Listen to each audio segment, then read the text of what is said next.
Well, it's good we start shows on time. It's good we start shows on time.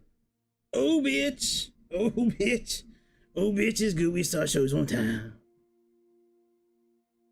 What's up, good peoples of planet Earth? This is your internet pilot, Greg, saying, what's up? Happy Friday. Let me tell you something. Let me get close. Let me get close. Hey, today's my favorite day of the week. Yes, I applied. Today's my favorite day of the week. It's payday. I love me some payday. Payday is a wonderful day. Yeah, and it's Friday. Friday's my other favorite day of the week. Yeah, I applied. It takes like a month to hear. They have to review everything. It takes like a month to hear back from everything. So we're just gonna keep on rolling. All right, let me get my flight stick ready so we can. Oh, I gotta get my headphones ready too. Oh shit! All right, let's get this double episode going. Where's my cable for my headphones?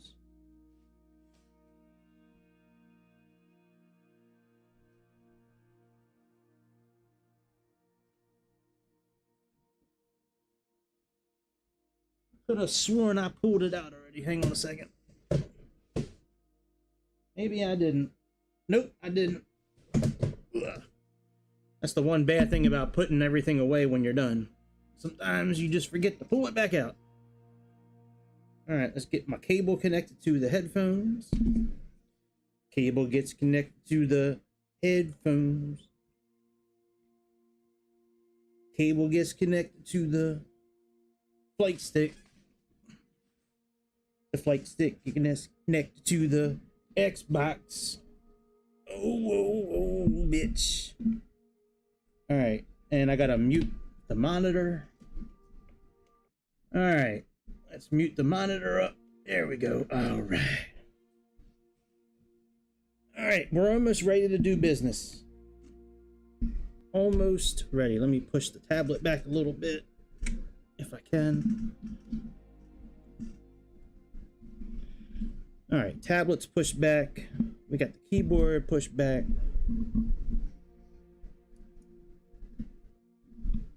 Got that pushed back. Make sure my Ethernet cable is still plugged in. That's still plugged in. We got the flight stick rolling. We got the mouse going. All right, I think we're ready to do business now. Yeah, applying is like a threefold thing. You have to first like submit your application. Then after you submit the application, then you have to do Google AdSense. And then after you do that, part 3, you need to wait for Google to finish. And they say that takes like a month. So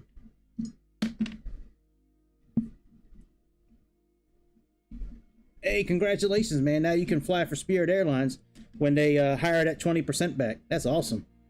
Congratulations, brother. Congratulations.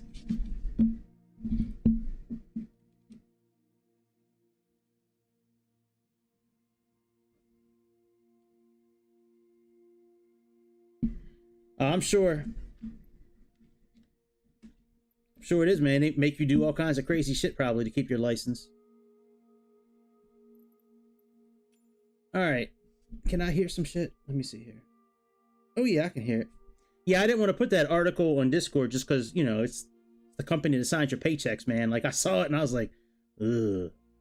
Should I put this on Discord or not? All right. Well, I changed our destinations from last night. I decided not to go to Rome, but we are going to get Connor. We're going to get Connor to the Viking Festival on time. So let's get into the BAe146 first. All right, just flight. Liveries are fine. All right, we can leave that alone. Let's go over to Ireland. I don't usually start double episodes this late, but it's Friday night, it's payday, and it's okay though.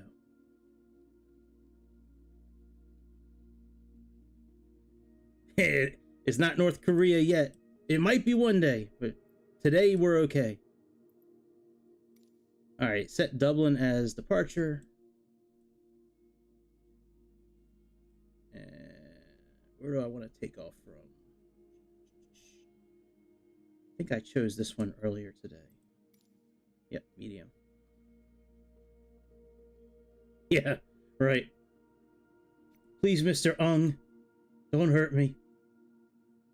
Don't hurt me, Big Daddy. Oh, let me turn off photogrammetry. I always forget to turn that off in the beginning. Now this plane's a little bit of an exercise to get started. There's a lot of buttons you got to push on this airplane to get this thing going. It's fun, but it just takes a minute. It takes a couple minutes to get this plane going. Oh, and I never set up the Boeing either. Oh, I can do that when we get into the Boeing. Since I've never used that livery before, there's a good chance I'm gonna have to set that plane up completely, which is okay. You guys can see how the whatever's made. What is it? How the sauce is made.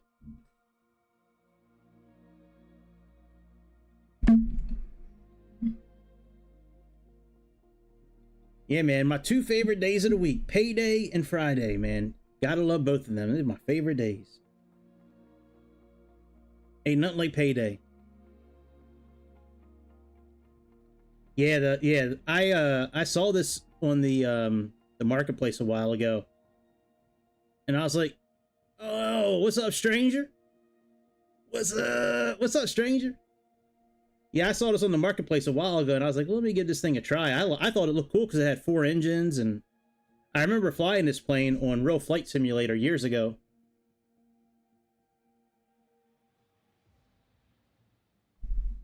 All right, let's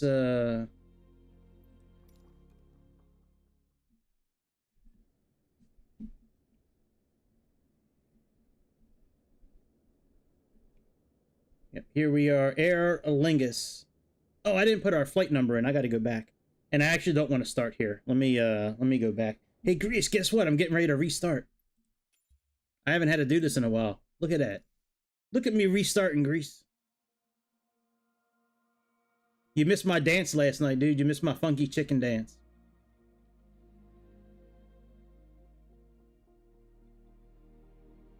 Yeah, well, I understand that completely. I always find it crazy that I appreciate you always coming by and hanging out, but I'm like, man, that's got to be crazy, man. Like, just chilling at 4 in the morning, just, trading stocks and fucking watching some fat American talk on the microphone. All right, let me put the flight number in that I made up. Now, the flight we're doing after this one, the flight on the Boeing, that's a real flight that I'm mirroring. So yeah, let's see here. What I do? EIN, which is the abbreviation for Aer Lingus. EIN. Oh, this is the tail number. I don't want to change the tail number. We'll just leave the tail number the same. All right, EIN. I think I did 691.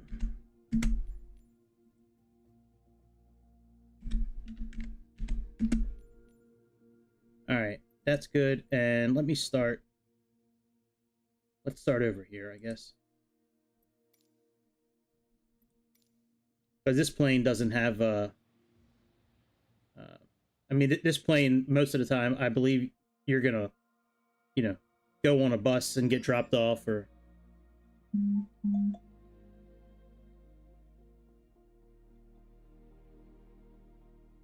that's cool. Were you renovating your spot where you live?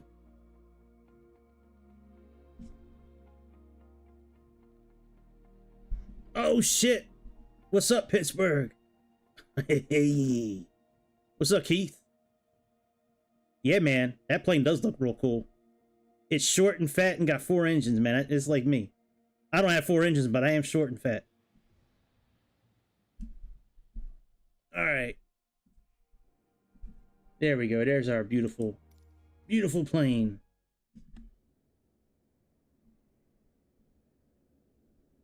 Now, they did change a few things on this last update that I'm not real familiar with yet, but we'll get there. They changed a couple of things on the EFB, on the tablet here. So let's go ahead and get this tablet going. Let's get our flight plan pulled in first.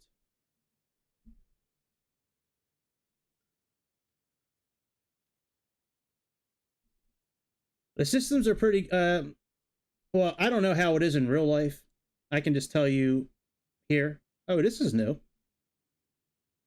This is new. Ooh, I like this. So it's got a lot of old systems. Actually, this is new, actually. I don't know how the flight management computer is going to work yet. This is a new system.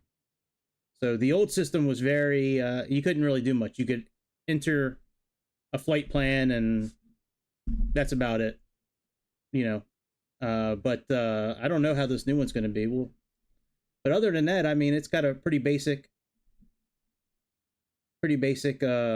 autopilot system, and it's got a bunch of buttons up top. A bunch of buttons and switches. Yeah, this is all new. Look at this. Oh, where'd it go? Where did it go? Does it stay on the, hang on a second. We might have to sit on this plane for a few minutes. There we go. Index. Ooh, that is cool. Look at this thing. Wow.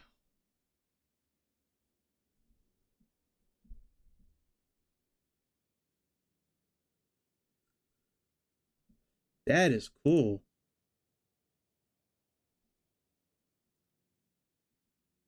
How do I oh, gotta rotate it.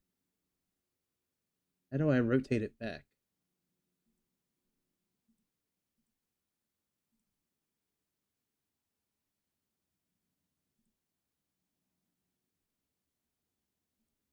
Oh no, bitch, I don't want to do that.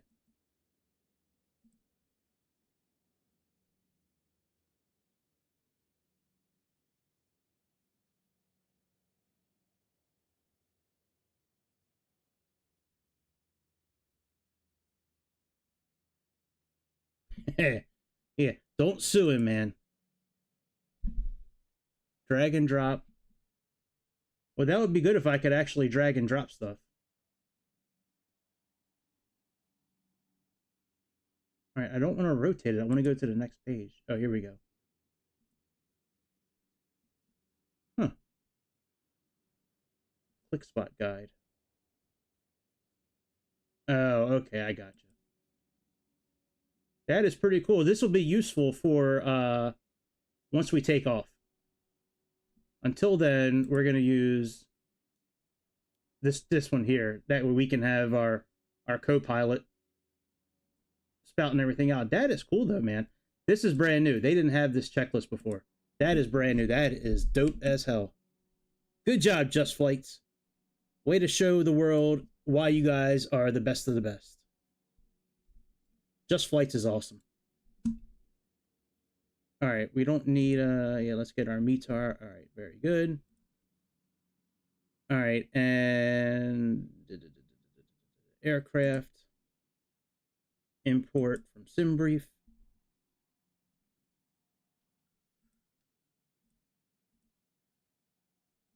Start refueling. Let's connect our ground power.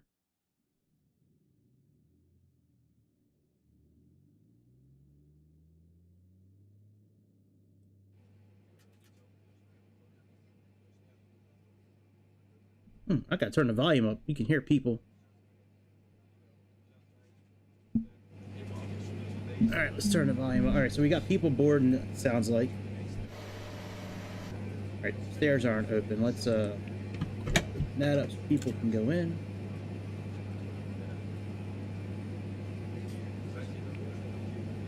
All right, we can see it's refueling right now. Open up cargo.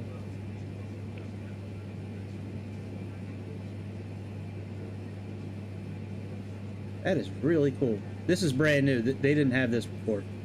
Well, they had this screen, but it didn't have this refueling. You couldn't like click for passengers to go in. Let's see what the maintenance screen looks like. Wow. This is a new screen too. It's just way different than it was before. You can set failures. That is pretty cool, man.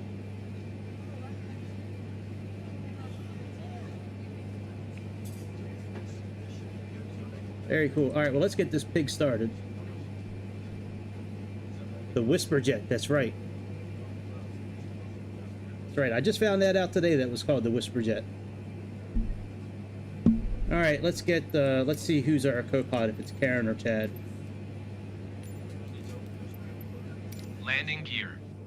Oh, Down. Giga Chad. Weather radar.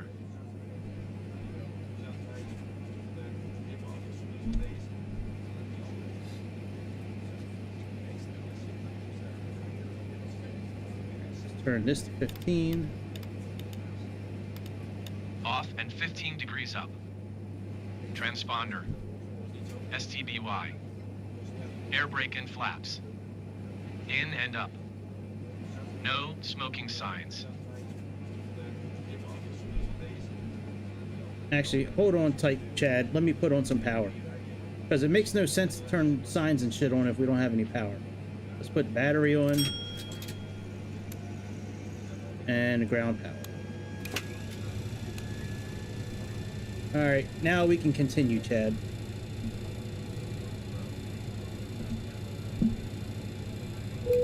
On.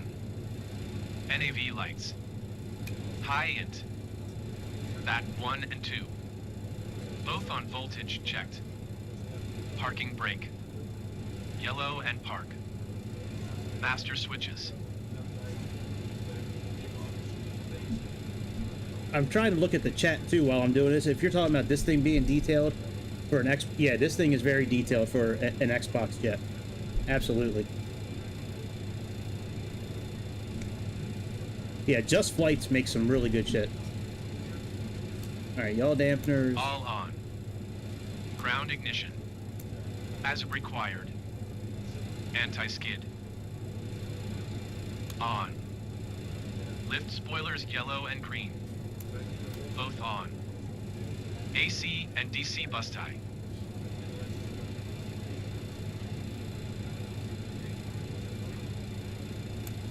Both auto.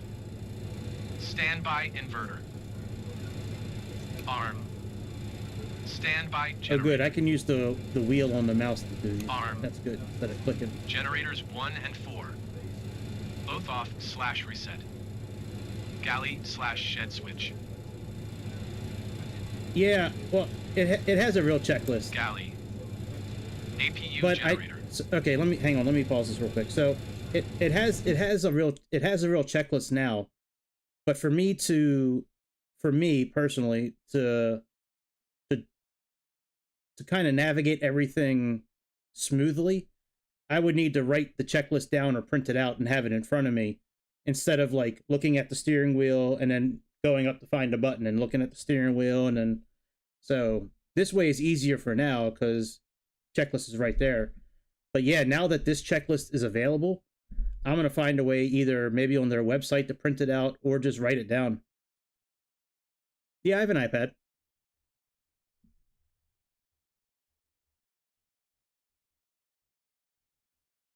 Yeah, I mean, if there's a way to get it on the iPad, I can certainly do that. Absolutely.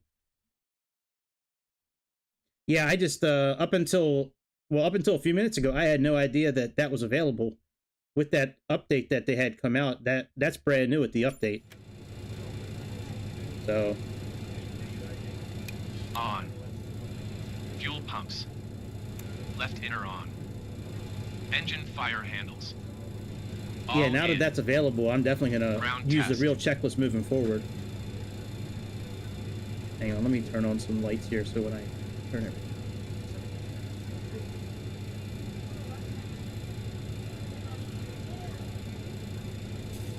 What did it say? Ground test?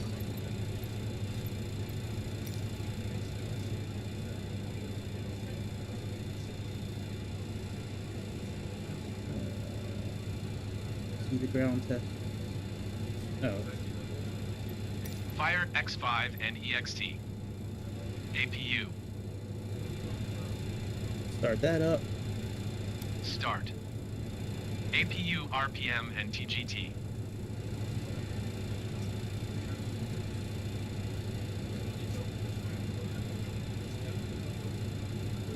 That's what I'm talking about. Make GigaChad do it. Make that bitch work.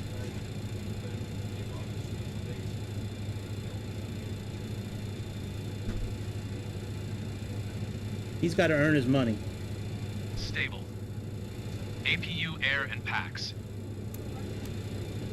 On. Landing gear indicators. 3 greens. MWS. Set it for 25,000.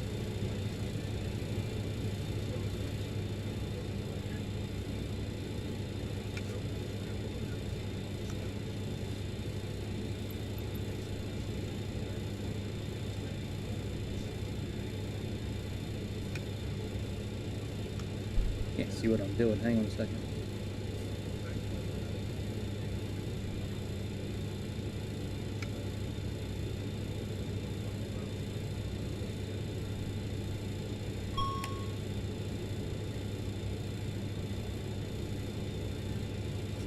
Sweet. Thank you. I'll check that out. Tested and norm. Overhead annunciators. Tested and norm. Cabin emergency lights. Yeah, most definitely, man. Moving forward, now that this plane is fixed, I'm definitely going to be flying this thing again soon. So yeah, I'll get that checklist, put it on my iPad, and then I'll have it in front of me. That's what I do with the Concorde. I have everything from takeoff to landing printed out. What did it say? Cabin emergency lights. Where? They're down here. Green, wing, flight deck, fasten seatbelts. Oh yeah, they're right. Arm. Ground test.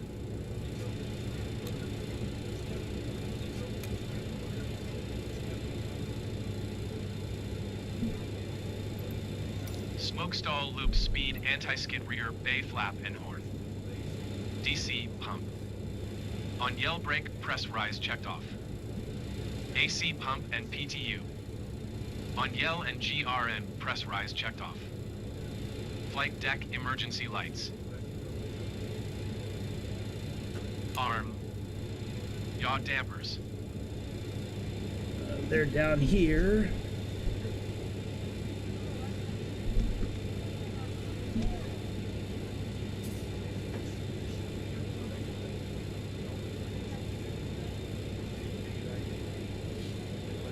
Both on.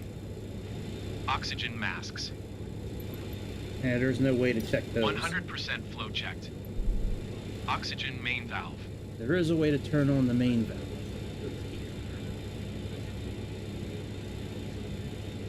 On. All right, let me get the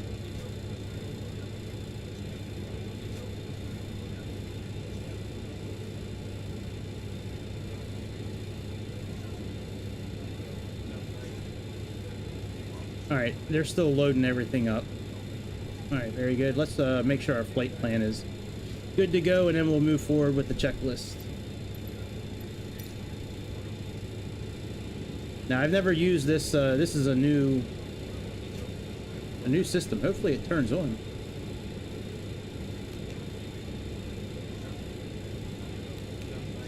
Whoa, that is way different. Whoa. I am not surprised very often on this simulator, but man, this thing is... Oops, wrong... Oh, shit. Oh, shit, wrong buttons. Sorry, guys.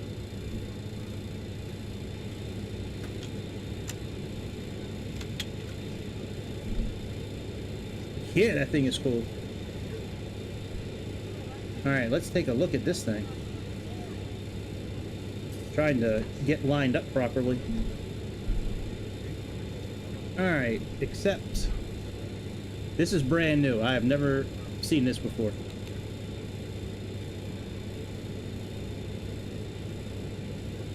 Alright, let's go to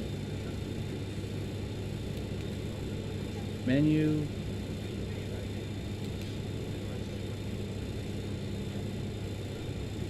Alright, let's load the route. Do that.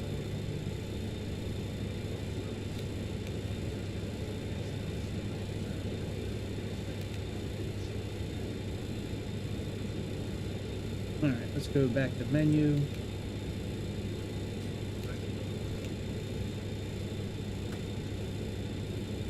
Alright, let's load flight plan.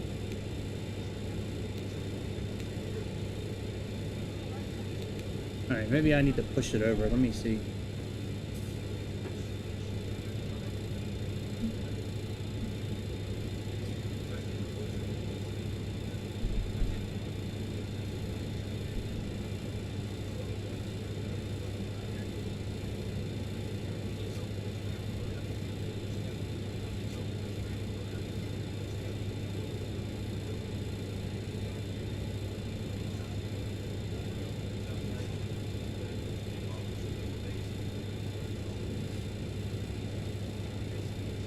Nope. Alright, let's go back down here and figure out how to import this thing.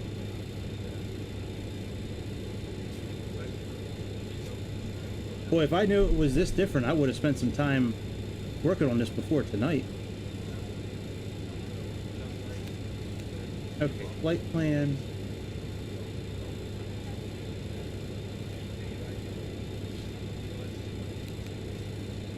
Menu.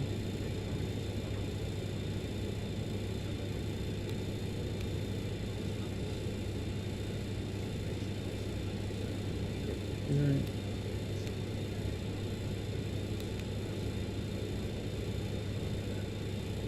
Oh, you know what? This system's a little tricky. This is like the base model 737 system that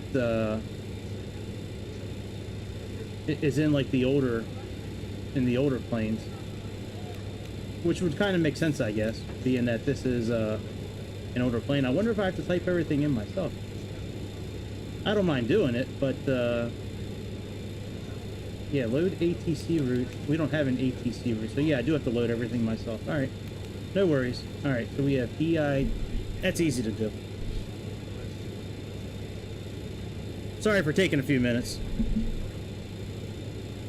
But yeah, I don't know if it. I don't.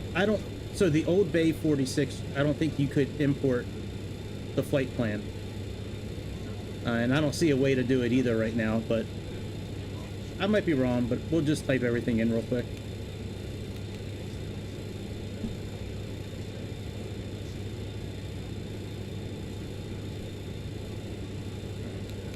All right.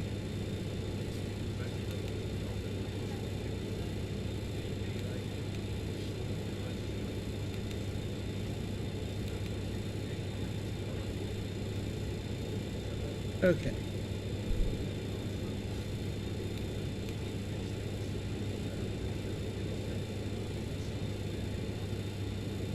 Ditto back. Alright, not letting me type anything in yet. Let's see here. Alright, part.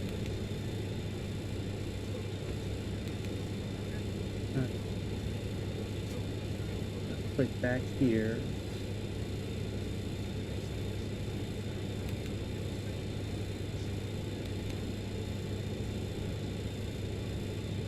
This is menu.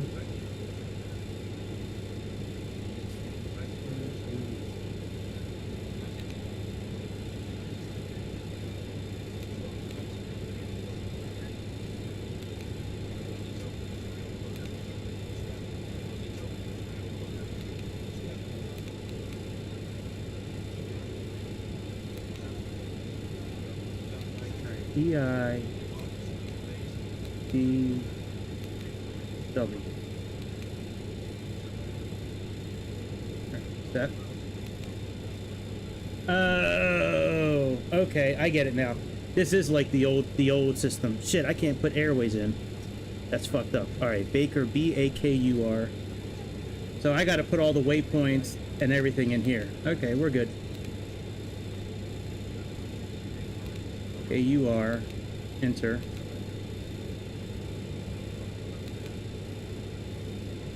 Then we got the INFEC.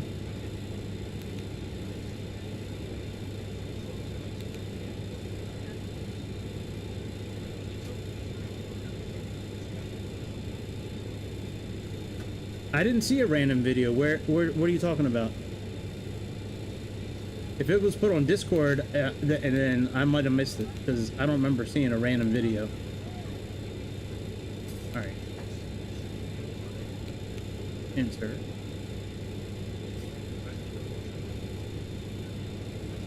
So it doesn't like INFEC.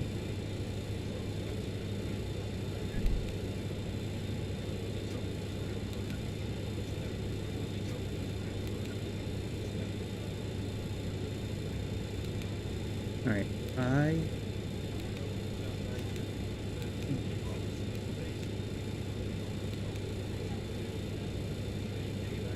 all right, doesn't like that waypoint. So let's do the next one. Get Z.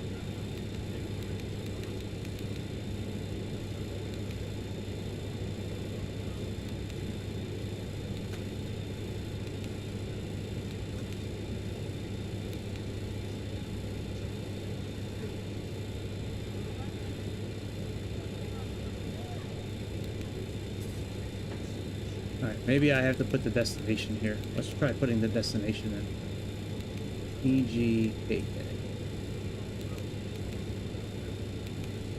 Okay, that's what it is.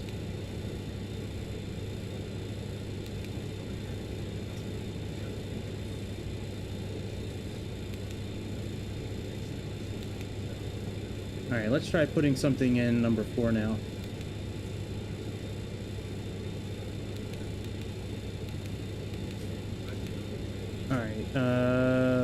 Baker, G-U-B-J-E. G-U... I'm gonna have to spend a little bit of time working on this thing. This... very cool, though. Alright, it doesn't like that. Let's go to the flight plan page. Alright, EIDW...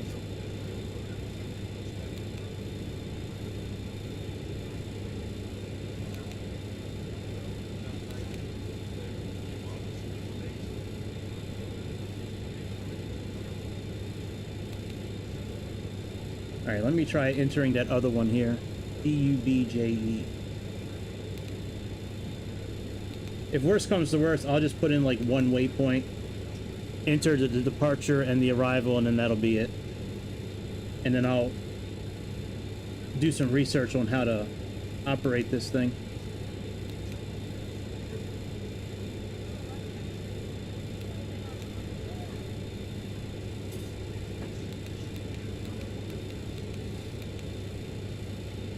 Alright, didn't like that. D-A-V... Alright, let me just put in Baker again. Fuck it.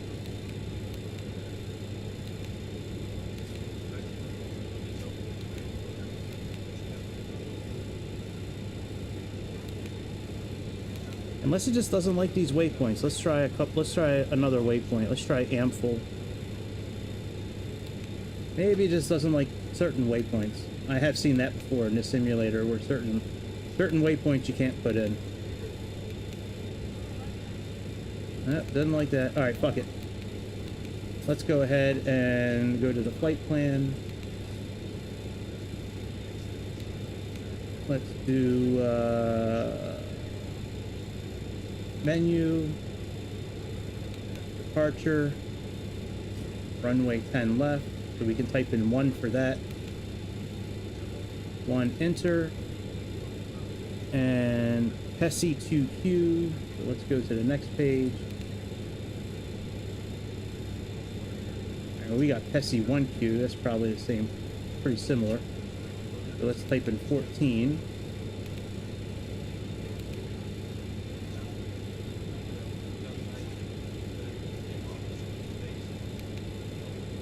right, there we go. We got that. Let's go back to menu. Let's do arrive. We're doing runway 8 right. So that's number 2. Enter. Star is Searing 1G.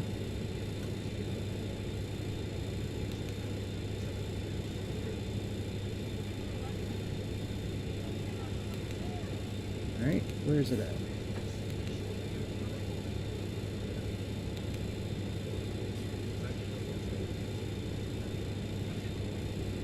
Don't see it. Searing 1G. Hang on, let me...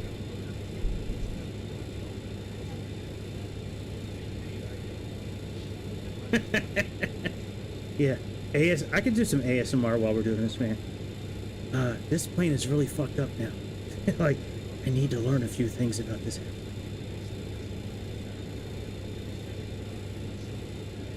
Alright, let me look at more arrivals.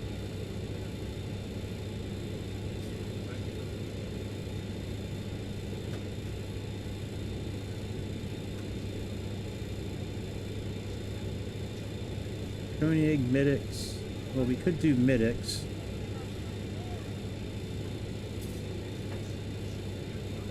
Let me see what Midix looks like here.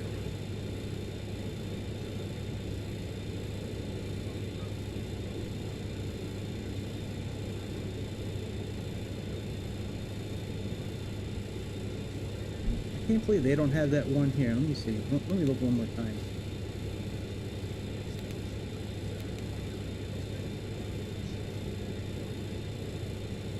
Alright, let me get rid of the, hang on, I'm in Navigraph right now, changing up a couple of things. Let me get rid of this arrival altogether.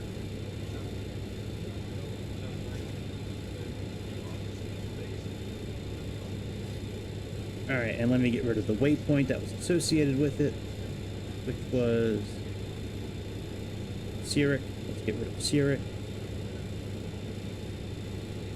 Alright, and now let me look at some arrivals real quick, and we'll get this fixed. Once I get this done, hopefully we'll be ready to, like, start the engines up, back up, and all that kind of stuff.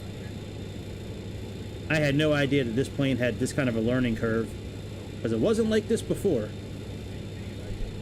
Alright, where's, let's see this one here. Something. Not 1G. Alright, let's do this one here. 13. Yeah, this plane is way more difficult than it was before. Alright, ILS. And Willow is our transition.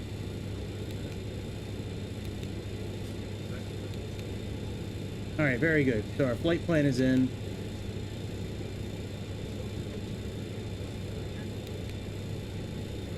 Alright, just trying to see if there's a way to,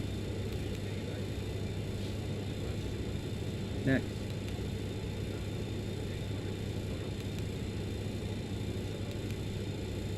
Baker. Oh shit. Oh fuck. I didn't mean to do that.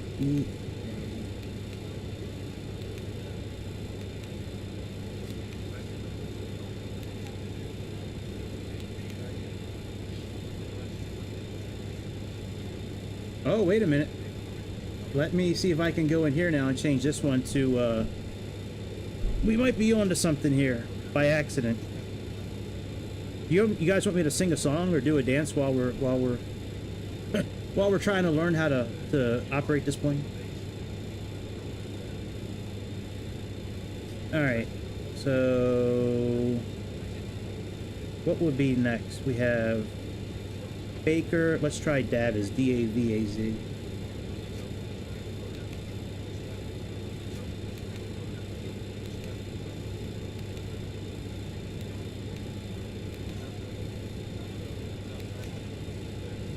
Nope, doesn't like it. Alright, well, let's just delete it.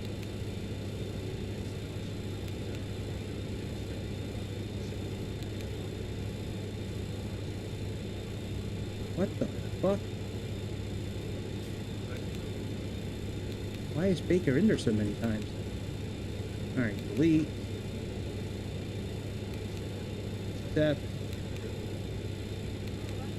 Delete.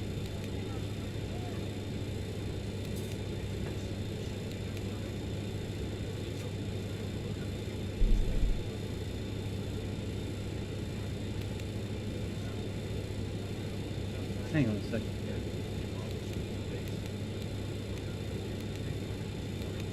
All right, delete.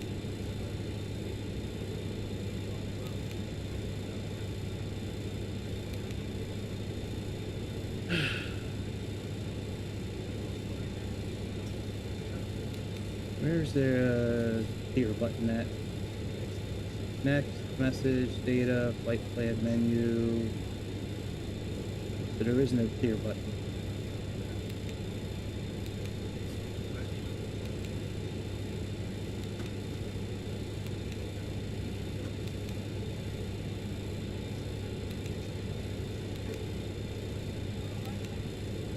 All right, I don't know. Fuck it. We'll just do a direct to when we get up top. All right, that's done. Departure, arrival, flight plan. What about coordinates? Right, fuel.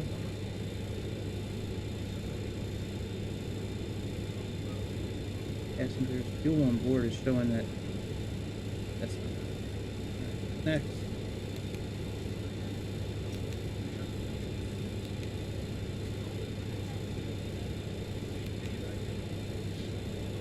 Okay, that's fine. All right, let me go back to fuel.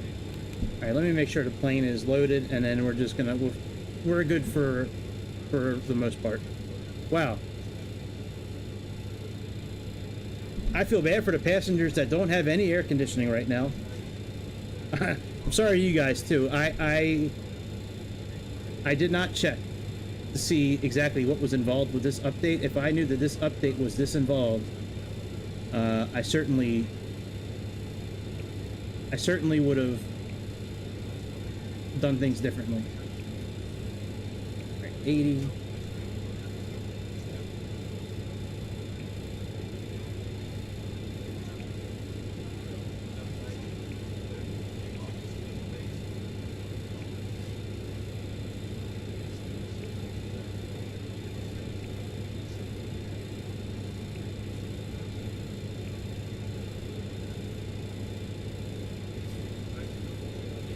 Oh, start boarding. Okay. No, not realistic. Instant.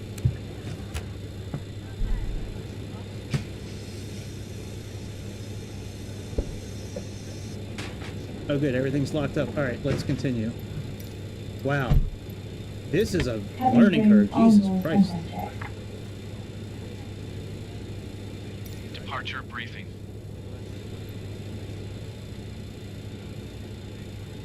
Wow. Complete. All right, let's turn these on. VHF NAV radios.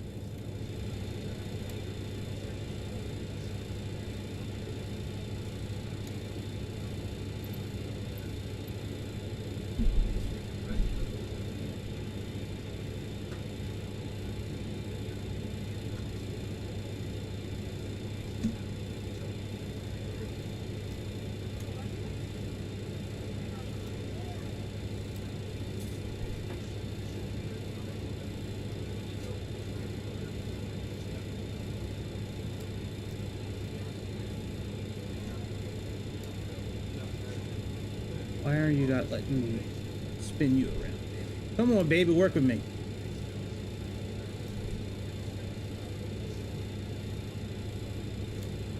All right, it's not letting me interact with it properly. It's just spinning around. All right. On. I just did that. VHF comm radios. I just did that. And it didn't work. On. Brake pressure. Check above 2500 Yep. psi.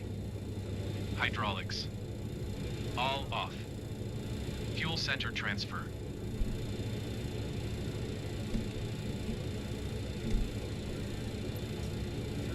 Man, Connor is going to be late to the Viking Festival, that's for sure. Auto. Ice detect.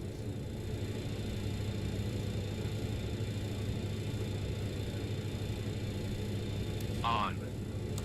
Fasten seatbelt signs. On. Fuel quantity. Checked. Flight data recorder. Flight data recorder is old as fuck. It's got the wheels you spin. Set.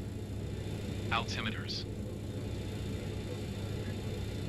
Alright, I'm just gonna check the barometric pressure on Navigraph. I don't feel like going back to the tablet. I want to get this plane going finally, man. We spent way longer than I was thinking we were going to.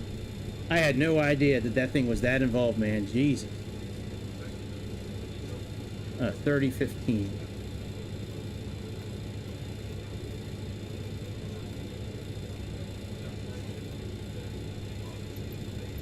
Set cross-checked. MWS GRD OP switch. Reset red light extinguished. Yep. TMS/N1/speed bugs.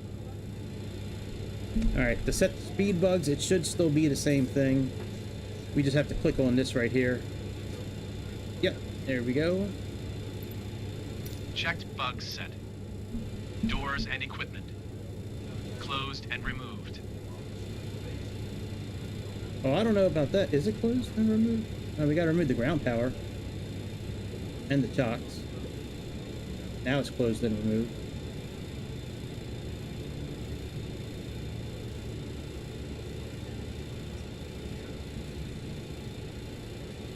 Oh, I wonder if this had anything to do with the flight not pulling in anything. Hang on, let me connect my Navigraph account.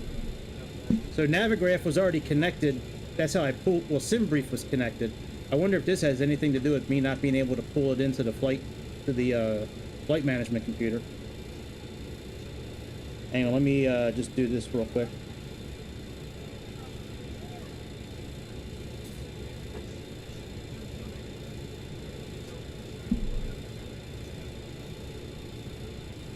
Come on, phone. Yeah, bitch. Let's go. Because, you know, the one night I need my phone to actually work. Taking it sweet. Oh, if you were a guy, I'd punch you in the fucking face right now, phone. Just, don't worry. Just take your sweet time. Come on, phone. Eat. Right. Alright, Navigraph. Code.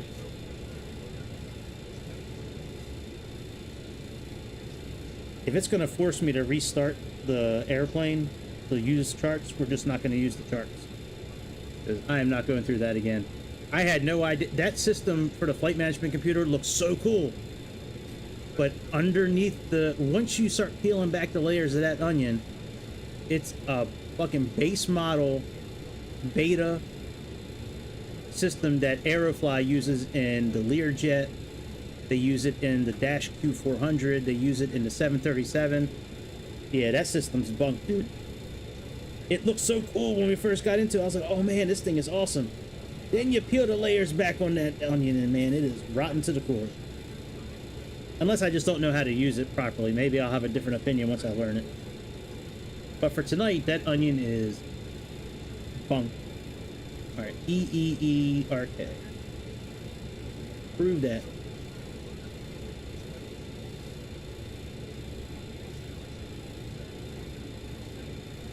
Prove that shit, son. Alright. So airport, departure. SID. And we are doing SE.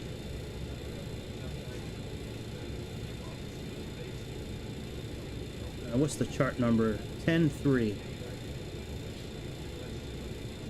Just 10-3, nothing else.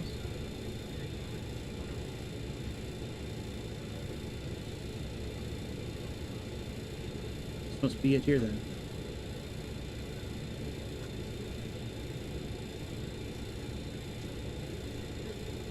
Yep, same chart. Alright, let's start that in case we need to come back to it. Alright. page complete. All right, let's start our engines. Hopefully it's the same way to start the Beacon engines light. as it was before. On. Packs and APU air. All off. Engine anti-ice.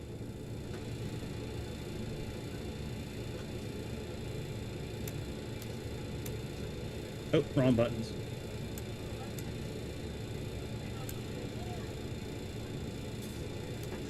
All 4 on. Fuel pumps.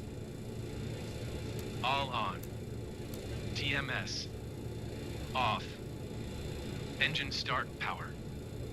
Norm. Engine start master switch.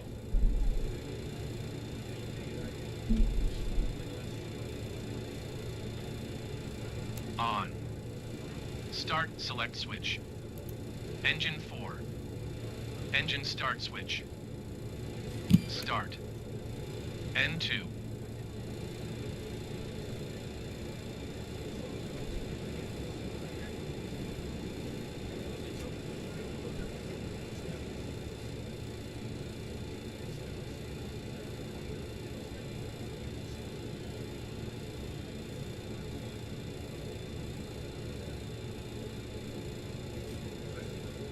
All right, I'm putting you away.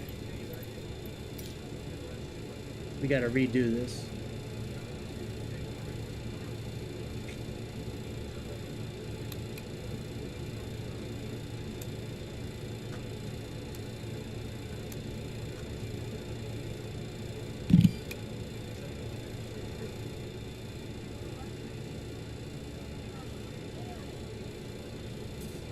Come on, engines, fire up.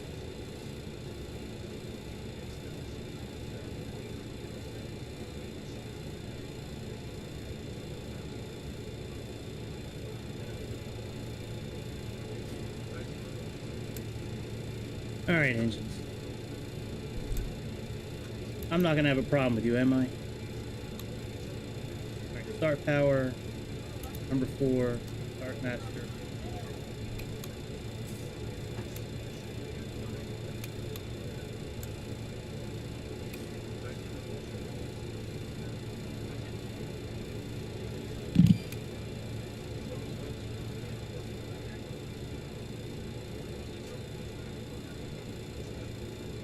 All right, it's rolling now. Very good.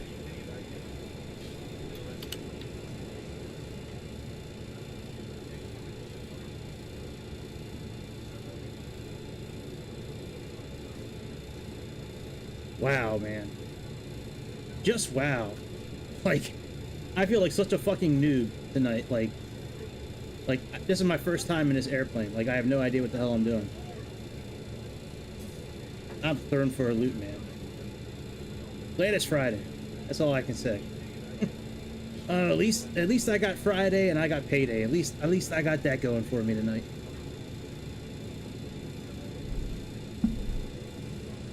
All right, that's good. Do number 3. Now, before I would have to turn this off, turn this back on, and then let's see if it's still the same. Yep, still the same way.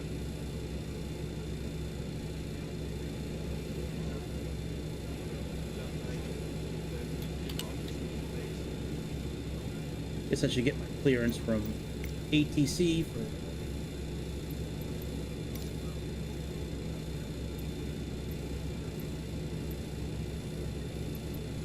ten right. Oh, I don't want 10 right. Oh well.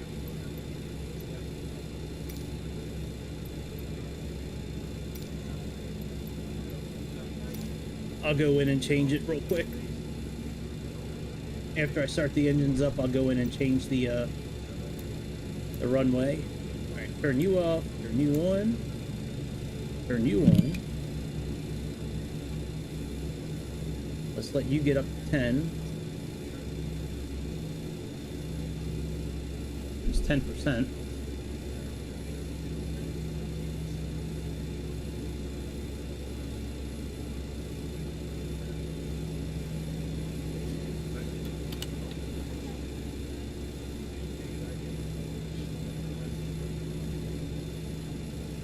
Oh, you know what?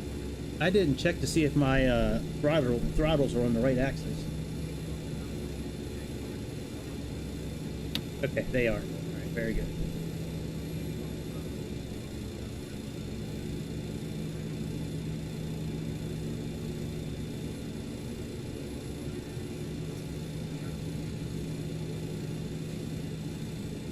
All right, let's do number one. Now that the verbiage is gone here, we can do number one now.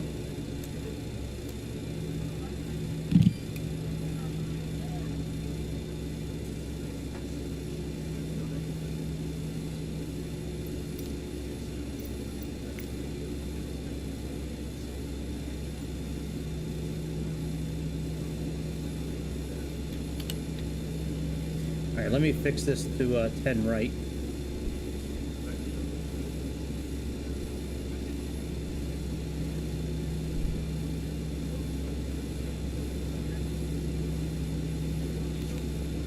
Menu,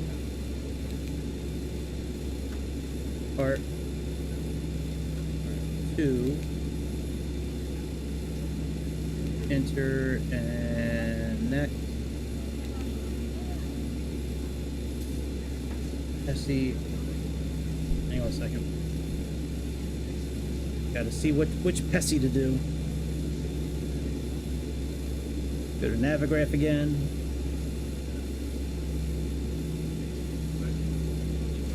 Put in 10 right.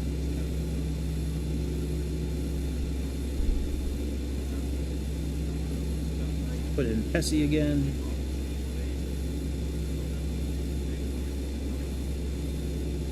Hold on, baby. Let's go. 3F.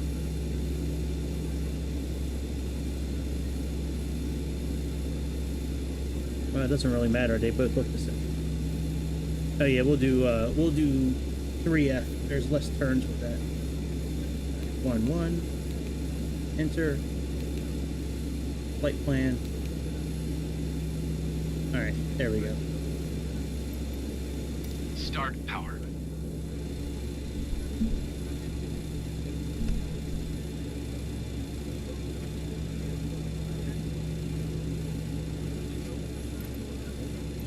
Norm. Start selector and master. Both off. Engine anti-ice.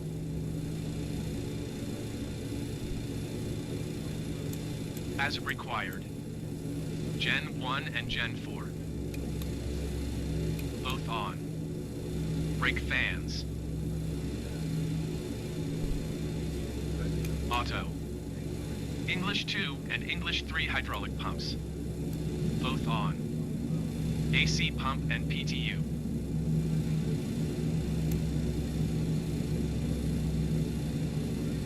Auto and on. Heaters.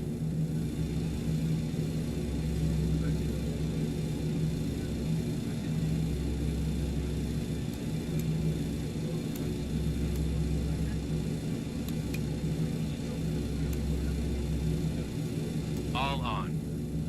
APU air and packs. On slash as required. Engine air. That's off, but we gotta turn that on when we take off. TMS.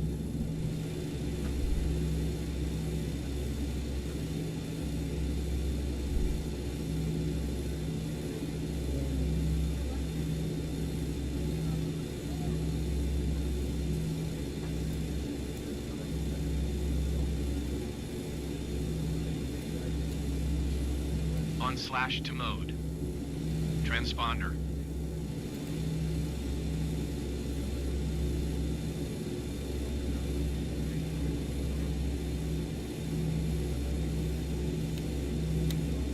Ta slash as required. Taxi lights.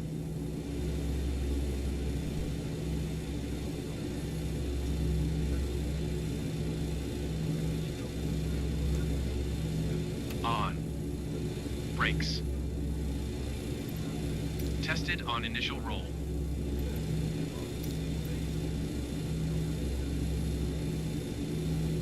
All right, let's go taxi. Finally, let's go taxi. Cabin crew, please take the seats for takeoff. Let me go outside and do something for Chicago. Let's make sure everything works.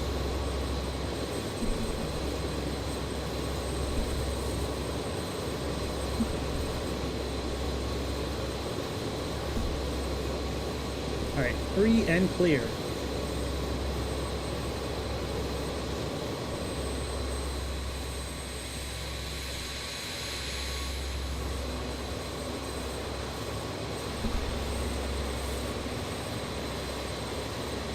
Put the flaps up and then put them down for takeoff.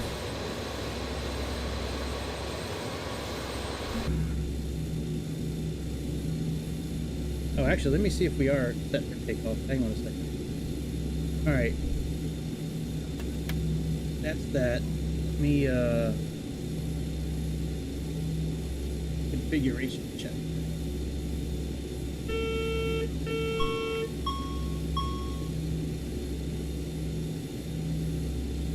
Maybe because the parking brake's on. Yep. Now there's no dinging. Parking brake was on. That's why the... Oh, never mind.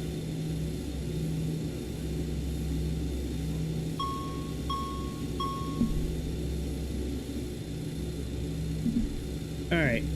Let's do... Alright. Flight director's on. Gotta come up here. We gotta put this on RNAV.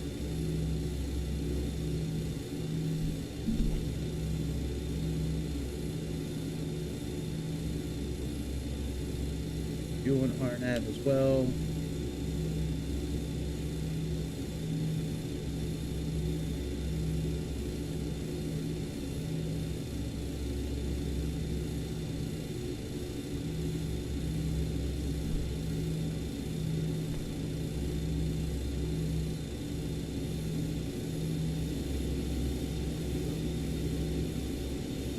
Alright, trim looks okay.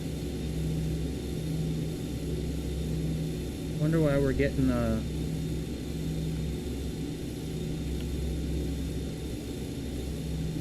oh, no dinging now. Alright, very good. Alright, let's go.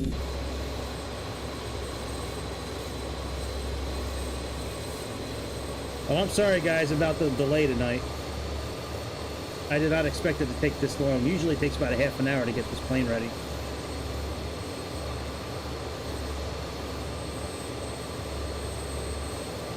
But that new system, man, that threw me for a loop for a little bit. So in that system, like at least in Aerofly, how it worked, you'd put in the airport that you're leaving at first. And then you put in your, on line 2, you would put the first waypoint, line 3 is the next waypoint, and you would just keep on going down. And then the last item you put in is your destination. But tonight it wouldn't let me put in anything but that one waypoint. Very strange.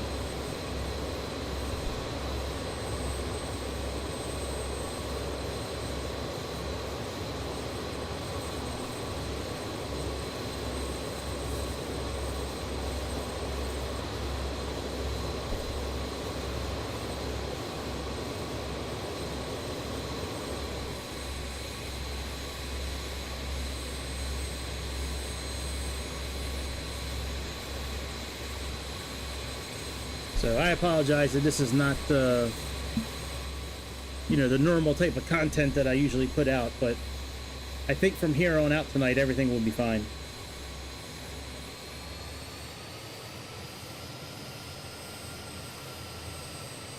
And it's my fault. I apologize for not researching this plane with what they did on this new update.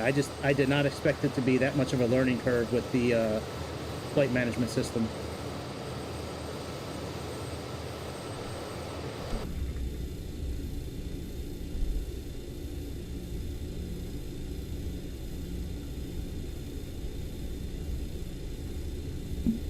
Could probably do this checklist while we're rolling.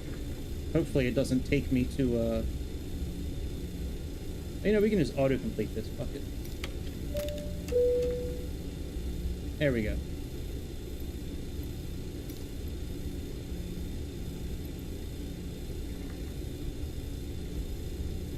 Works for me. That was just checking stuff and turning on stuff that I already turned on. You know, turning on the flight directors.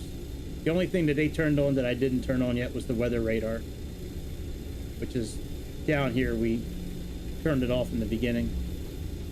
That middle button turns it on, and then you can select, you know, your gain and all that kind of stuff.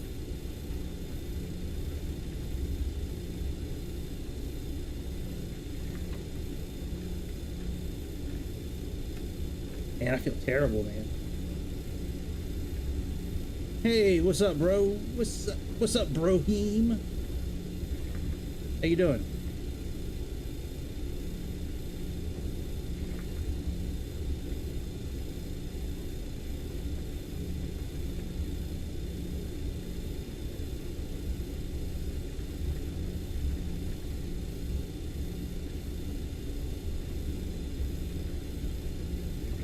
Hey man, solar storms ain't nothing to fuss about, man. Them things are dangerous, man. They could knock out all our systems.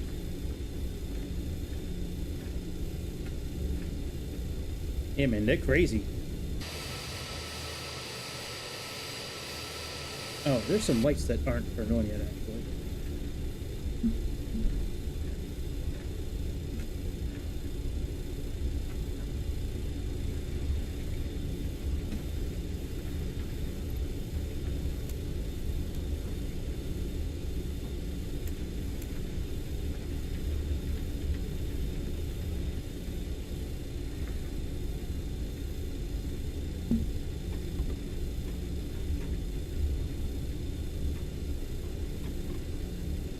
Yeah, no more ASMR Greg, it's gone.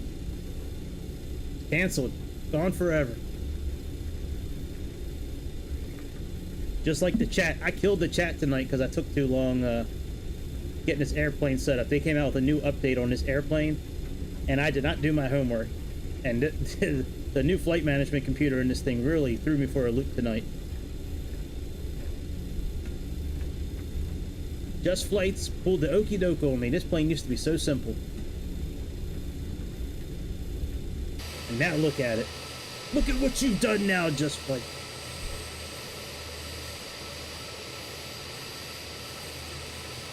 It's fine. Fine, Frank. It's all good.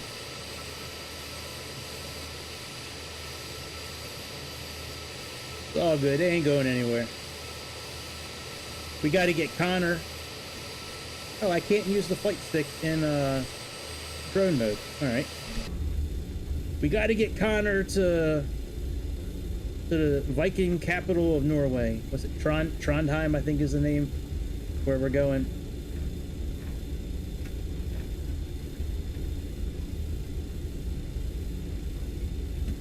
Okay. You go check the solar flare. Go look out your window and see if you see it. Let me know if you see the solar flare.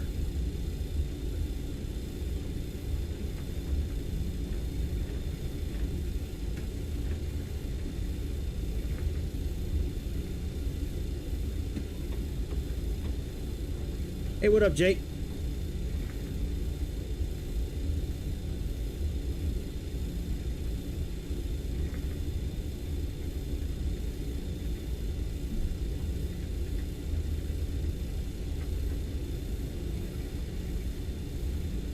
Man, they've really changed a lot of this airplane, man. This new update they put on this thing, man. You're gonna fly it, take a few minutes and learn how the flight management system works, because it is way different than anything else on this simulator. Hey man, it's my two favorite days today. It's payday and Friday, so that's what's good. That's what's good, man. I got some Saturday tomorrow. Got stuff I got to do around the house, but man, I'm so happy it's Friday night. I don't have to wake up to an alarm tomorrow. I can sleep as late as I want tomorrow. It's beautiful.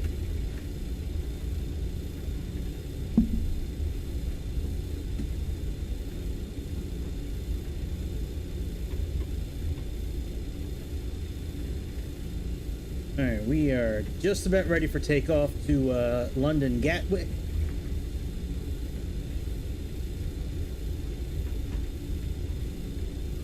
Oh good, it passed, so we're not getting the solar flare now. That's excellent.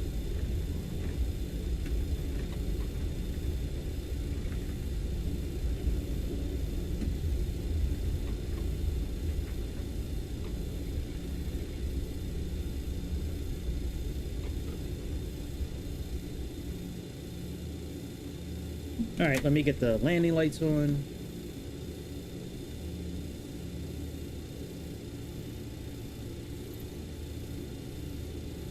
Oh, we already put the landing lights on. Well, Giga Chad is good for something today, at least. Alright, LNAV.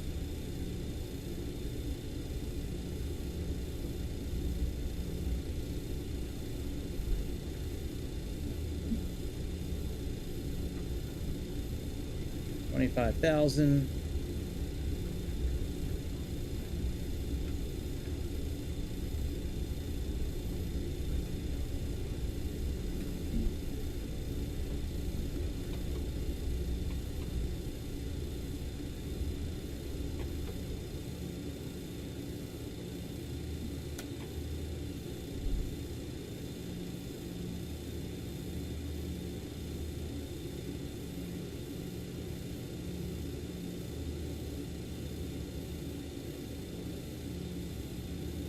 Alright, there's our airplane.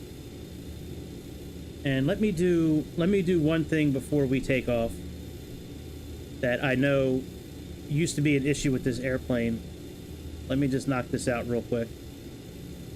We need to get down to 3,000 feet, so plug in this calculator here. Target altitude is 3,000 feet.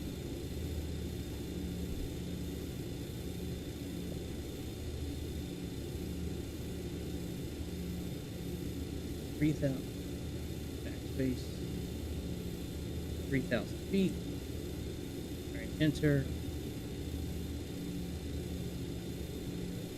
And sync.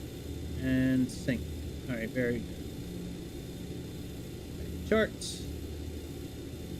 Let's go back to takeoff.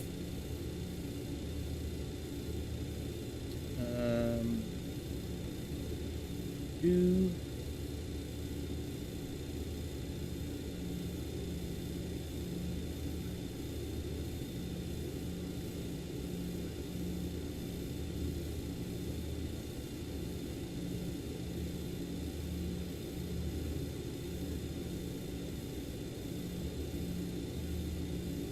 To get rid of the yoke so I can see the dials.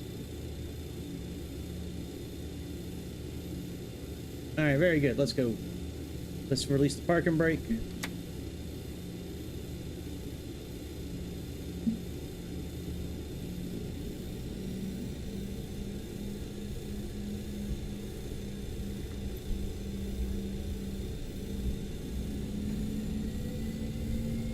TMS set to take off.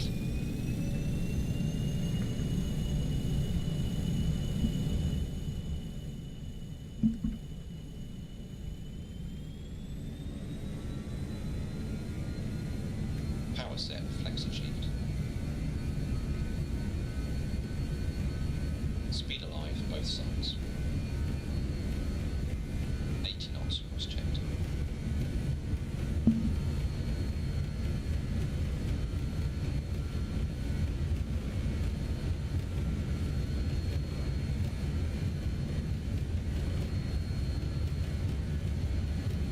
V1, rotate. V2.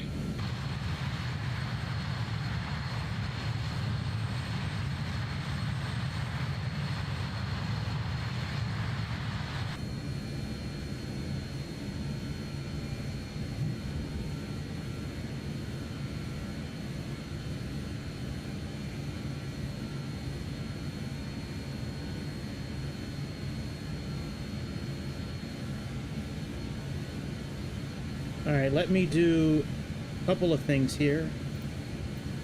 Let's pause the flight. Let's go ahead and Turn on the engine air. Let's turn off the APU air. And let's go ahead and push the sync button, takeoff.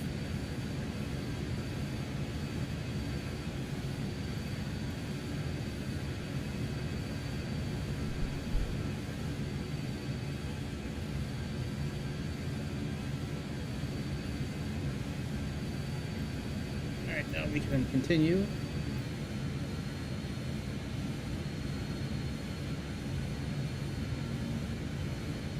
All right, we can put the flaps up.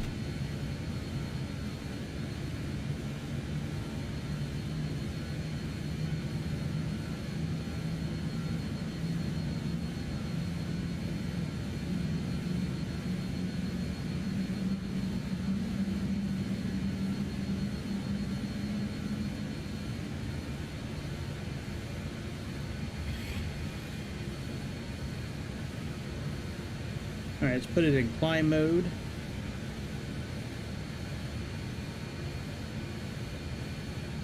All right, let's this.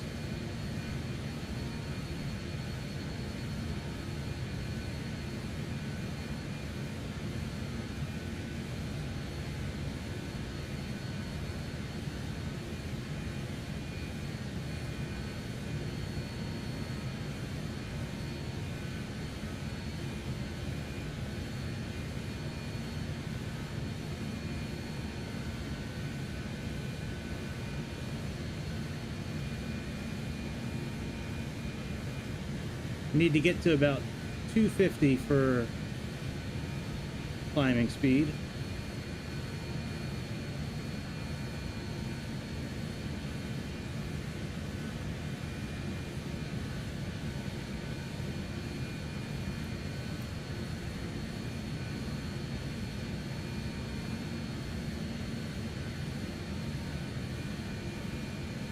All right, that's close.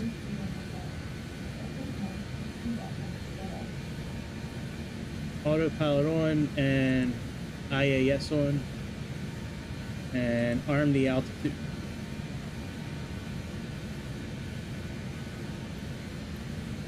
All right, altimeters are fine. Let's turn off the pumps and the APU.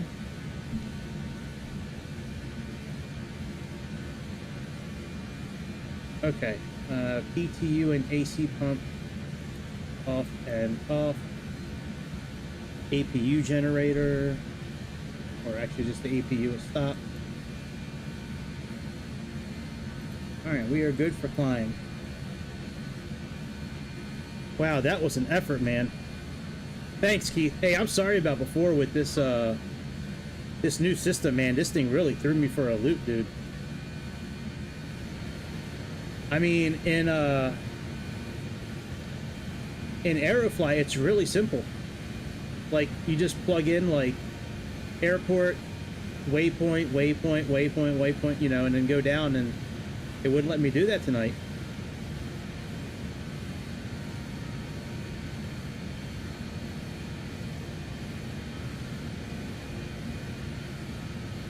All right, control.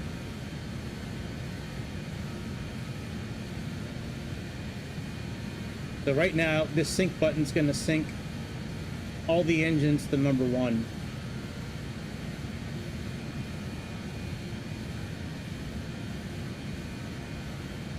Where's... Oh, no.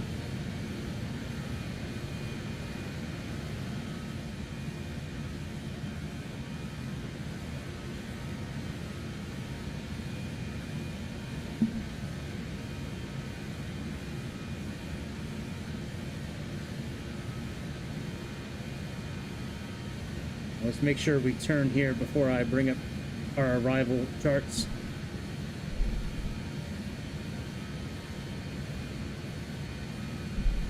Oh, congratulations, Jake got a new sub. That's awesome.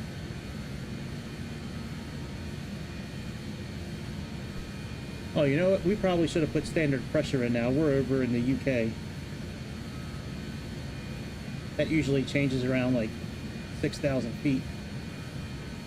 All right, so that's following. Let's go to arrival. And we are looking for chart 22F.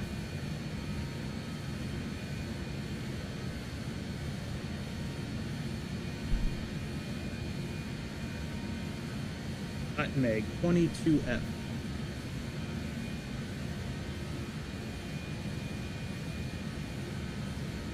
All right, this is the one here.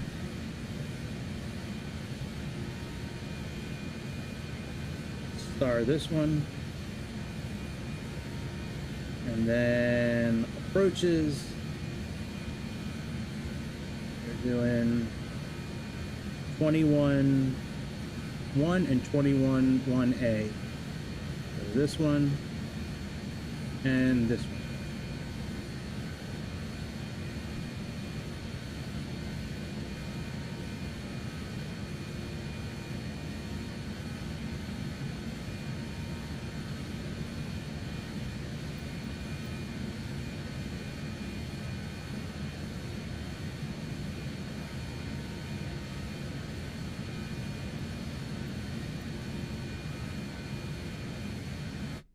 Let me turn on photogrammetry.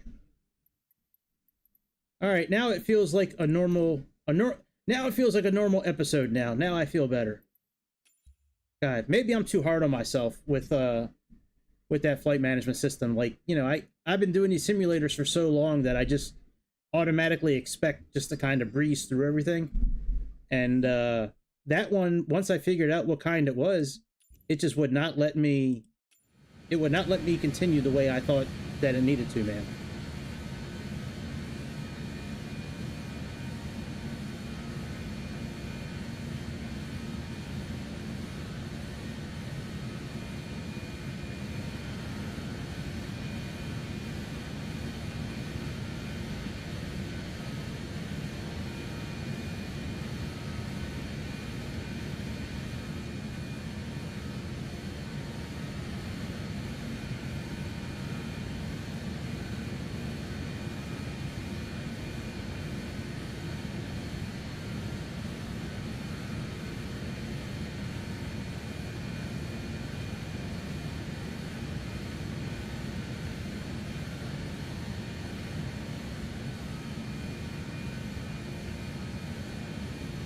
Alright, we're at 15,000-ish feet.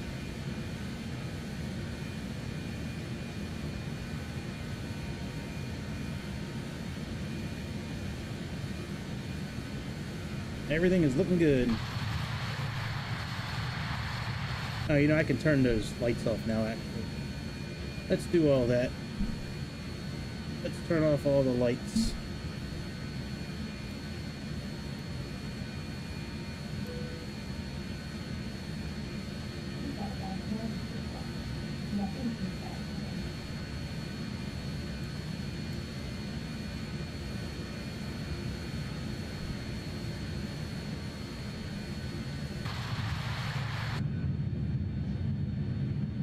Oh, it kept my view from the last time I flew this plane.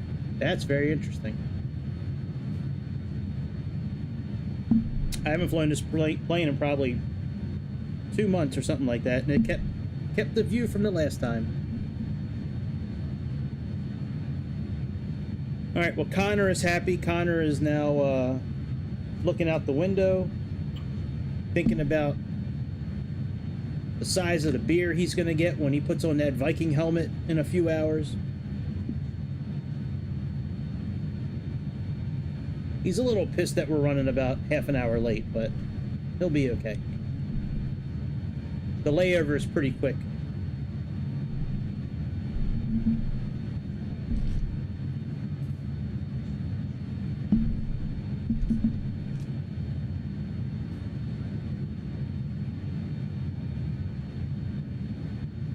Oh, that's why it took so long on my phone before. I didn't have my Wi-Fi on. That's why it took a while.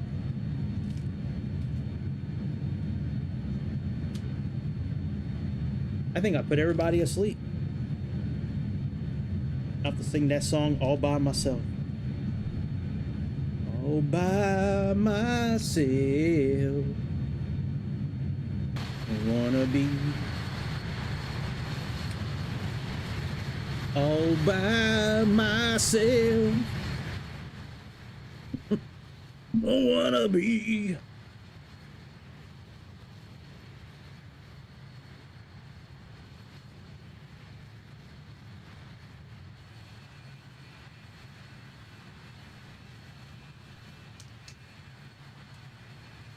Oh yeah, I wonder what altitude we're at. Because there's no auto throttle. Whoa! Well, good day. How are you, mate? What's up, dude? How's life treating you down there in Australia? Pretty good. Thanks for tuning in for a few minutes. Appreciate it.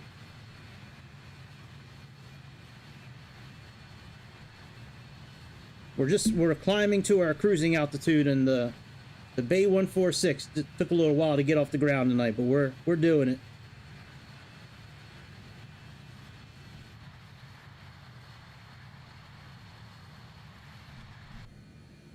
All right, where did we at? All right, we're at 20,000. Yeah, so there's no auto throttle in this airplane. So once we get up the cruising altitude, we're gonna click this target here, and then we'll have to take care of the throttle on our own just to make sure we don't overspeed. All right, once we leave this waypoint, we're gonna hit Baker, and then we got to do direct to our direct to Atmet. See, I wonder if there is, hang on a second, we're going from Baker. Let me see if there's any VOR stations around that I can lock onto down that way. No, not really, actually.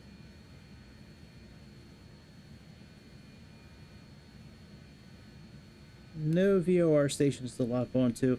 Well, there are some, but there's none like in the path that would make sense to lock onto. So we'll just go right to Atmet from Alright, let's get out of this screen here. Map.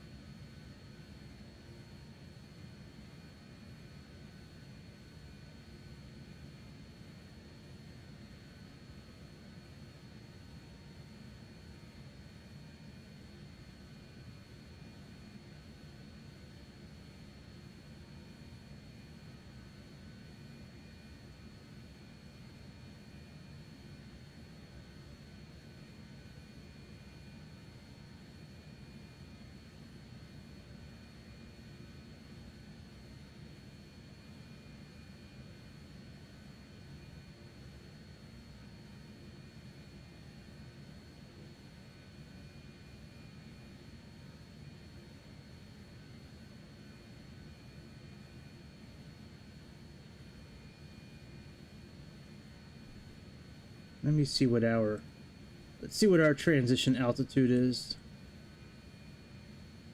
Yeah, 6,000 feet.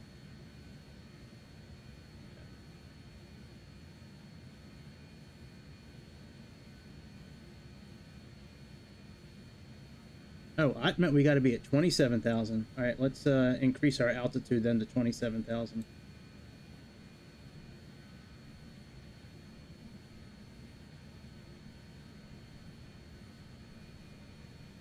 We certainly don't want to break the rules. It's got a line above and a line below, so that means that we have to be there. Unless Chicago can tell us something different about these charts. That's what my impression is with these. Is that when there's a bar above and below, we need to be at that that altitude.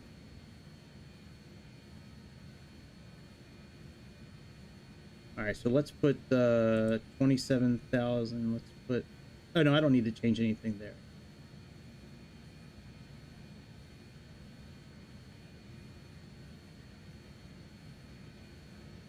Ah, very good. Charts out. All right, climb. All right, we got the altimeters are set. AC pump, PTU is off. Brake fans are on auto. APU is stopped. Lights are taken care of. Next thing is descent. Very good.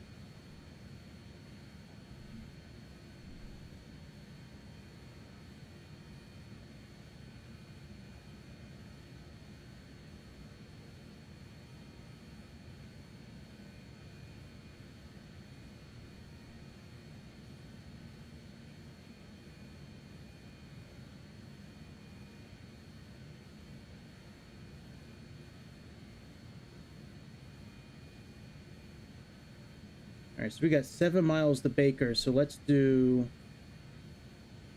direct to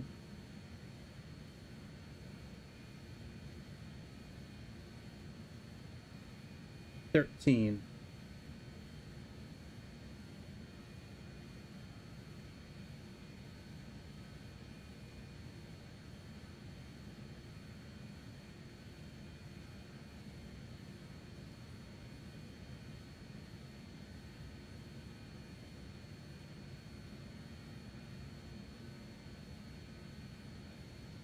All right, very good. So now we're heading to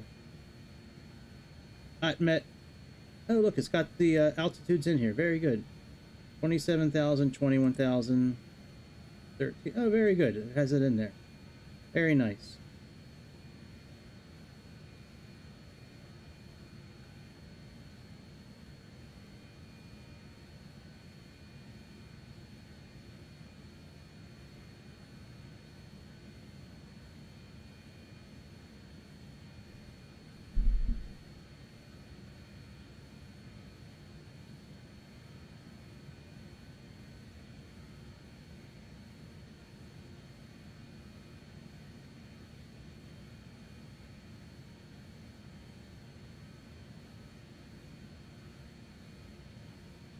Oh, look, it's got a top of descent calculator now. Very good. Well, I don't want to do that twice. It's already got the it's already got the negative symbol. Okay. All right, let's do 1500. There we go. This is new. They didn't have this before, this top of descent calculator.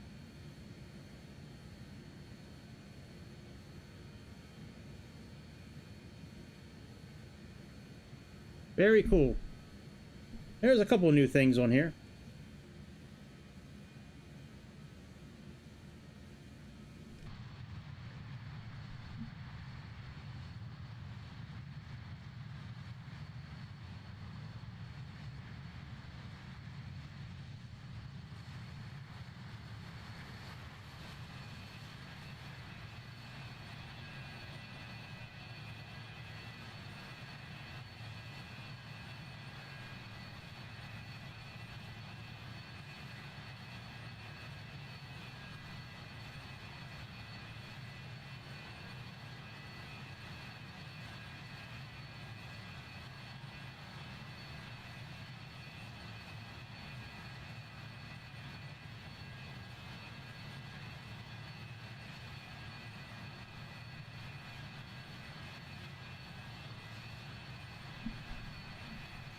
So anybody got some big plans for the weekend?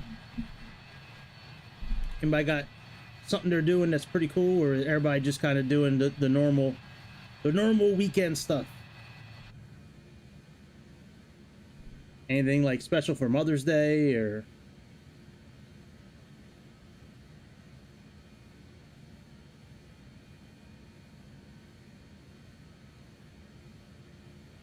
All right, we are almost at our cruising altitude.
So when I descend in this airplane, I usually do IAS as well. You can do VS. I mean, you can descend however you want. In order to do the vehicle, the vehicle speed, if you want to do it that way, there's the pitch down here where you can pitch the nose up or down. I usually just pull the throttles back, do like 240, 250 for the descent, and just do IAS and then just control it with the throttle. At least that's how I like to do it. You can do it however you want to do it. I'm going to do it how I want to do it. Hey, can I click on... Ah, look at this. What is this? What is this? A new toy I found.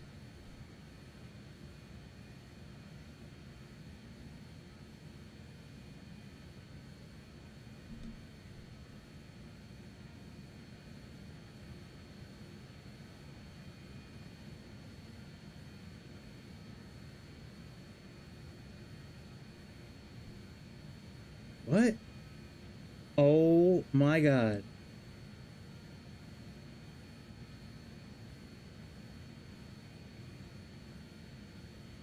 Look at this.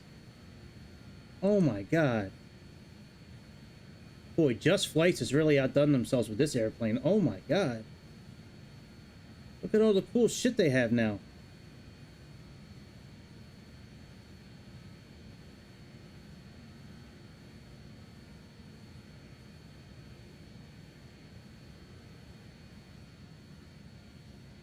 Alright, let's look at that in a minute.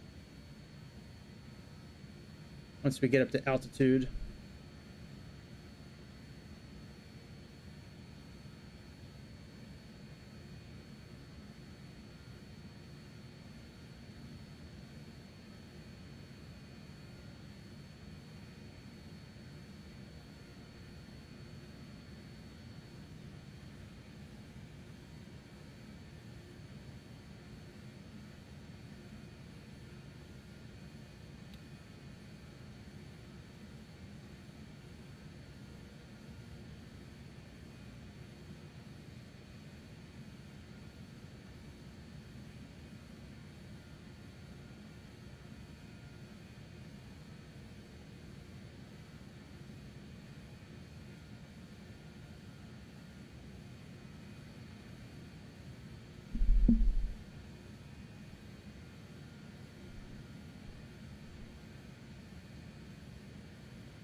All right, altitude, we can now click target,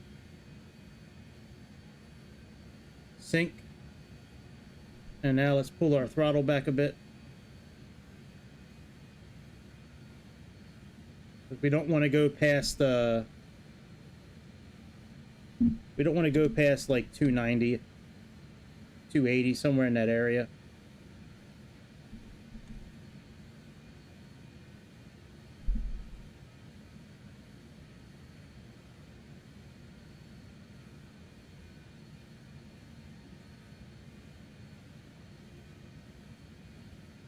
Yeah, I can't believe I'm gonna have to sit in this plane.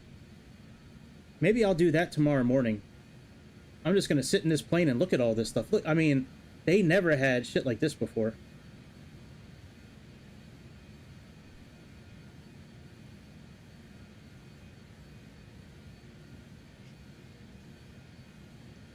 Alright, so it still doesn't tell us our top of descent.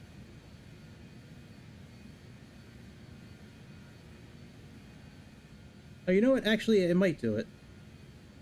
Because we don't need to descend until after Atmet, so that might be okay. Yeah, look at this, man. This is awesome.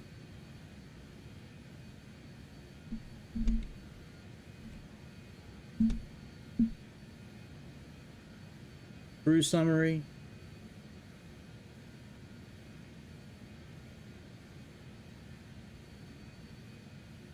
Oh, really? They want us at...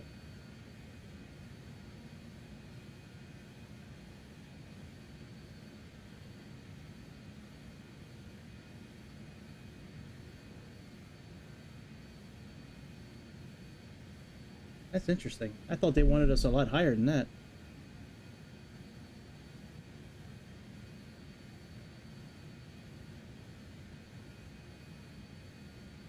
Top of descent, 3 nautical miles per thousand, increased by 5. This is awesome, man. Approach speeds. Wow. That is cool. Standard engine performance. Ambient temperature, fuel rate. Wow. Man, that is really cool.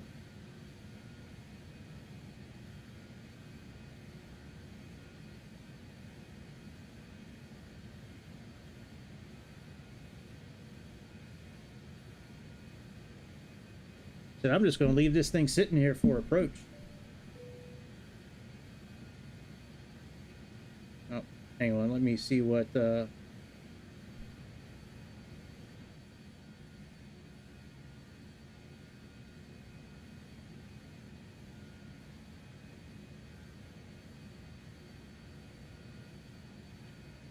why are we descending?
That is really weird why I just started descending out of nowhere.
I mean, we're not at the maximum for this aircraft. This aircraft, I think, goes up to 29 or 30,000 feet, I think.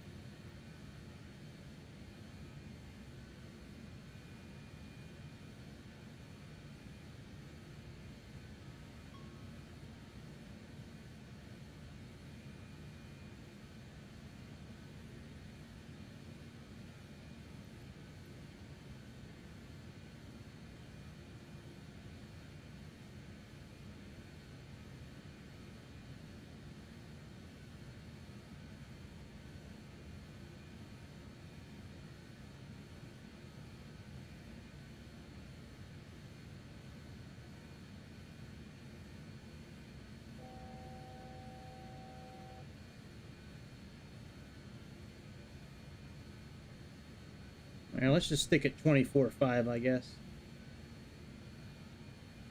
See what happens then. I've never seen this aircraft do that before. When you get up to cruising altitude and you click the altitude button, usually it stays where it's supposed to. I've never seen it just start descending like that before.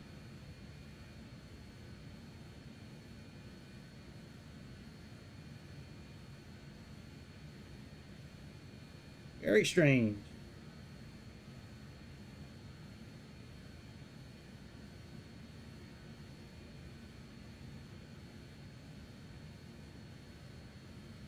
All right, we can go target now. Sync.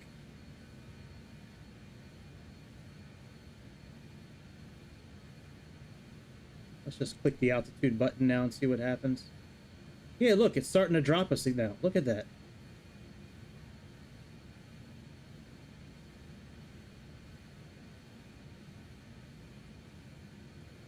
It's almost like the airplane is broken almost, it looks like. Unless it levels off right here.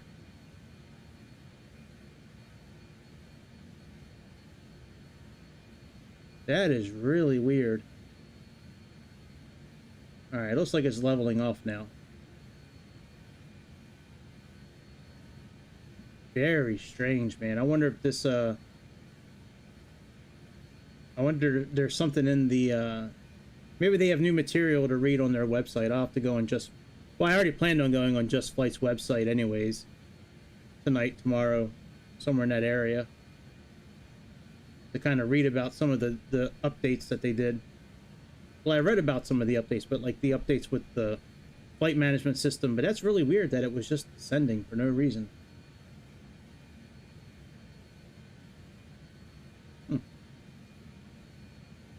Anybody got any ideas? You guys are quiet tonight. It's my fault. I get it. You guys are mad at me. I'm sorry. I'm sorry, guys. I'm human. I make mistakes every now and then. I made a mistake. Please, please forgive me. Please forgive me.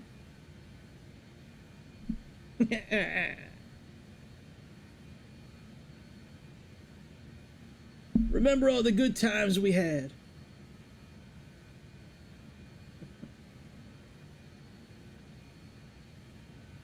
Remember all the good times we had. All right, let me plug in the ILS information.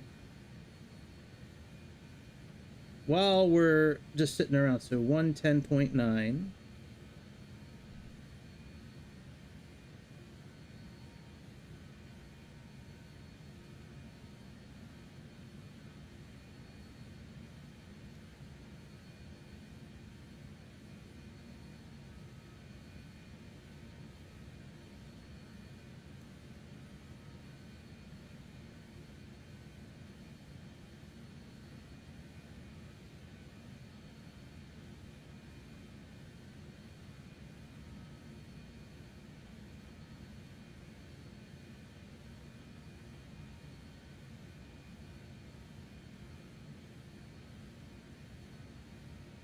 And our course is 77.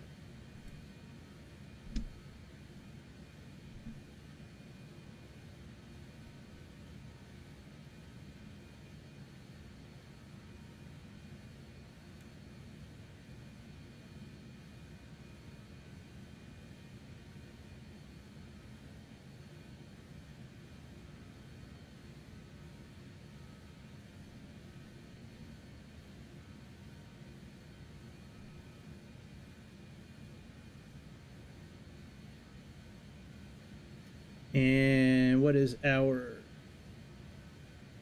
decision height? Looks like it's... Oh, no. Hey, what's up, Magnum? Happy Friday. All right, we got 100 as our decision height. I think I made everybody mad, Magnum. I don't think that's why anybody's talking right now. Everybody's been quiet for a little while. I think I made them all mad. I jumped into this new updated airplane without looking at the new flight management system, and I spent about a half an hour kind of fumbling around with it. So I think everybody's mad at me right now, but... Oh, ice protection. We got to put some of that shit on. Hope you're having a good Friday, Magnum.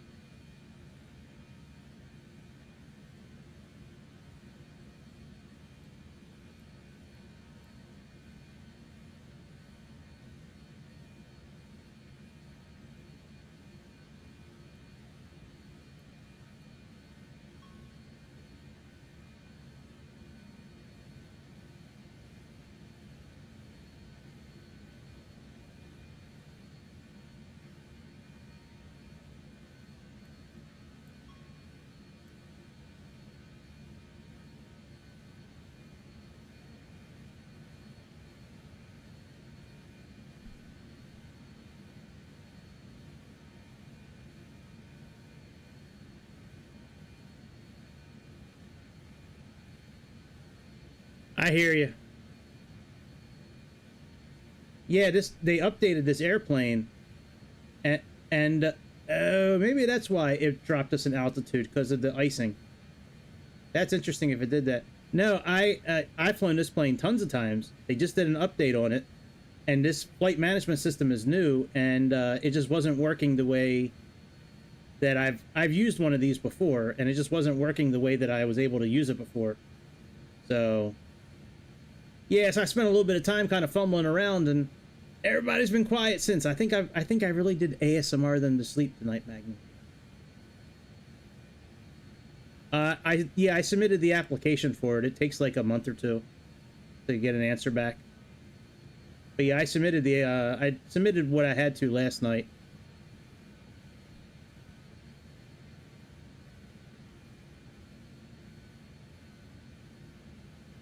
All right, let's plug in. So there's 3 parts to doing that monetization, and you have the first part's like just actually like agreeing to the terms and conditions. The second part is the Google AdSense part, and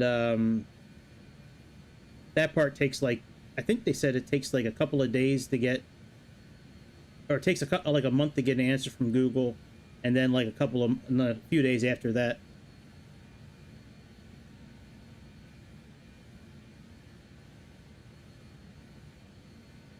Oh, that's cool, man. Did you like flying it? Was it fun?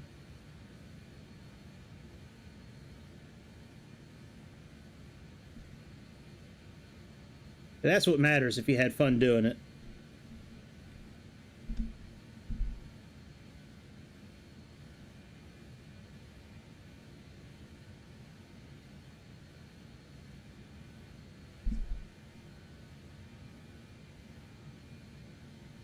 We have 19, and we got a good amount of miles before we need to get to 21,000 feet. So about 30 some miles, it looks like. Let me click VNav and see what happens. Nothing. Doesn't light up.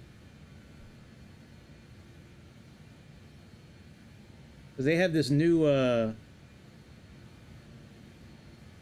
let me look at the descent checklist, actually.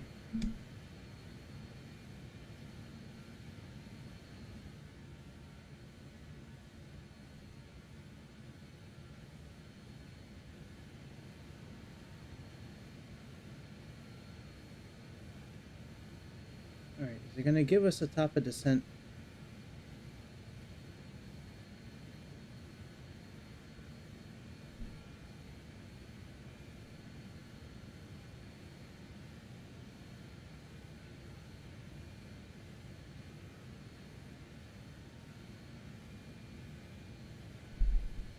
Doesn't look like it. All right, let's do this on our own then.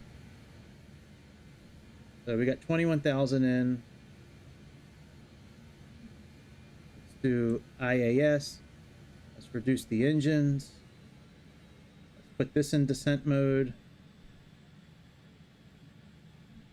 Let's arm the altitude. And let me see what it says here for descent. All right, PTU on, and that's it right now. So just the PTU. Pressurization, landing data. Oh yeah, shocks and bugs. Okay.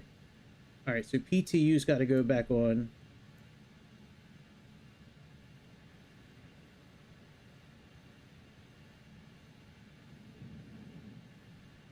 Whoa, bitch.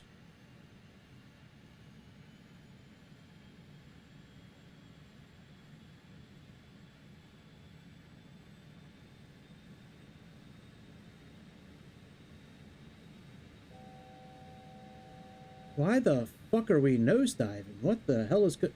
There's some wonky shit going on with this airplane, man.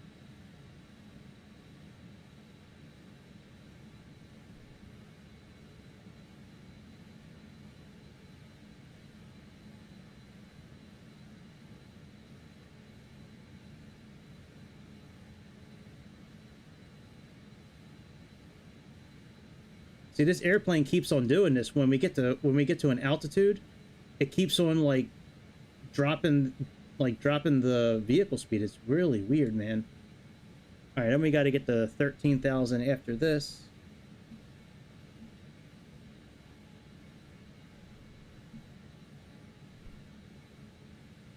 See, it's weird, man. What the hell is going on?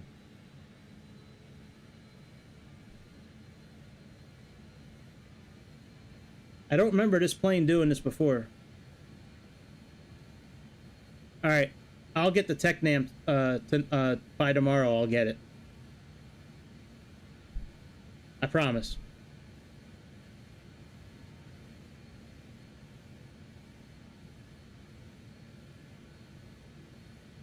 All right, so after this waypoint, we got to get down to 13,000 feet.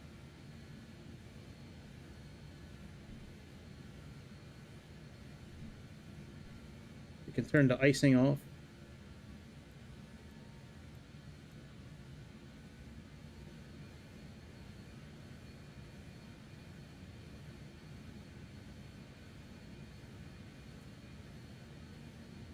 The TechNam looks really cool.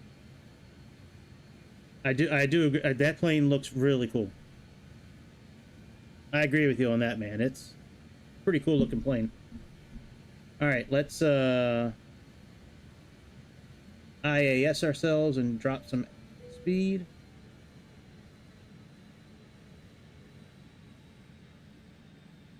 We can get down to 13,000 feet.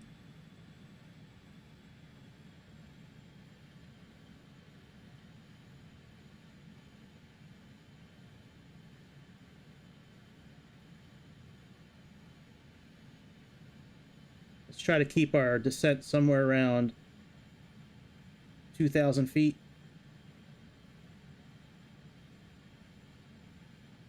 Pull the throttle back a little bit. Try to keep ourselves around 2,000 feet.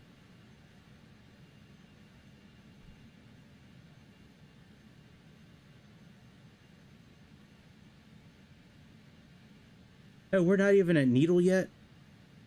What the fuck, man? This, I tell you what, man, this system here. Oh, I don't have it on flight plan.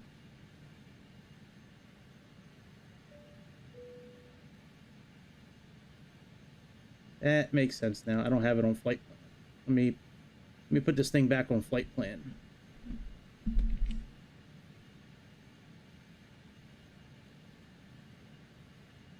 Oh, my eyes, if I could see. Oh, my eyes, if I could see. Yeah, there we go. Okay. All right, well, let's hold up. Let's click altitude here.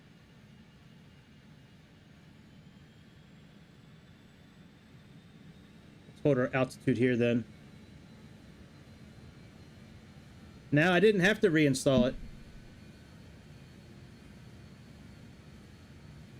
Nope.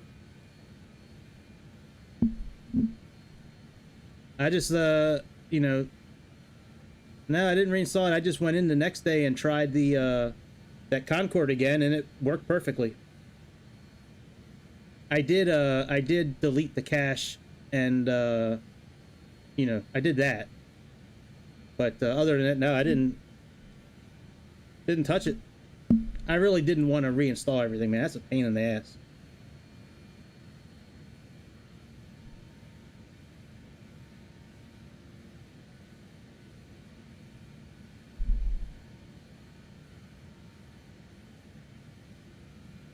Oh yeah, we do need to click our V speeds for landing.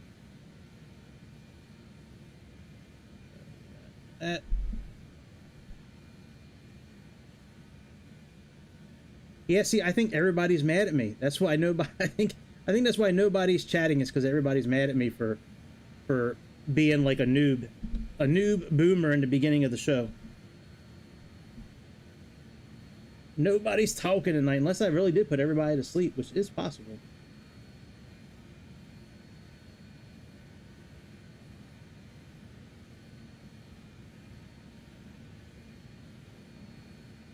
Whoa, bitch. Jesus Christ.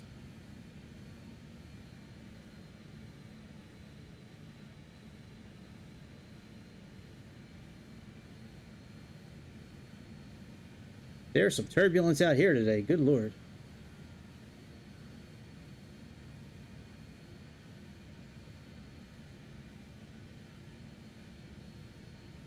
All right, now we're getting ready to make our turn for 13,000 feet.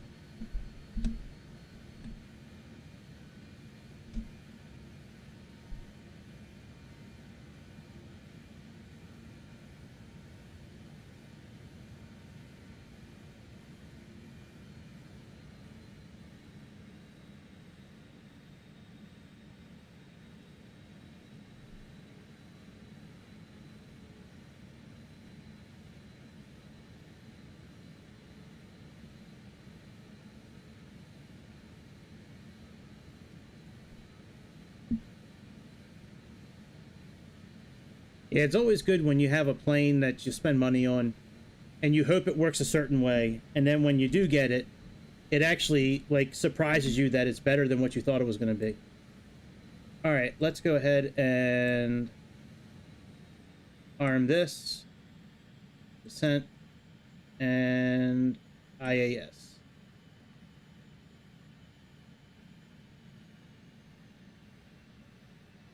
We need to get down to 13,000 feet.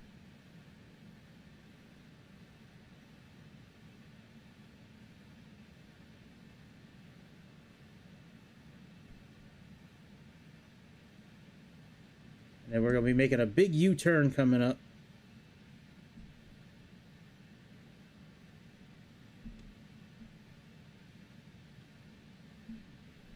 My favorite plane right now, I think it's still the ATR. To be honest, like out of all the planes, I think the ATR is my like absolute favorite. I really like the Honda Jet. That's fun. But I would say it's a toss-up between the brand new Neo, like the Inabuilds Neo A320. I think that, or the ATR. But I'm more leaning towards the ATR. I've really been enjoying that plane. Yeah. It's a fun plane. It sounds good. It's got a decent amount of tech behind it.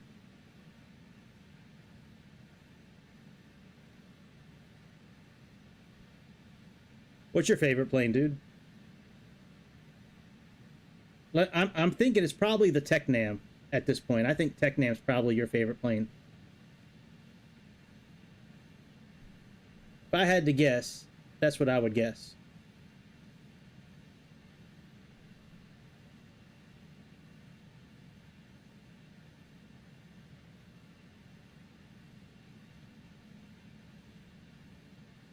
All right, so approach, APU on, fuel panel set, cabin warned. That's okay. So altimeters, that's at 6,000 feet. seat belts, and APU. That's it. And the cabin.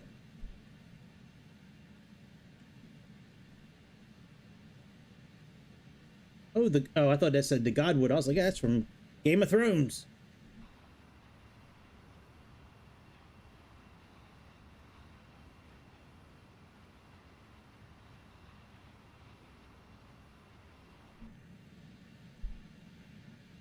All right, we can actually put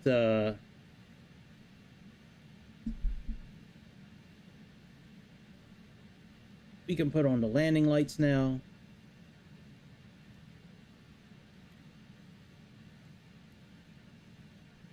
And we can put on wing lights and logo lights. Yep. I hear you, my friend. That ATR is nice.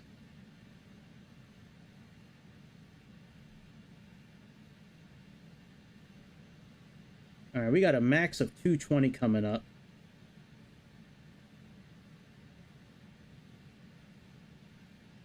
So let's cross at 13,000 feet. Then we'll drop down to 7,000. Oh, the double ender. You know what? I may take a closer look at that, because I mean, if you really like that plane, you know, maybe I'll take a closer look at that thing and see if it's something that I would enjoy too. I probably would. I think a lot of us that are into this simulator, I think a lot of us are into the same type of planes. You know what I mean? Like, we all kind of seem to have the same sort of taste when it comes to what we like in airplanes.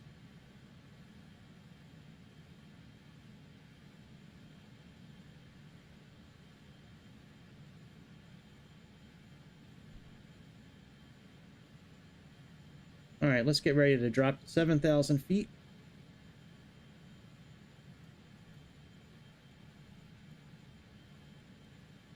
And we got to stay below 220, so let's kick up the speed just a little bit.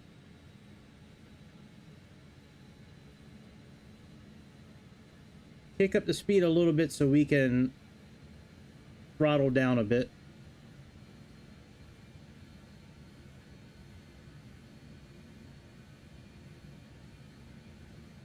All right, very good. Now let's arm this, go in descent mode, click IAS, and now reduce our speed.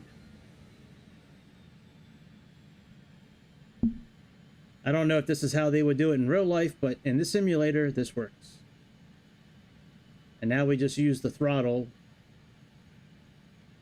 to manage our descent.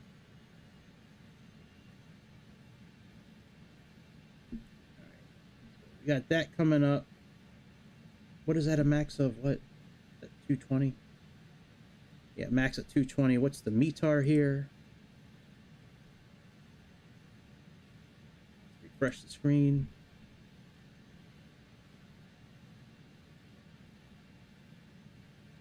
$30.18.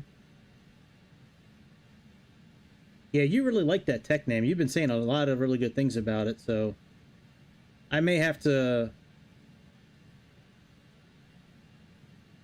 Oh yeah, I love bush flying.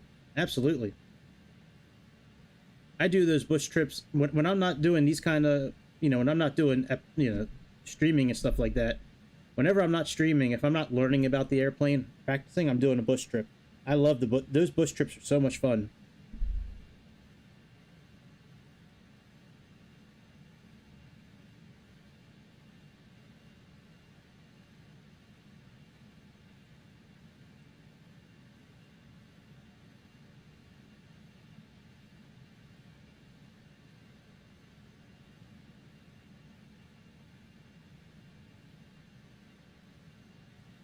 Oops, wrong chart.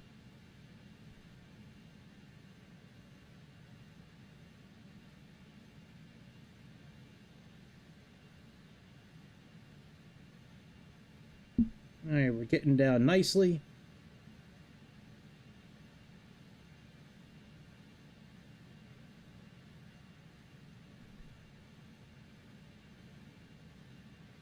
And then when we make this turn, we'll click on approach. seatbelts, APU. And then landing, we got to turn the APU air on. The engine air off. APU air on. Flaps as required, brakes, that's fine. And the AC pump. So really just the AC pump and the air. And TMS, I can't read through the, oh, whatever. I can always bring the checklist up here, actually. So APU, what did it say for the TMS? It doesn't say anything about TMS here. All right.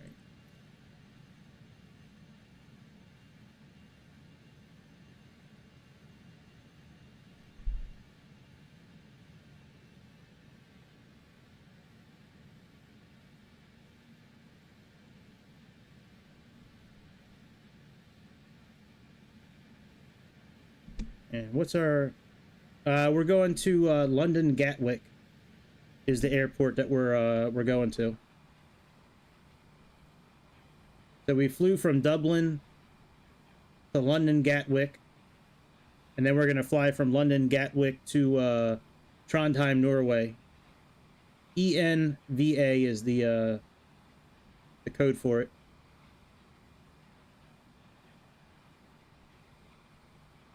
Well, thank you.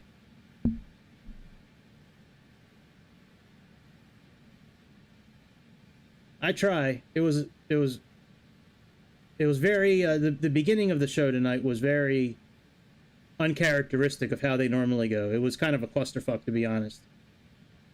But you know, what can you do? Sometimes you have days like that, you know.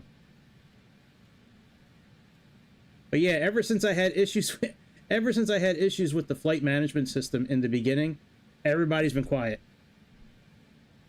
Nobody's been talking. You're like the first person to talk the whole time this airplane's been in the air.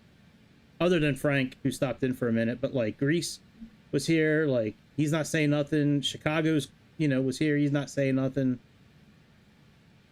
Which is okay. Look, I don't expect people to stay the whole time. You know what I mean? The whole time. It is what it is.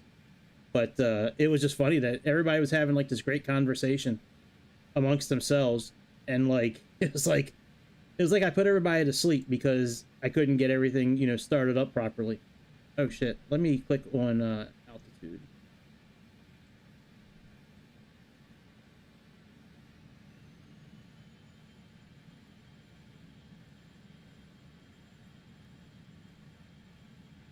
All right, so no flaps until 148. Looks like 124-ish is our...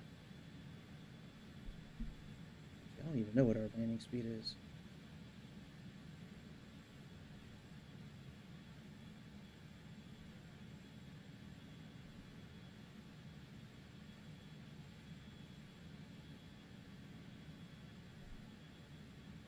Does it have a landing speed here? Let me see.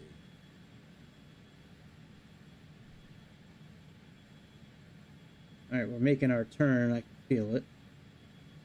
Gear down, flaps. Yeah, I don't see a VREF speed. I think it's somewhere around 115, 124. I think 115, 120. I think. Oh, that's approach speed. Let me see what land. Oh, that's it. There's no landing.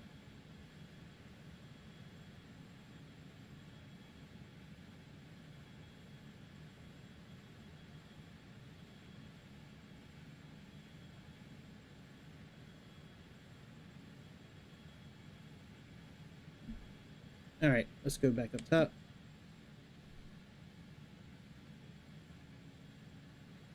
All right, let's start descending again.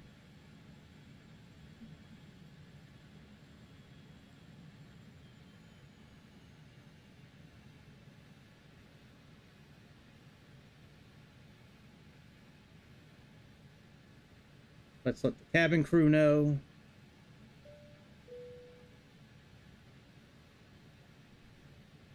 And let's make our announcement.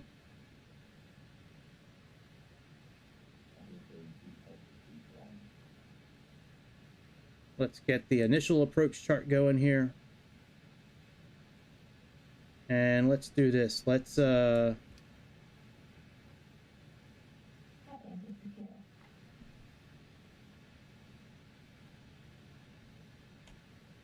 our heading mode, because we're going to go into regular mode here. So let's go into heading mode. And we need to flip this switch here.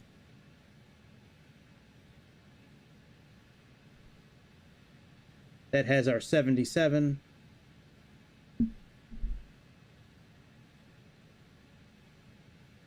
And I can do this tonight because I have the chart there. If I didn't have that chart helping me, I don't think I would be doing it this way.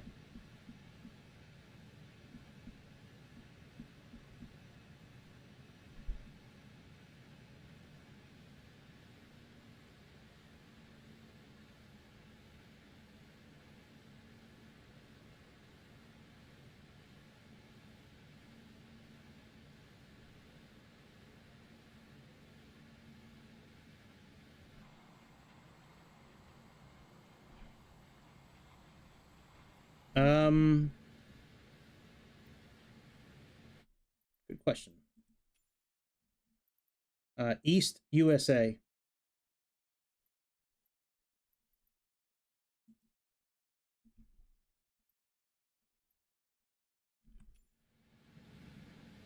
Whoa. That thing does not like being put on timeout. Good Lord.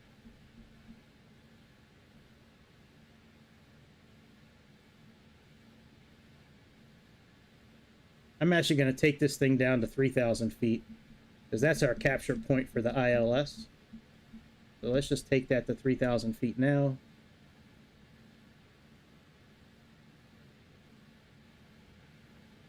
And since we're in approach mode, we needed to put the...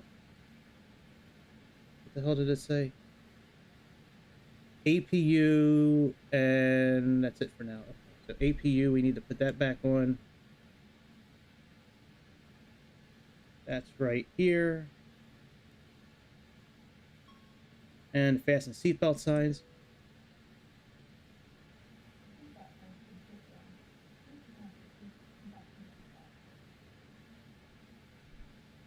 And then landing, it's just AC pump and then change the air from engine back to APU.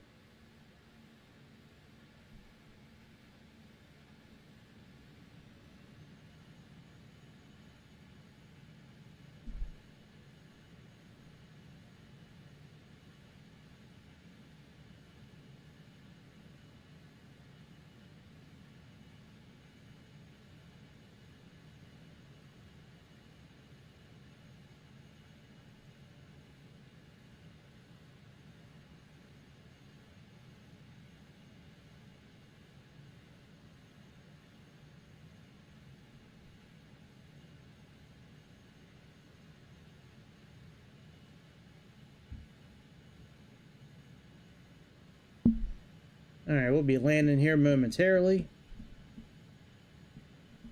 Then we'll jump in the 737 and... Speed checked below 205. Select flaps 18. Well, thank you, good sir.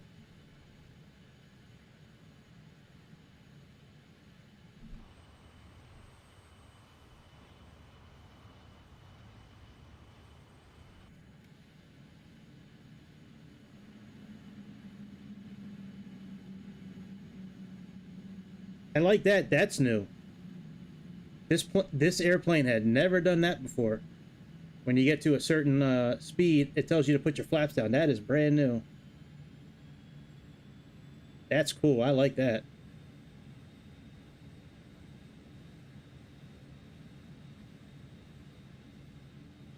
All right, let's put the AC pump back on.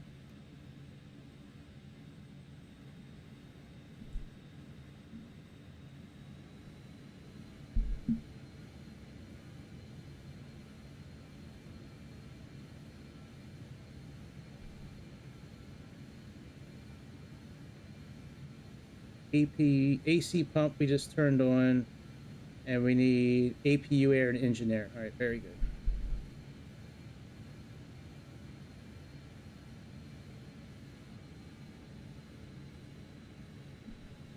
All right, let's start making our turn a little bit. Whoa, not that much.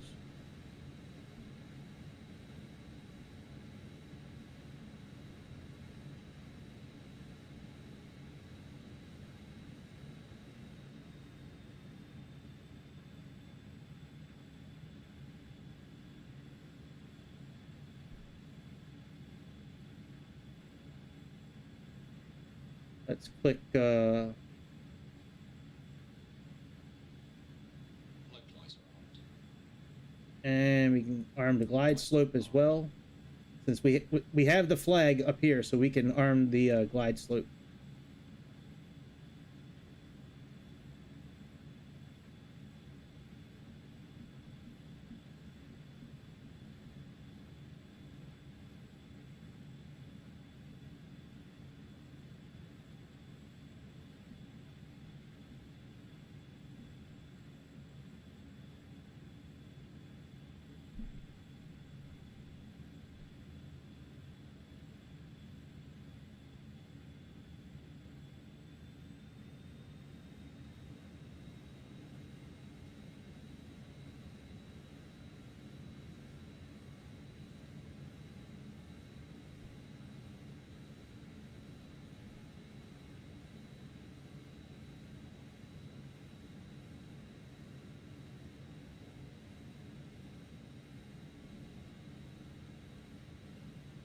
Localizer captured.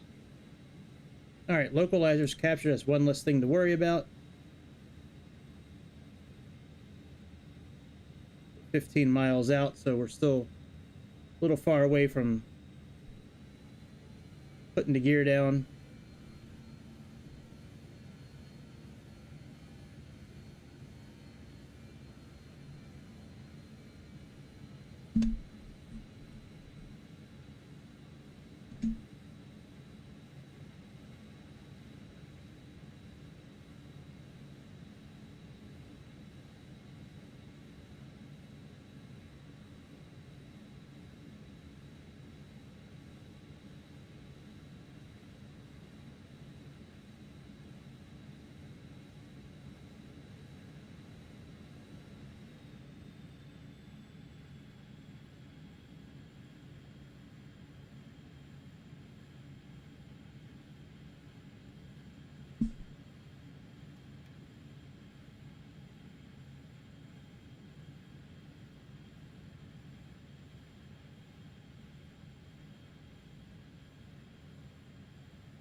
All right, let's switch our air systems.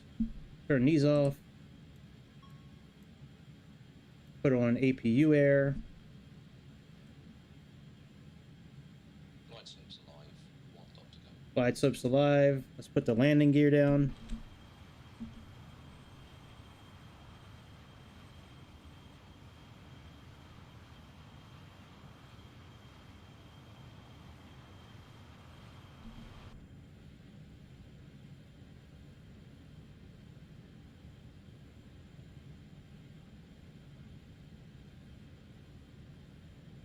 Brake fan selected on. Okay.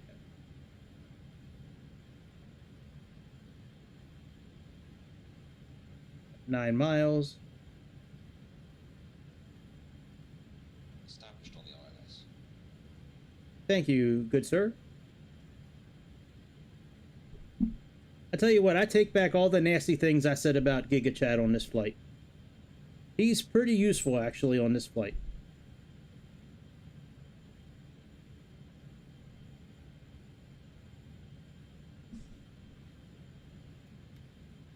All right, flaps 30. 2500. We got our radio altitude showing now, too.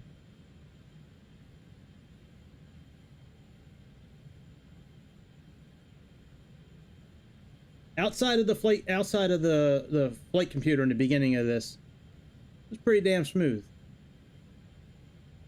Oh shit, I never built the next trip, did I? Let me go into SimBrief and see if I built it. I don't know if I did or not. I think I did.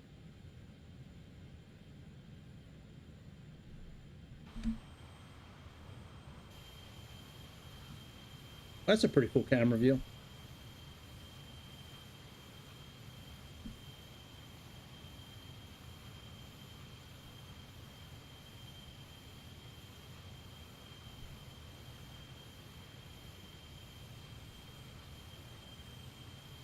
Nope, I didn't. Damn, I thought I did.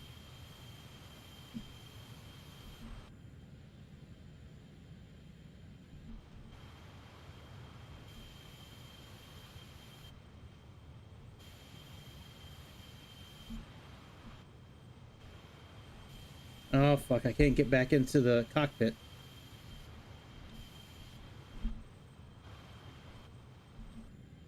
There we go. Whoa! Look at that wind pushing us. Good lord. You better line back up, buddy.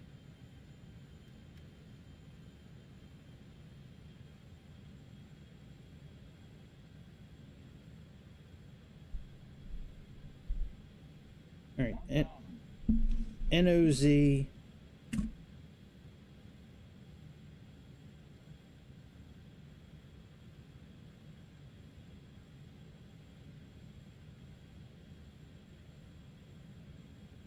Let me take manual control of this thing. Disconnected.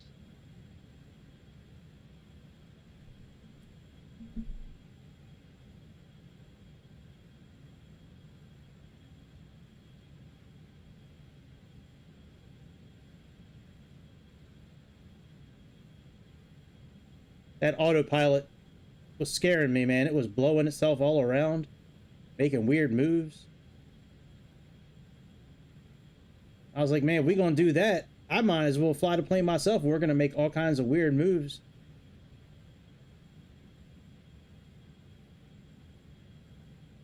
Oh, flight stick, you are so nice. It's so nice using a flight stick versus using my thumb. It is so hard landing a plane with just your left thumb.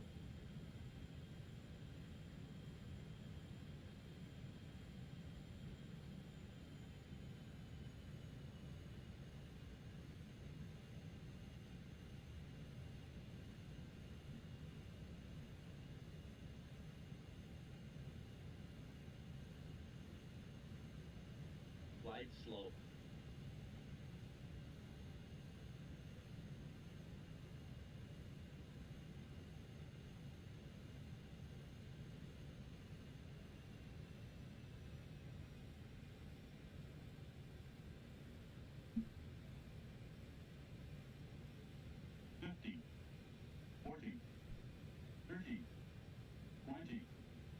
Ground idle.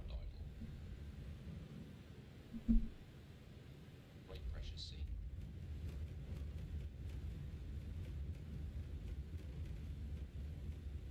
I need to figure a way to get the reverse thrusters to actually kick on when I'm using the thrust lever.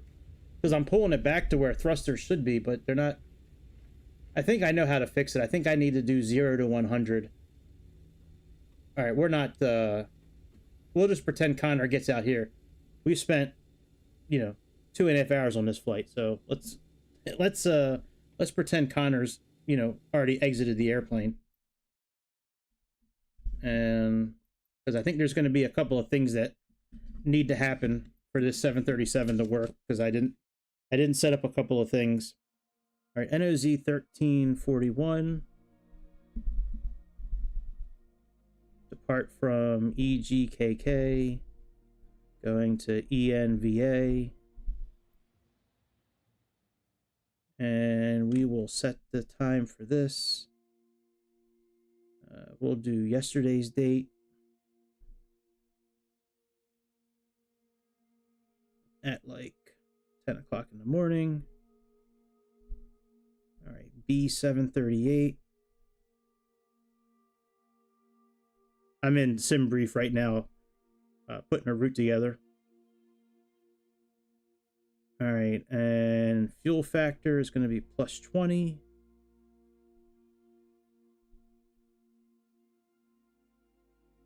And actually, let me get the... I wonder if I can get the fin number of this airplane too. Give me a second. Let me go on flight stats real quick. See if I can get the actual tail number of this plane that we're doing. NOZ. All right, Norwegian. And it was 1341. Yep. 1341. Search. Yep. London. South Terminal, Gate 25. Oh, that is so awesome, man. The Raptors. Do you like it?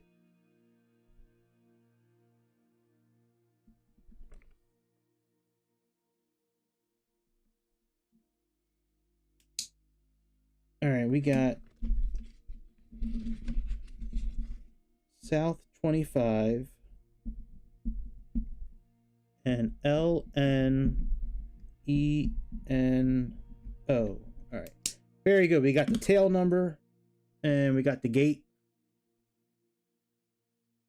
Let me go back to SimBrief.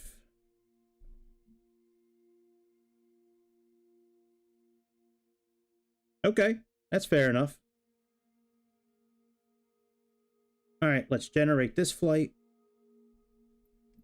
Let me see if let me make sure there's no updates. Nope. All right, let's get in the 738.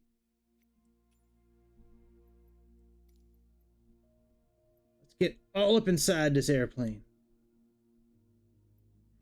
Now that it's working again. 738. I've been waiting so long to fly this plane. All right, the tail number is LN-ENO.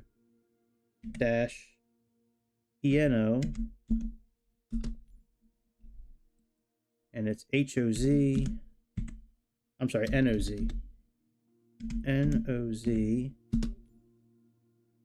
1341. This is a real flight that took place earlier today from Gatwick to the Trondheim airport. All right, let's go ahead and select our departure. So, oh yeah, that's a cool plane. The 57 Falcon, absolutely. I love flying that plane in Ace Combat 7. That's a fun plane to fly in Ace Combat 7. All right, so when I looked up this airport earlier today, this gate right here is actually gate 25. Let me just make sure I have that correct. Let me go back into Navigraph, pull this in, but I'm pretty sure that's gate 25. Even though it says 122 here. When I recreate a flight, I try to recreate as much as I can. You know, just like what happened with the real flight. So I try to do everything, kind of the same. Yeah, that's Pier 2 and... Oh, I gotcha. The Felon, gotcha. I misread it when I was looking at it. Gotcha. But yeah, the Su-57, they have that in Ace Combat 7. And man, I know it's not realistic in Ace Combat 7, but it's fun to fly, man. I understand what you're saying. I'm just saying that, yeah, that is gate 25. Okay. No, I'm just saying in Ace Combat 7, they have the Su-57. I'm just saying it's really fun to fly in that, in the simulator. All right, all this is correct. Oh, you know what I do need to do? Hang on a second.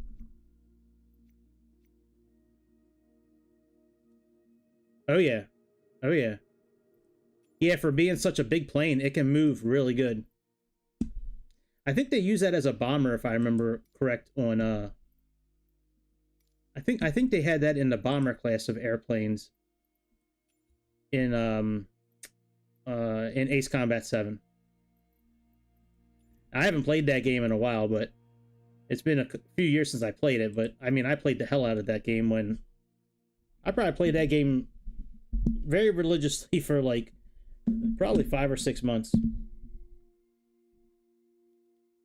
All right, let me go down to throttle. We need to get rid of 1 through 4.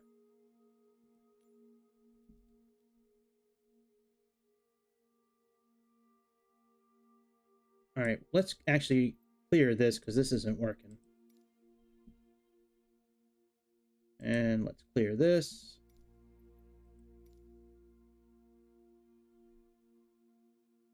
Clear this.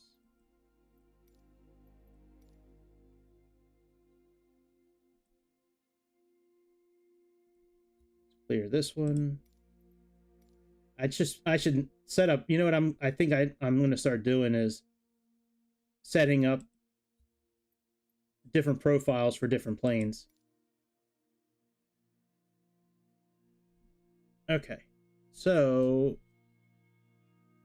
throttle axis.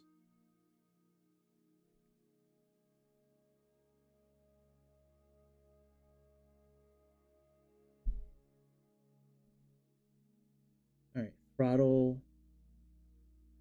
Okay. So we have throttle 1.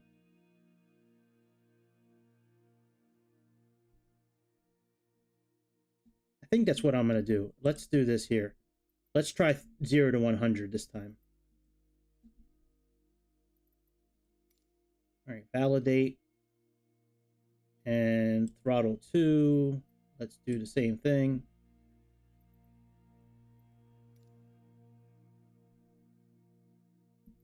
All right, let's apply and save that. And let's actually copy this. And we're going to name this one B738.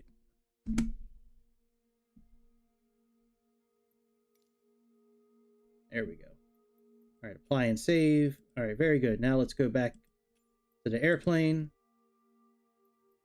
Got that. All right, let's jump into the airplane. And I already know SimBrief is connected. All that stuff's connected. But I haven't done anything with the throttle. And I don't know if it's got all the presets that I normally have in the airplane. So we may have to do a couple of things. Yo, that's cool, man. You can do that maneuver? That's cool.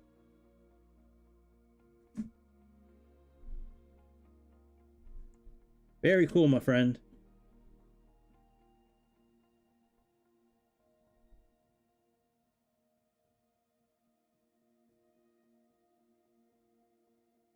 All right, Connor has just made his way to the gate. On his way to the Viking capital of Norway. I bet you I'm going to have to restart this airplane. I bet you. Oh, no, it has it. So with this airplane lately, it's been starting without this center panel and without the tablet. So let me look at the throttle real quick and see if this is...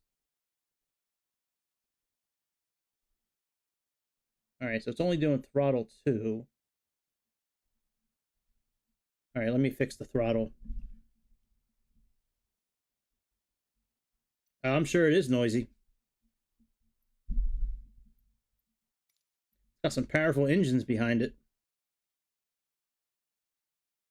All right, power management, throttle. Oh, I don't have the right thing set up. Okay.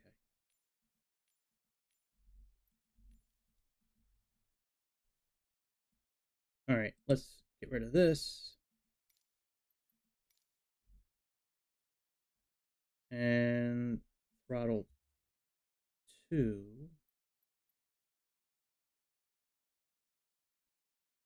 Well, you know what? Hang on. Oh, let me try it. Hang on.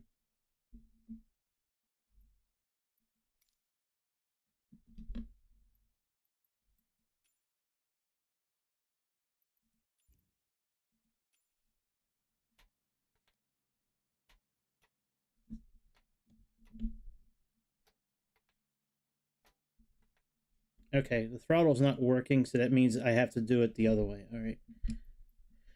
All right. I know what to do to fix it now. Let's go back to power management, throttle, all, and it's got to be this one here.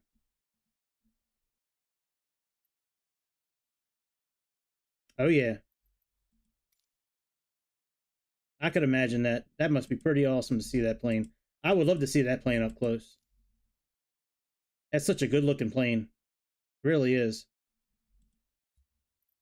All right, start scanning. Validate. And let's get rid of this. And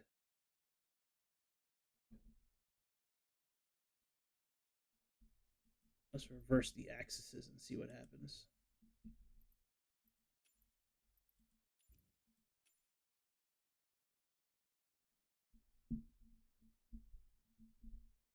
All right, nothing.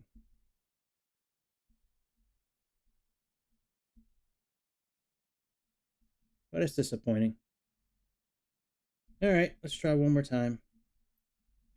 If I don't get it this time, I think I'm just gonna use my Xbox controller tonight. To be honest, I'll give it one more try with this. I'm not gonna sit here all night and worry about this.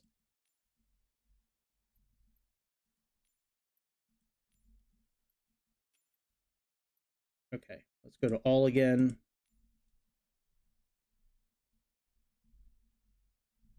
Okay, throttle to.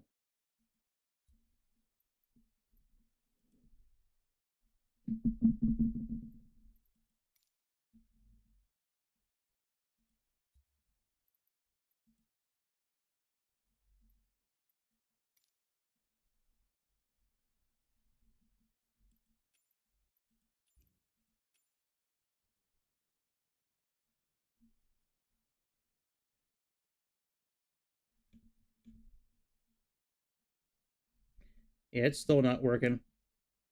All right, I'm not worried about it. Let me get my Xbox controller out. I'm tired of messing around with this. I'm not gonna spend all night doing that. I should have did it. I should have did it earlier.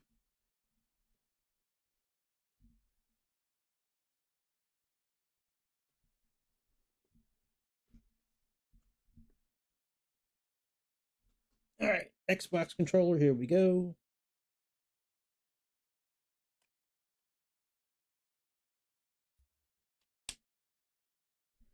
All right, I just have to switch my mouse real quick.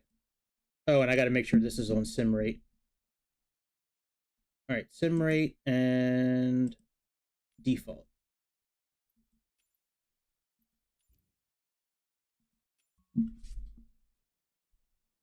Yeah, now they're working. Sure thing, buddy. We can be friends.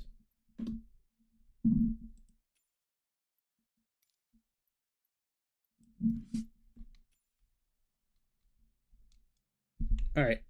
Let me make sure all the settings are correct in here.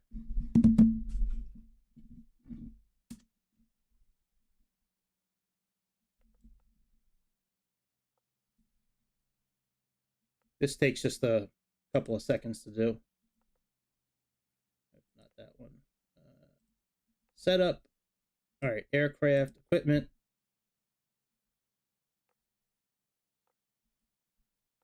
All right, fail OP. That should give us the 3 buttons up here. Yep. When you have these 3 buttons on this airplane, that means you can do a Category 3 ILS landing. So you need to have fail OP for that. All right, double D rate. That's fine.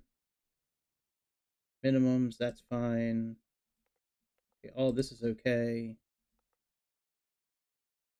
Default transition altitude. What is it in this area of the world? Let's see. It's probably 6,000.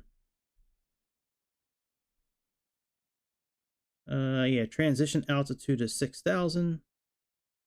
So, actually, let me see what it is over in Norway. It's probably the same thing. Let me choose the landing real quick on Navigraph, and that'll tell me what it is. So, ILS runway 9. All right, let's see what this chart says.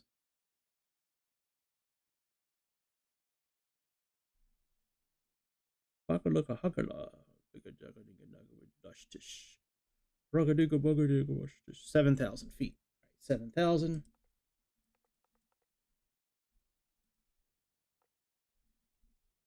All right, next.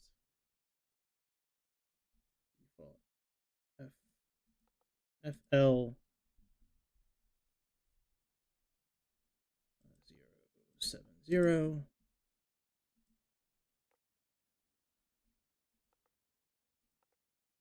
Okay, heads up display. Yes, install that. Yes to the yaw dampener gauge. Performance improvement package. Yep. Auto probe heat. Carbon brakes are fine. Air stairs, that's fine. 2 classes of cabins, that's fine. All right, auto ignition, yes. New pressurization panel. Flight tablet, yes. All right, antenna and MMR. All right, that's done. All right, displays, split axis. Okay, all that's fine. That's fine, that's fine, that's fine. That's fine. That's fine. That's fine. And metric system. All right, that's good. Failures. Service-based failures are on. All right, return. Let's go to options. Let's go to simulation. All right, all this is fine. That's fine. That's fine. That's fine. 8x speed for compression. That's fine. Let's flip this back and forth so it works. All right, that's fine. Performance. All right, we don't need to do anything there. All right, IRS options. Fast. All right, and return. All right, return. All right, let's save this as NOZ.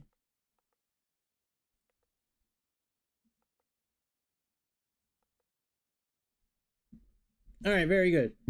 So we're ready to go now. Let's go ahead and wait for that to finish saving. All right, very good.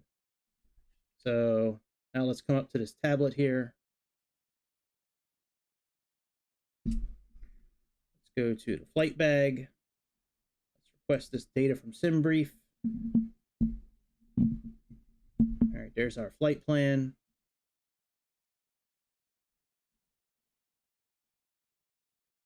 Departure.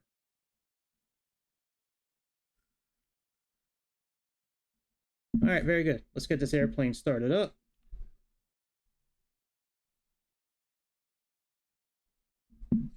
So let's put the battery on. Ground power.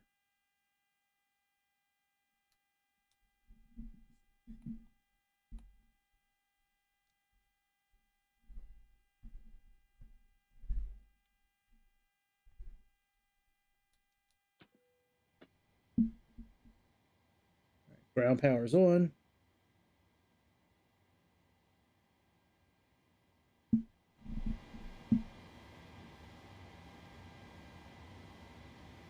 Go ahead and put some lights on.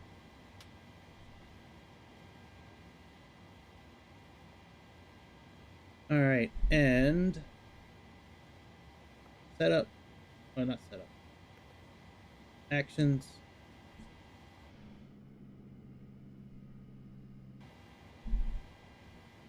We'll leave the air stairs there. I was going to connect the jetway, but we'll just leave that. All right, so our fuel tonight. Let's look at the flight plan.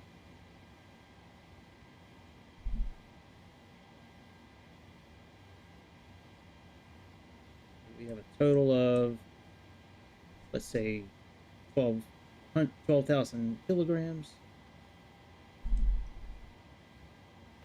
12,000. Turn. Payload. Let's see here.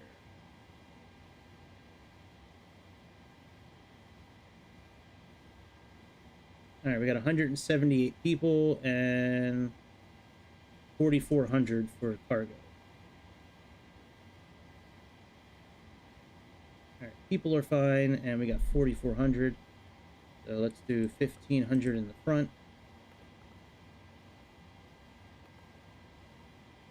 And 2,900 in the rear.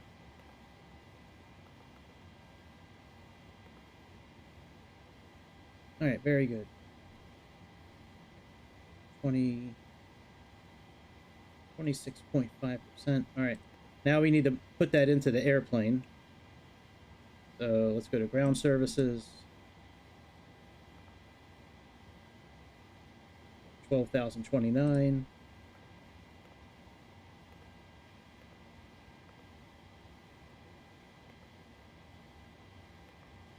Got 160 people. We can release the stairs now too. 160. And we got 1,500 here. And 2,900 here. Alright, so airplane's all taken care of. As far as weights and all that shit, let's go ahead and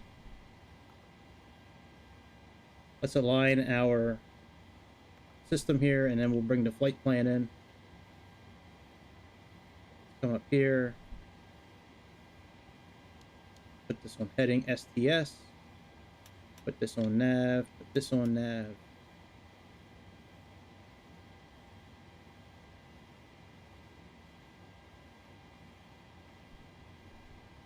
Next page. Put this. That should be right. North 5109. Let's see what it says.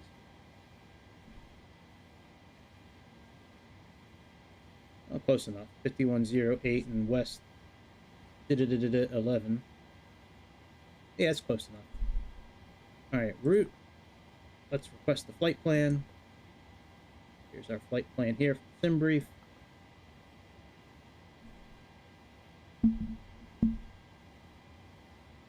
Select this route.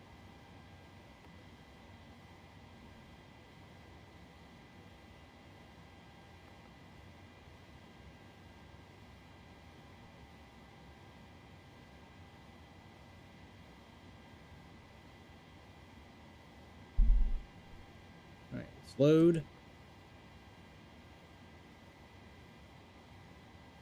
NOZ 1341, that's what we got.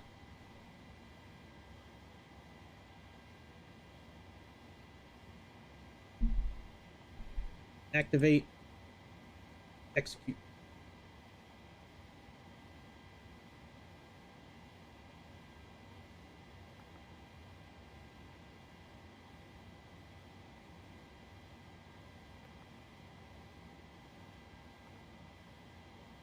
All right, very good. Let's let me get,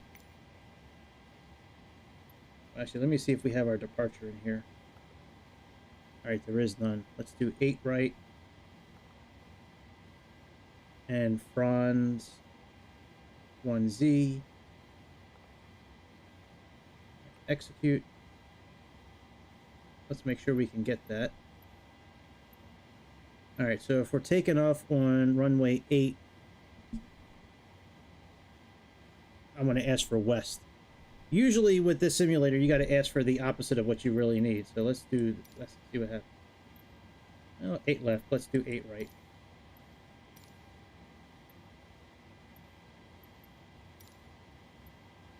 All right, 8 right, we got it. And then for our arrival,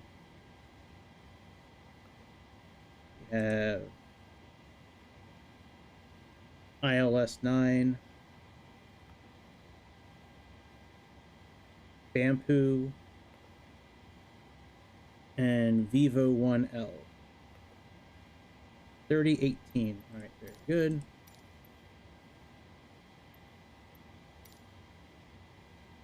All right, that's done.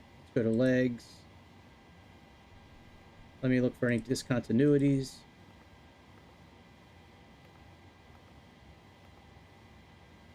a vector at the end, but that's okay. All right, let's look at our flight on the map here real quick, and then we'll get our weights in, our fuel, all that stuff, and then we'll be able to back up. I mean, we're just about ready to back up. So let's put this on plan. And we're going to click this step button down here.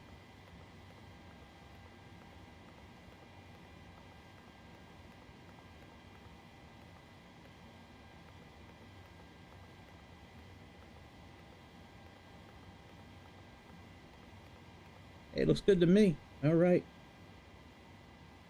Let's get our weights in. Let's go to init reference here. Let's request.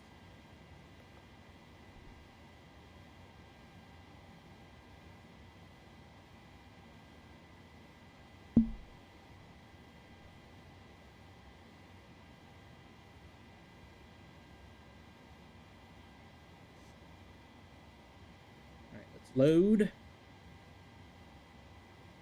execute. All right, all that looks pretty correct. I don't know if a cost index of 57 is gonna mess us up or not. We'll see. If I can't put on the LNAV or VNAV, that's the reason. I might lower the cost index actually, because when it's too high, sometimes it won't allow us to put LNAV on or VNAV. All right, so our actual trip is gonna take let's say 7.3.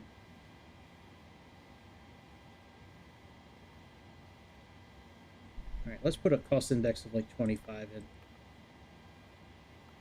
It doesn't really matter. I mean, all right, let's do 7.3.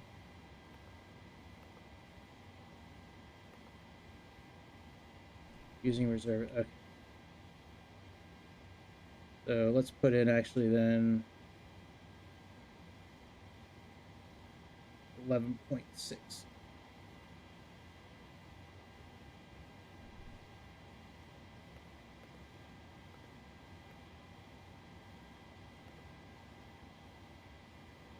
All right, there we go. All right, now let's go ahead and do our takeoff speeds, and then we'll finish getting the cockpit ready, APU turn on, backup, all that stuff. All right, takeoff. We got 8 right. Let's import this from the aircraft. Import the weather. And calculate. There we go.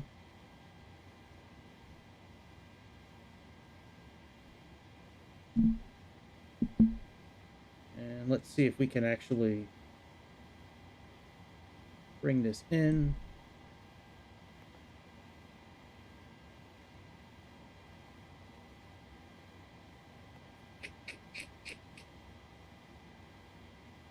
Well, let's do this request again and see what happens. Let's see if it brings it all in now. I don't think it will, but let's try it. I really thought there was a way that it would bring it in.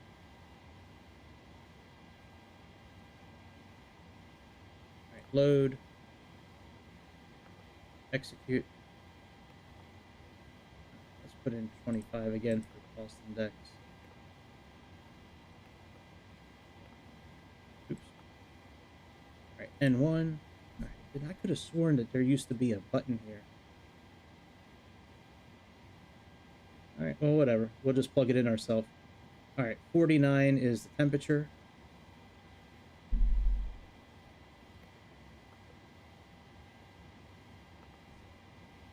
And what are we doing? Flaps 5. Trim is 4.9. regular takeoff, so there's no derating it. So takeoff is fine. Let's go to takeoff here. We got to put the slope of the runway in. And the wind. Alright, slope is 0. Wind is 40 by 3.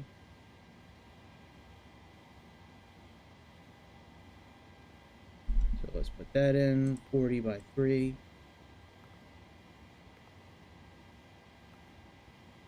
And 0.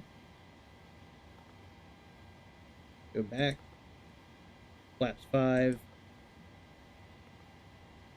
This should pull in automatically. Yep. And is that really 147, 148, 152? Close enough.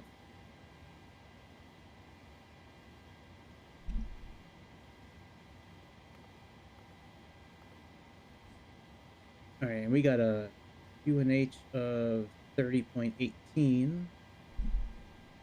Let's change this. I have it set up where it'll change all of them at the same time.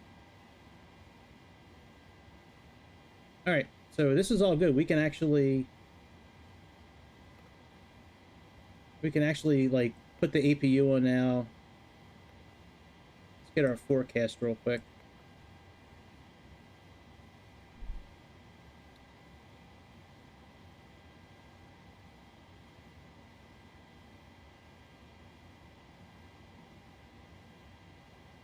Come on, baby.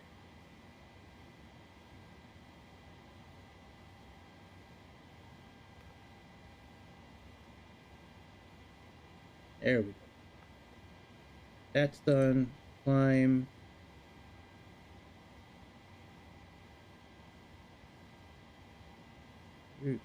Cruise.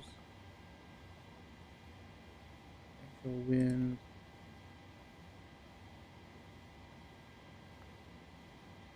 F status.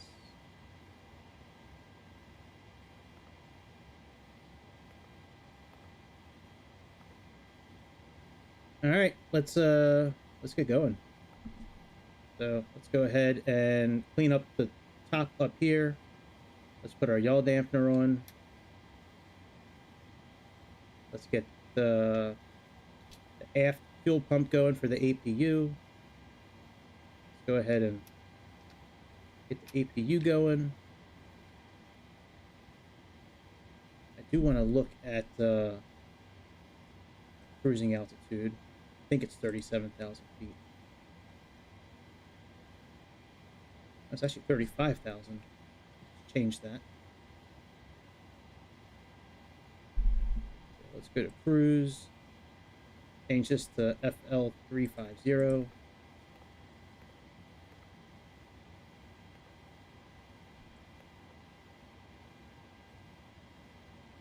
Let me see if we need to adjust the forecast at all. Nope, it's okay. All right, let's go back to legs.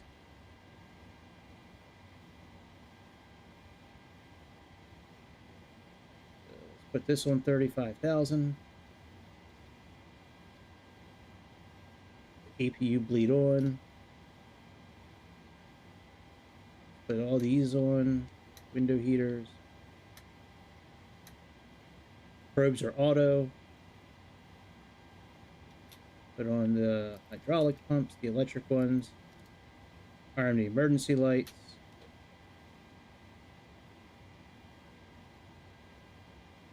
Put on the APU power.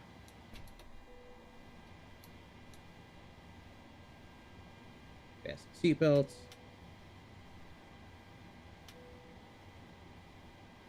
All right, very good. We're ready to back up and get the engine started and get going. So go ahead and click on this. I don't remember if this thing has a backup feature on it or not. Let's see here.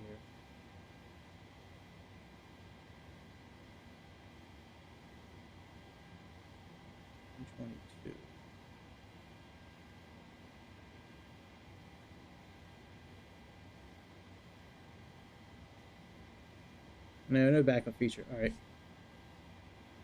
Oh, yes, it does. I'm such an idiot. It's right in here.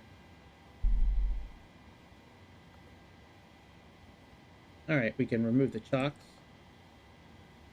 Let's connect the tug.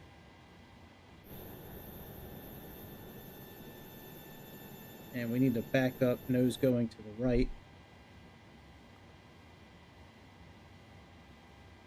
Cockpit to ground. Go ahead. We've been cleared for pushback and start. They want the tail to our left. Roger that. Ready for pushback. Tail to the left. Release burn brake, please.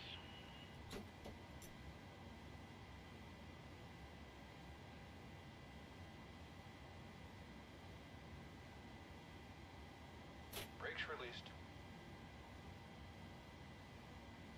All right, weather is still inoperable. It is what it is. Brakes released. Here we go.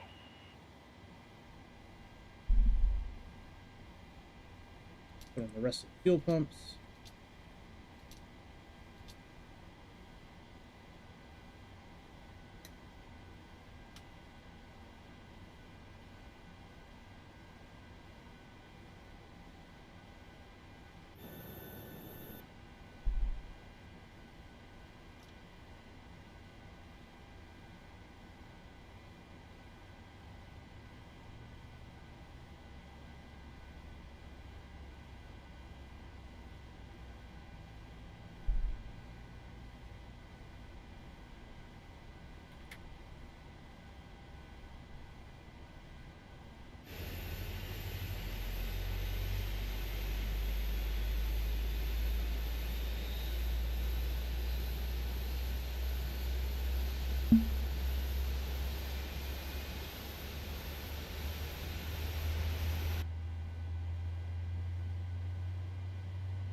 All right, let's turn our flight directors on. This takeoff, we actually have a maximum of 5,000 feet for a minute. Pushback complete. Parking brake, please. 78 is takeoff heading. Let's put on the other engine. Alright, steering pin is disconnected. Watch for the slip release from guidance on your left. Have a good flight.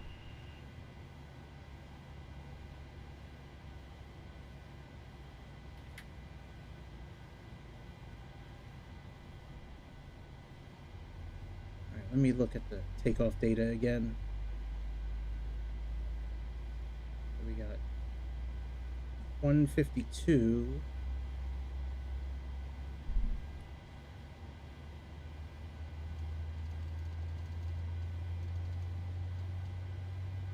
God, it's so nice using this airplane again. And we need 4 point.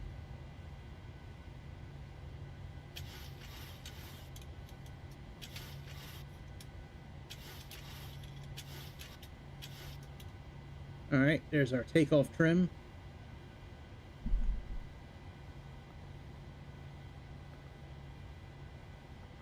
Probably gonna have. All right, let's put our flaps down.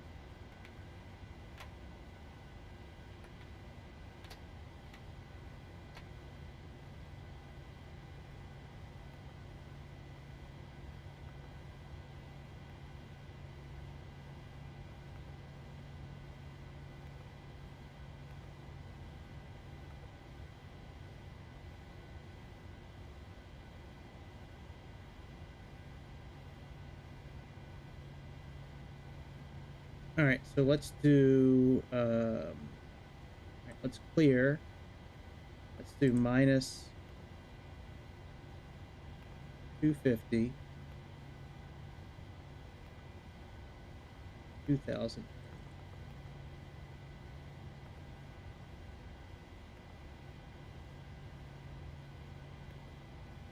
Oh, that's right. Hang on a second.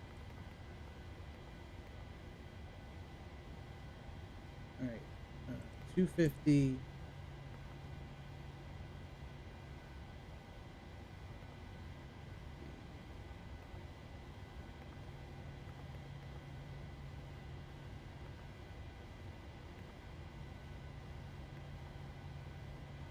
Now we should be okay.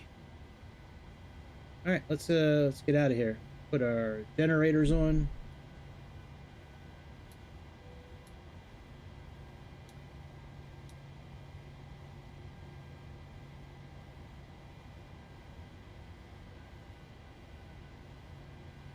Put our packs on auto.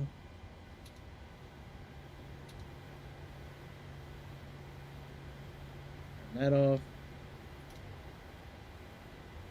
And turn the APU off. Taxi light on.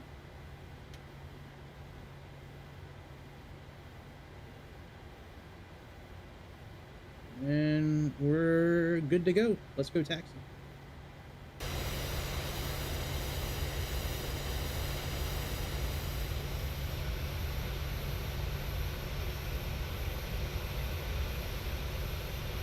I've never used this livery before. I think that's really, I don't know if they have that many words on the real livery or not. That's pretty cool.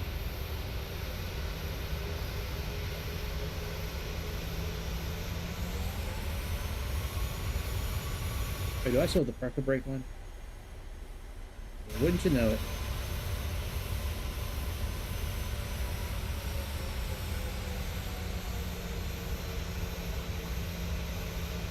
Viking Festival, here we come.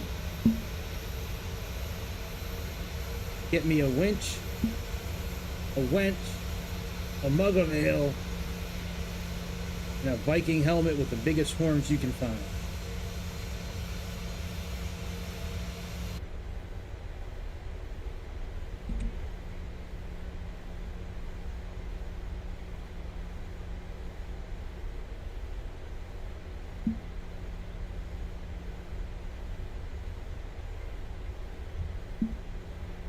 I can't wait to finish up tonight and read about that BAe146 and figure out what the hell happened with that flight. You know, with that flight management system. Like, still bothers me that it didn't work properly. Or maybe it was working properly and I just didn't. I don't know. Still bothers me though, thinking about it. I mean, the flight was a success. I just don't. It's very, you know, I've done hundreds of these already, these flights and all that. I've never done tonight what I did before. Out of all the episodes, everything I've done, I have never once had to take that long with a flight management system. It was crazy. It's the same, it looks like it's the exact same one that's an Aerofly on three or four of their planes. I'm very familiar with how to input a flight plan into it. It just would not let me put waypoints in tonight. Very weird.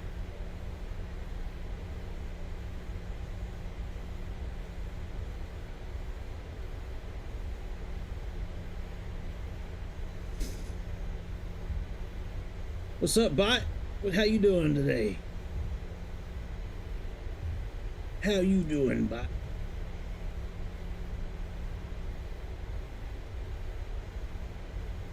All right, our takeoff chart is 23H.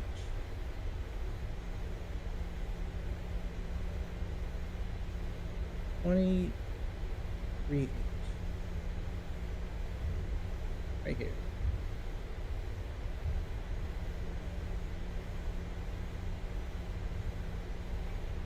Well, hello, bot. How are you this evening? Are you enjoying your Friday so far, Mr. Bot?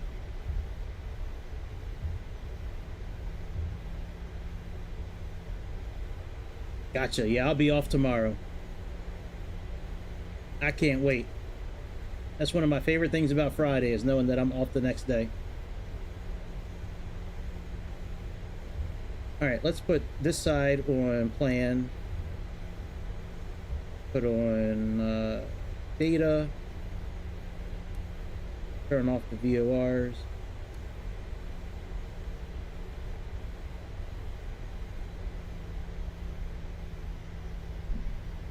And let's turn the VORs off here. Let's turn on traffic.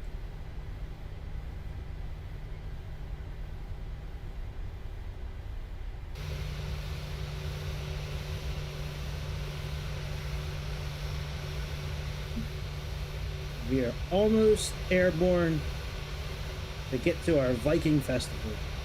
Good old Connor, he's sitting right on the window seat. Right where it says LESS, that's where his seat is. Right above the right window. I mean the right wing. Good old Connor. I tried to go with a good Irish name since we were leaving Dublin. So this morning I googled like good Irish names and Connor was like the second one. I think Aiden was the first one or something like that.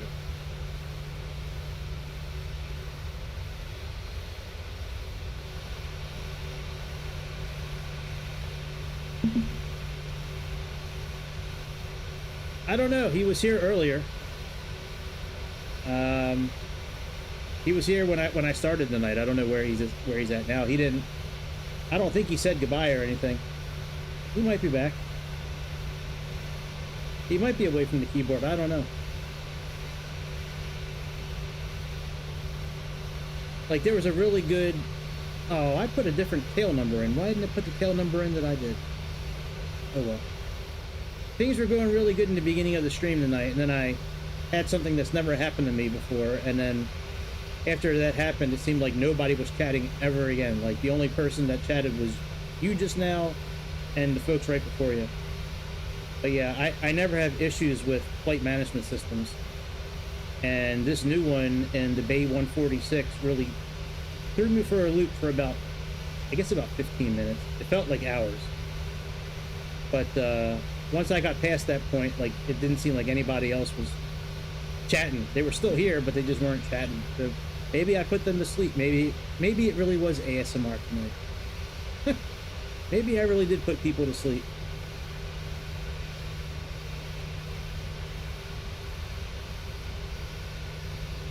By the way, that's my uncle on the back of this airplane here. Good old Jerry. Is that really his name, Jerry? Jory. All right, we'll get close up to it when we're outside the airplane. Good old Jory. I remember the days with Jory when I was just a young whippersnapper in Norway. Good old Jory was always there for me. We used to play catch together. He took me fishing.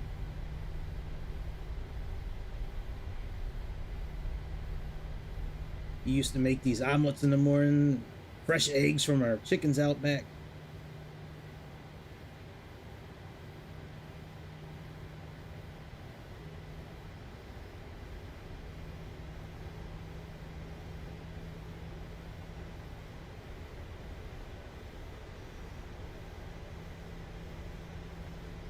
All right, let's put on landing lights. Put on our strobe lights.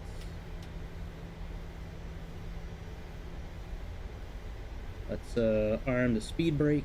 I mean the brake brakes. Let's engage LNAV and VNAV.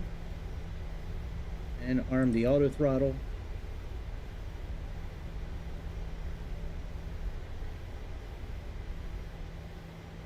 All right, we just got our clearance from Clarence.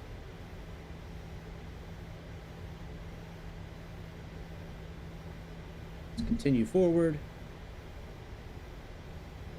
I kind of want to take off with it darker outside, actually. Let's make it a little...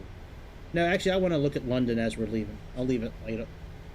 Maybe I'll change the display when we get up in the air, maybe.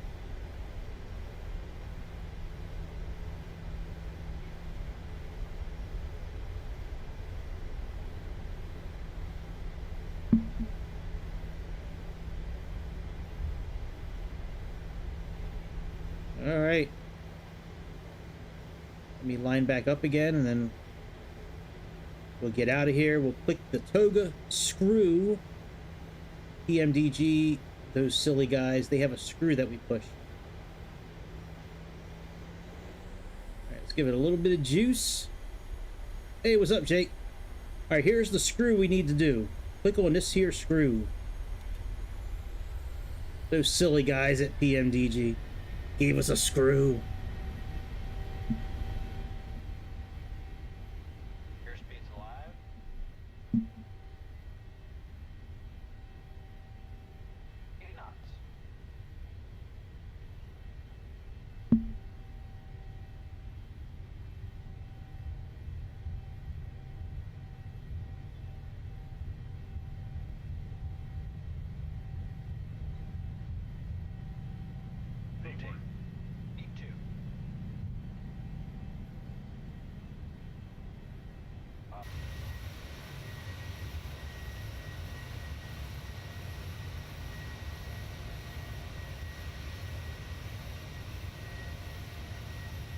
That's right, rotate.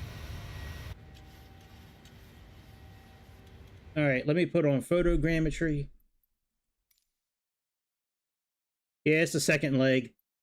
I ran into a big issue on the first one for about 20 minutes, but yeah, it is the second leg.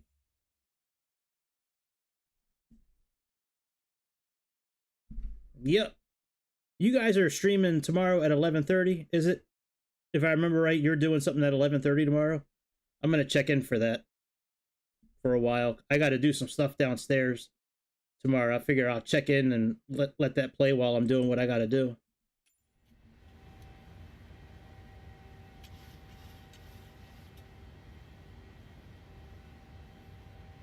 All right, let's get the 1,500 feet. We'll put the autopilot on. All right, autopilot's on. Let's go in the back and chill. See, here's Connor's seat. Let's put the flaps up.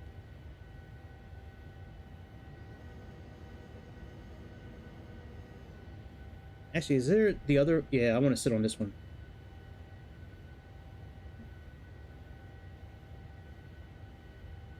Put the rest of the flaps up.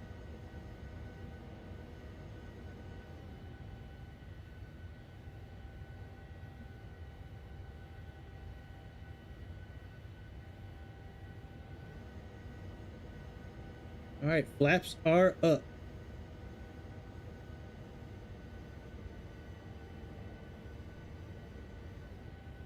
Boy, I love the wing flex that PMDG has with this airplane. That is so cool. I'm pretty sure nothing's going to fall off this airplane while we're flying. Nothing like what happened in Senegal or in Japan from earlier today. Senegal, something like they lost control of the airplane, I think on takeoff or landing, and it like caught fire. It ran off the runway, actually. I think it was a landing. It fell off the it overshot the runway and crashed. And then a United 737 was going from Japan to Guam, and about 40 minutes into their flight, they noticed that something with their flaps wasn't working properly, I believe it was. So they turned around, but man, Boeing is just like one after another with problems, man. It's crazy. So I'm not using my flight stick this time. I spent about 5 minutes trying to get the flight stick to move the thrusters, and it wasn't doing it. So I will look at that when I'm not streaming. So I was trying to use throttle 1 and throttle 2 like I normally do, and it just wasn't working. So I will play with that on my off time. That way I can use it next time. But after what happened on the first leg of the trip, I just didn't want any more hiccups. I was like, I'm done. All right, we're probably, let's see where we're at, because we got to hold off at 5,000 feet.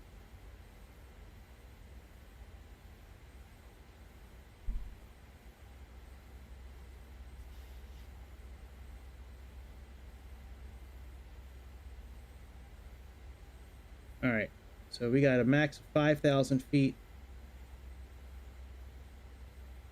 All right, we'll just stay right here then.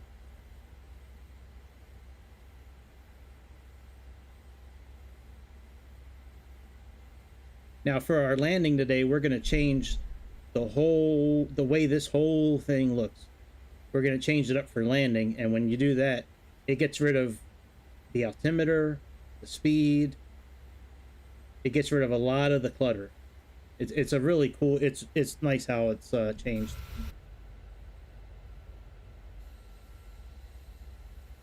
Well, I'm excited to fly this plane. I have never flown a Norwegian airplane before. I've always done Scandinavian. Never done Norwegian before.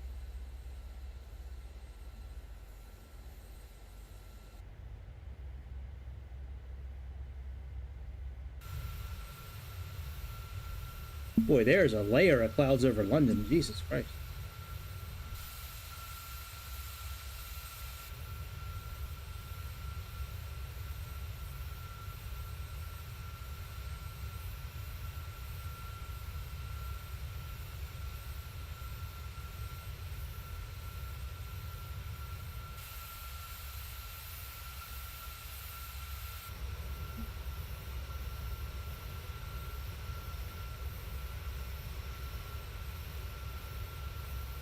that is like, I don't really know how I feel about all the advertisements on the side of their plane. It's actually a pretty damn good idea, putting advertisements on the side of the airplane like that. That's actually pretty smart, actually.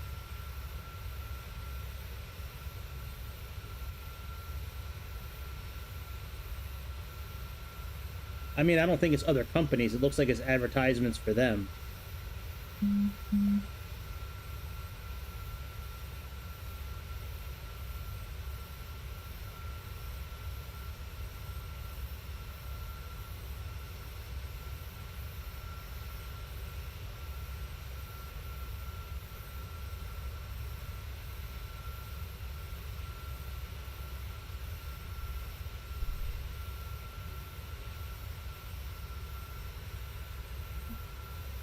Alright, we're going to be making a turn here coming up, and when we make that turn, we have one waypoint until we need to get to, then we can go to 6,000 feet. That's a pretty cool look, actually. Big old fluff. Alright, let's sit over this wing, because this is the one that's going to be dipping down for our turn.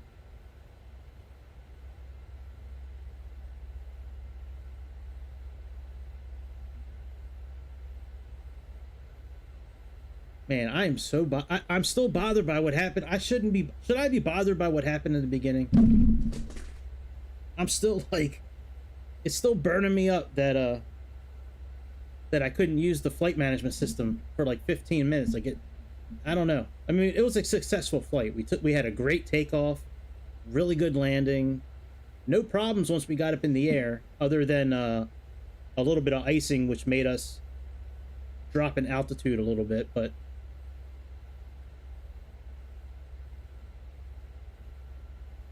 I'm like still really upset that I had an issue with that flight management system. That is not something that I'm accustomed to having problems with. Like, look, I'm no pilot, but I've been doing these simulators for decades now. And I have never run into a situation like I had tonight, especially on stream. Now, when I'm off a stream and I'm practicing and I'm learning, that's one thing. But when I'm making videos and I'm trying to like entertain you guys and all that, like, I've never had a situation like that, man, it still bothers me. We're going to do a redemption flight. I have 2 redemption flights that I have to do. The BAe146 is now on the top of the list. Concorde is a very close second, but the Concorde wasn't my fault. That wasn't my fault that it was stuttering, but... Alright, let's go back in because we need to get ready to go to 6,000 feet. Oh, our glare shield's not on. We'll have to change that.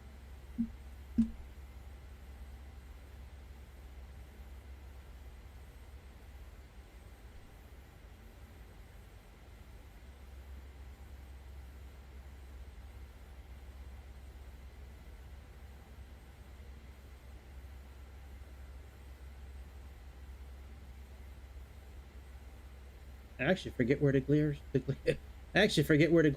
glare shield knob is. Oh yeah, right here.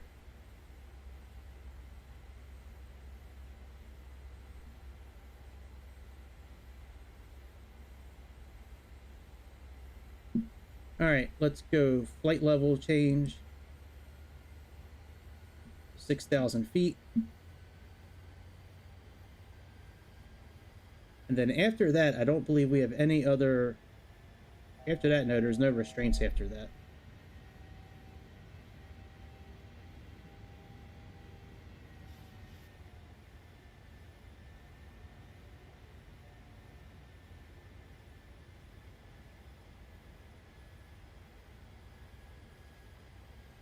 Altitude acquired.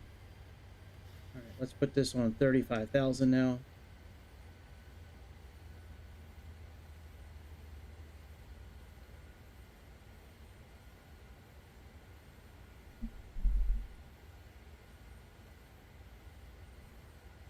Altitude hold. We can also go standard pressure now. It's 6,000 feet here in this part of the world. All right, now we can go back into VNAV now that we've passed that waypoint. Put our auto brakes off.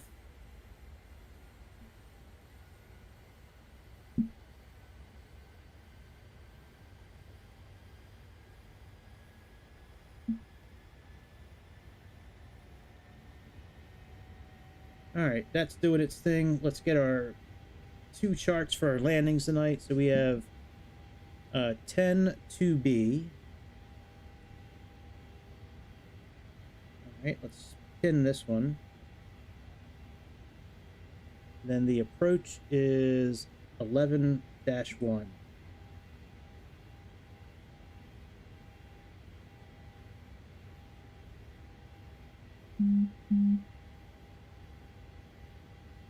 All right, very good.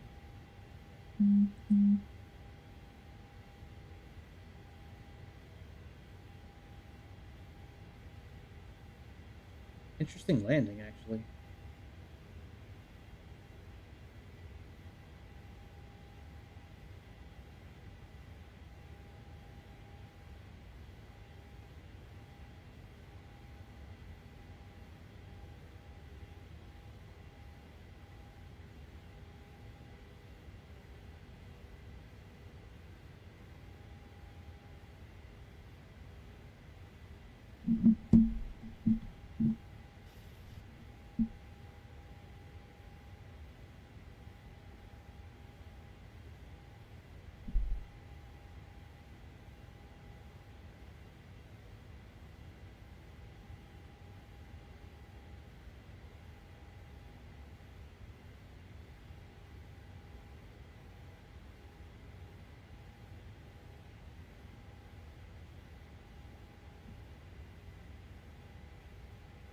Looks like it's having trouble loading the other maps.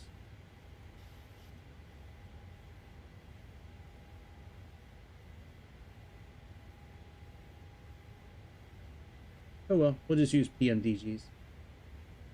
I like how it has the VFR maps and the high and low and all that.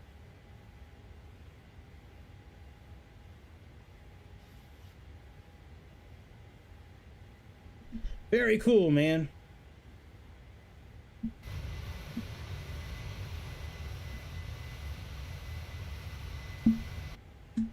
All right, what's our altitude? All right, let's turn off some lights.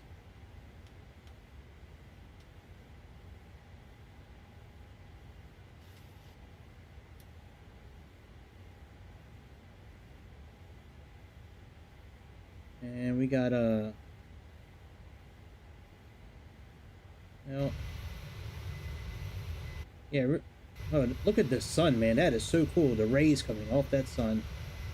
Thank you, 12 teraflops. Thank you for working your ass off to make that happen.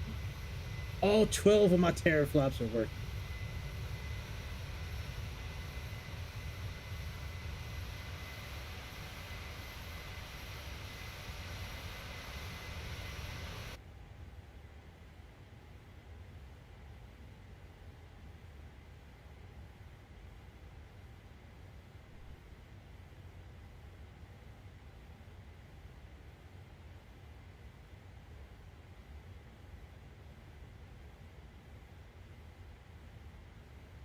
All right, we can actually take the seatbelt signs off.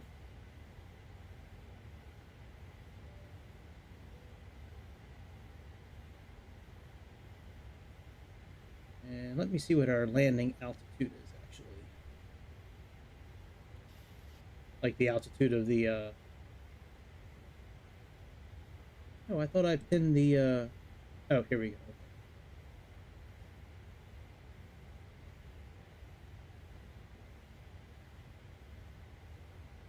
Oh, that's interesting how it has all these on a separate chart.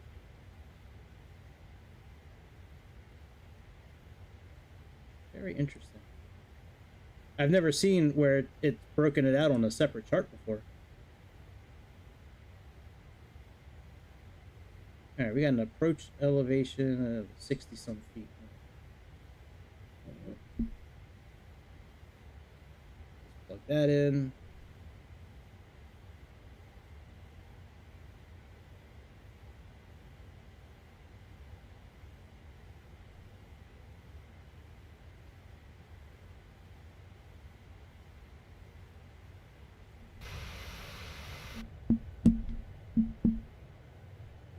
Monkey Moose, finally found you, buddy.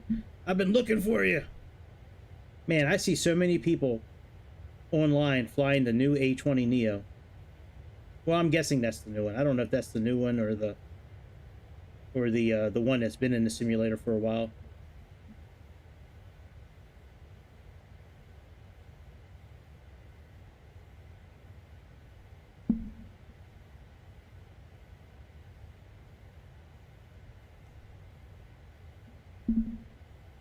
Once we get up to cruising altitude, I'm going to put this thing on 8x speed. Thanks to the brilliant minds over at PMDG, they allow us to go 8 times speed. Well, you can really go 16 times speed if you want to, but that they do not recommend. Man, look at the detail on this engine. Like the little notches here.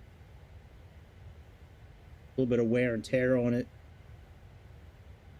Cool.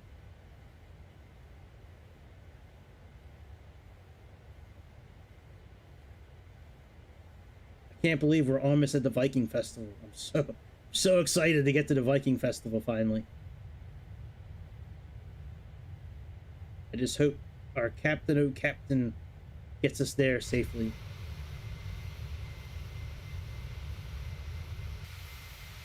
Ooh, Captain, my captain.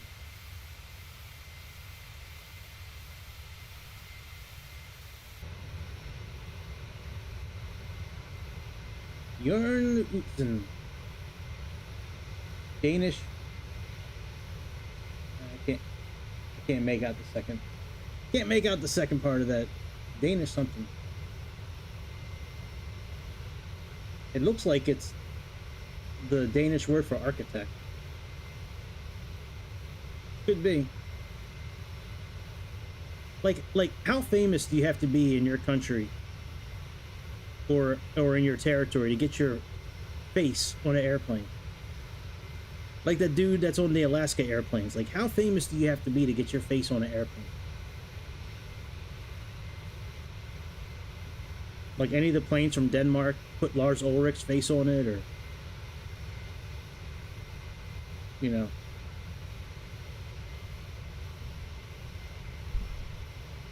That'd be pretty cool. I'd fly on that plane. Got a face, Lars Ulrich's face on the back of the airplane. Sounds good to me. Favorite drummer of all time. He gets a bad rap, but he's still doing it. And he's the drummer for the most successful, arguably the most successful metal band that's ever lived. Hard rock, metal, thrash metal, whatever you want to call it. Rock and roll.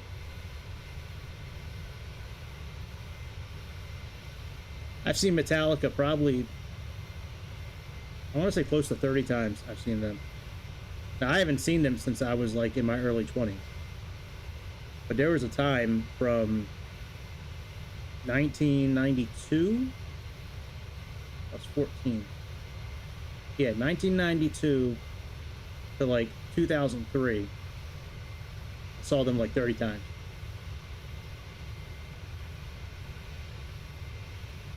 Best concert, almost the best concert, was Metallica. My absolute favorite concert that I've been to was, I was a senior in high school. It was like I was going into my senior year, so it was the summer of '95, and it was Wu-Tang Clan opening up for Rage Against the Machine. And let me tell you, man, that concert was amazing. They both killed it. Rage Against the Machine was awesome. Wu-Tang Clan was great. I love me some Wu-Tang Clan. That's probably my favorite rappers ever. It's either Biggie Smalls or the Wu-Tang Clan. Like, that's a toss-up for me. One of those two.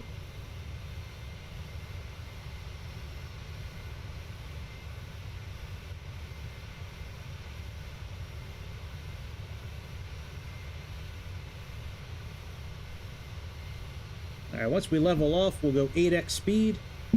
And one thing about the PMDG with their sim speed increase, when you increase the speed of the sim, it slows down when it gets a half a mile from a waypoint, it slows down. It goes, passes the waypoint. About a half a mile later, it goes right back to the right speed. If you come to a turn, like a waypoint where there's a turn, it's great because it slows down. When I do the normal speed increase, like on every other plane, where you know, where Microsoft has it where you can increase the speed, when you do it that way, it does not slow down unless you make it slow down. So that means when you come to a waypoint and you're getting ready to turn, it is one of the most violent turns that I've ever seen like an airplane do. It's like, like it's not subtle. It's like, ow. But this plane is great because it slows down. You can turn that feature on or off pretty easily. You can do 2x, 4x, 6x, 8x, and 16x. But 16 they don't recommend. For reasons.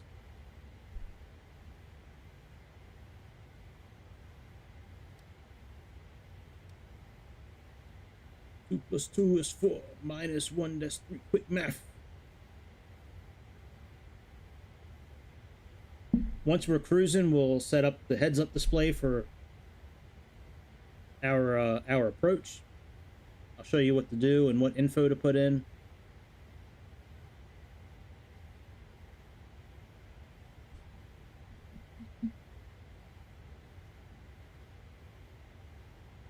Oh, I still had the heads-up display up. I didn't realize that.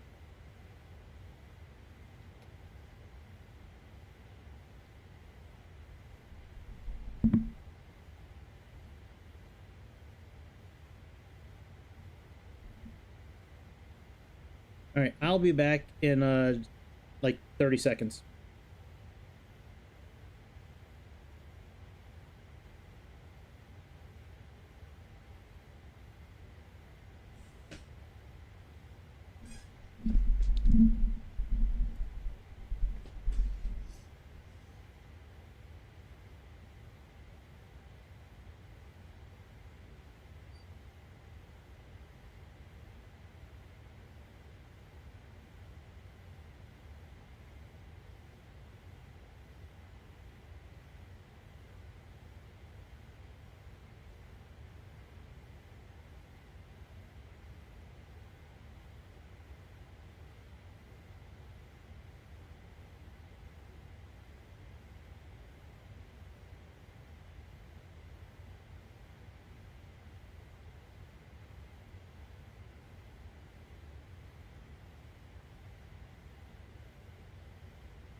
All right. Whew. Much better.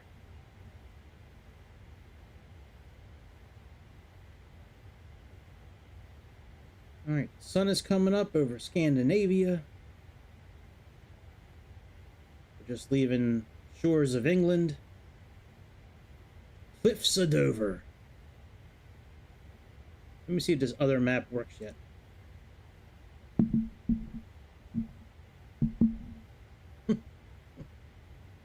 Oh, Navigraph, you silly beast. You silly beast, Navigraph.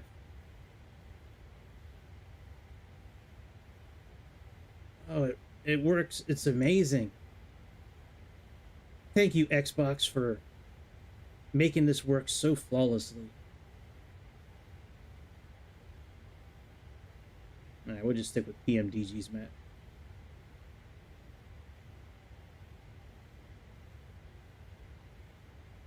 So, right up there where you just saw it, that's the Viking capital of the world.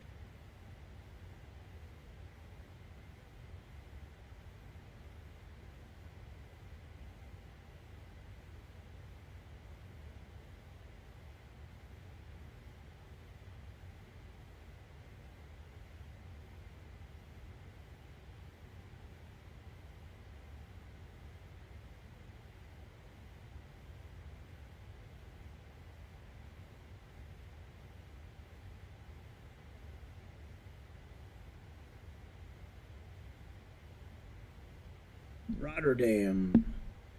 That's a cool airport over in Rotterdam.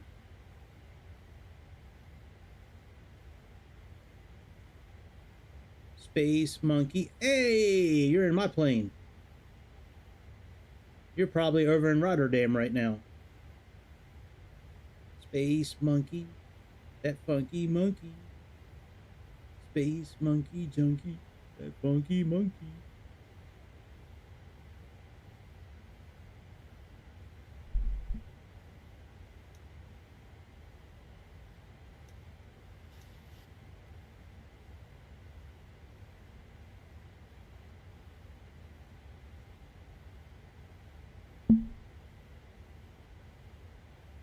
All right, things are looking good, man. We're almost at our cruising speed. I mean, our cruising altitude.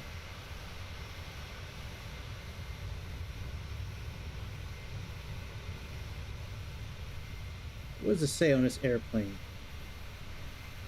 Oh, wireless internet on board. Learn a new language, check the weather, get your... Oh, so it's not advertisement.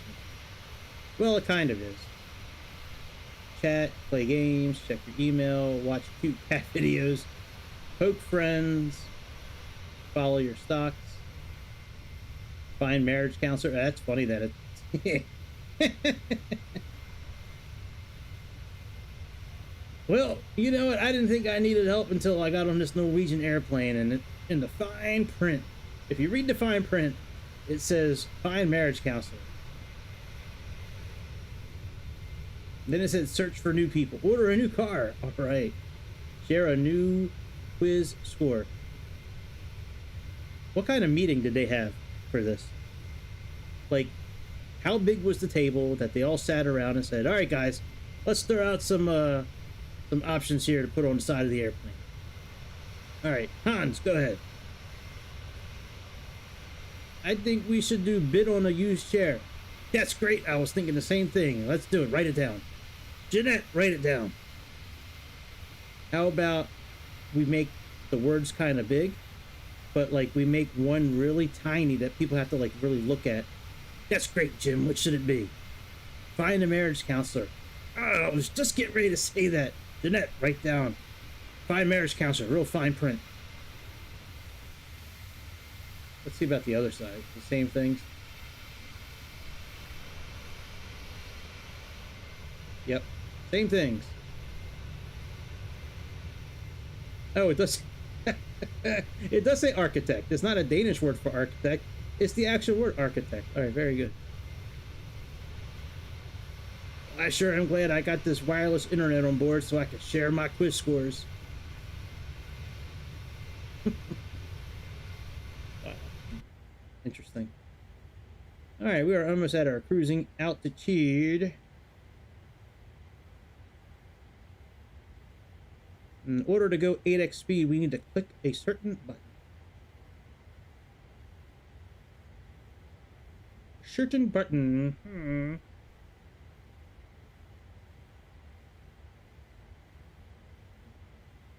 We have about 500 miles to the top of descent. All right, VNAV path. Actually, let's go ahead and just click altitude.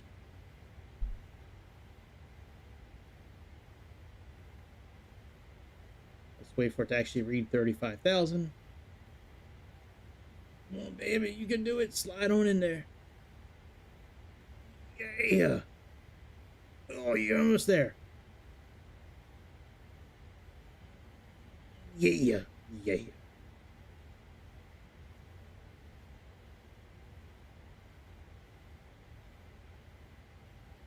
Interesting that altitude didn't light up, but whatever. All right, let's click the button to go 8x speed.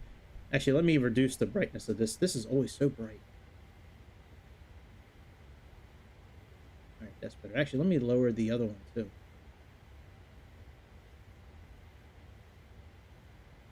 That one.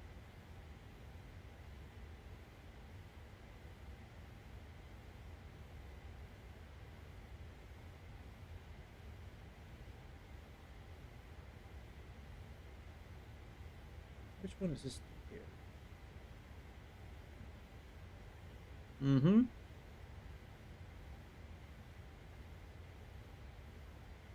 Mm-hmm. Very good. I really want to find a way to lower the brightness of this one. This one is the killer, man. That one's so bright. All right, 8x speed. We need to click this TC, was it TCRS? Yeah, TCRS. And then it's going to go from white to green. There we go. Now we're in 8x speed. It doesn't always do 8x. It goes in waves.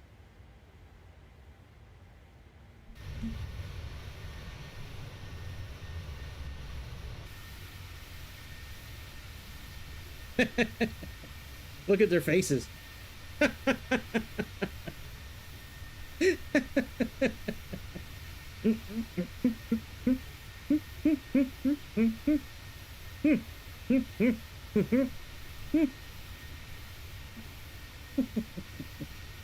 That's funny, man.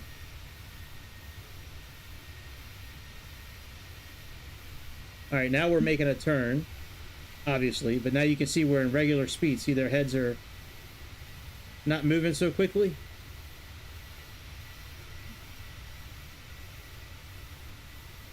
We get about a half a mile to a mile past it, and then we should pick up speed again.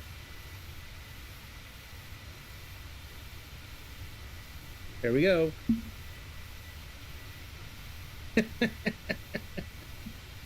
That's great.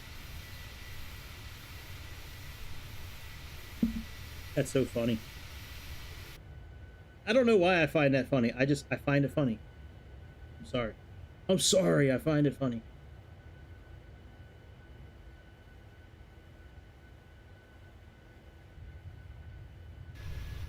So many camera angles. Stick with that one for now. Alright, so while we're not doing much, let's go ahead and set up the heads-up display for landing. So we're landing on runway 9. Let's get the information for runway 9 that we need.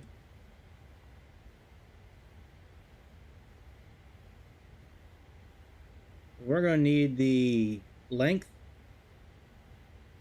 and the elevation. So it's coming back down here. First, we're going to click it, the mode. We're going to change it from primary to instruments. Standby is visual. We need to click on runway. Elevation was 16. Click enter. That's runway elevation. Length was 93.41. Click enter. And now our heads-up display is now programmed for landing.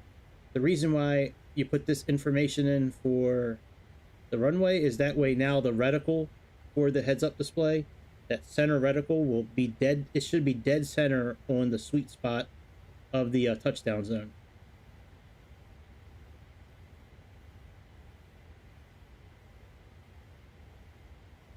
Man, we still got 500 miles into our descent. That's crazy.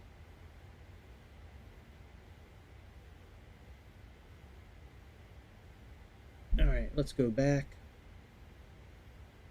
Let's look at our charts for landing. So we have this one here. So I'm guessing we're going to come in here. We're going to go up and then pick up Bampu. And then from Bampu, we hit Lambo. Oh, here we go. Bampu, we come up here. And then come in. Okay. So no reason to create any waypoints. That'll be just fine. But I do want to make sure that we have the correct info in for these different waypoints. So let's check VVOD and Rotka. So we have over 10,000, over 7,000. Let's check those two.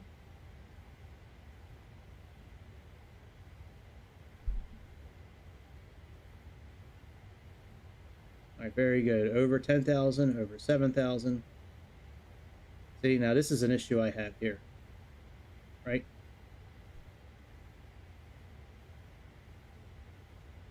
That we may have to fix. Because at bed V, we need to be, let's just say 6,000 feet.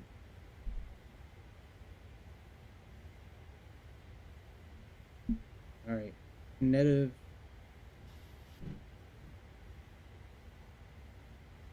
So at native, let's just put, we need to be at 6,000 feet here, okay?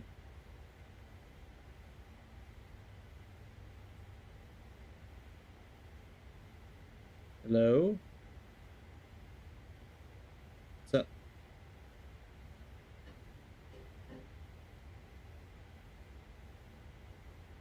That's done. Now that should change this waypoint here. There we go. That's good.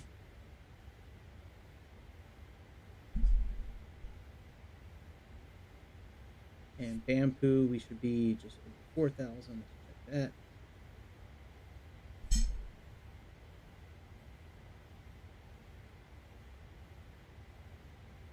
Okay, that's fine.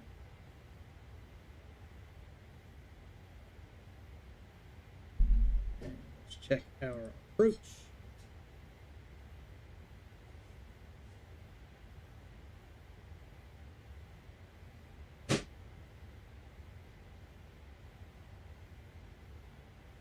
Got a max of 220. Let's make sure that's in there.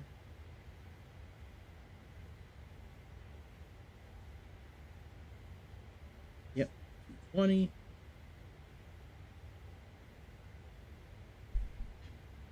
Let's actually put 210 in for Lambo.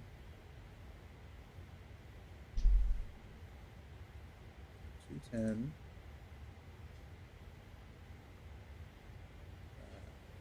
2900A.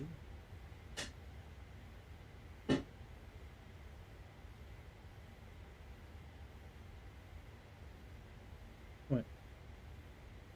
What? The Royal Farms bag right there.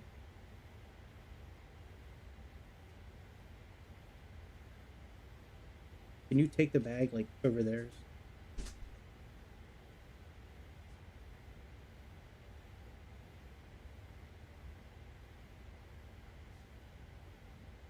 All right. Oh, that looks good.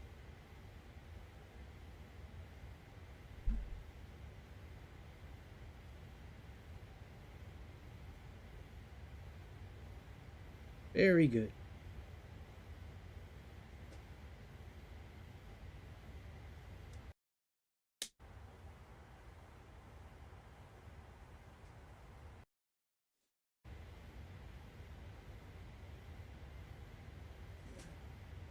See.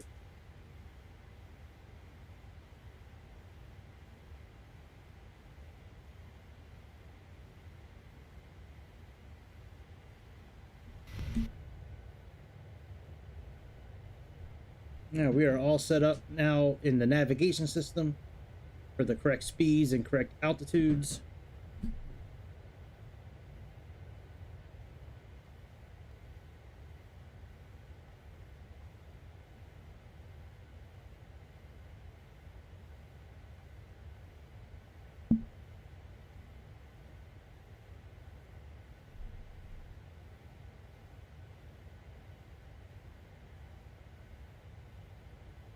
Here's our 8x speed.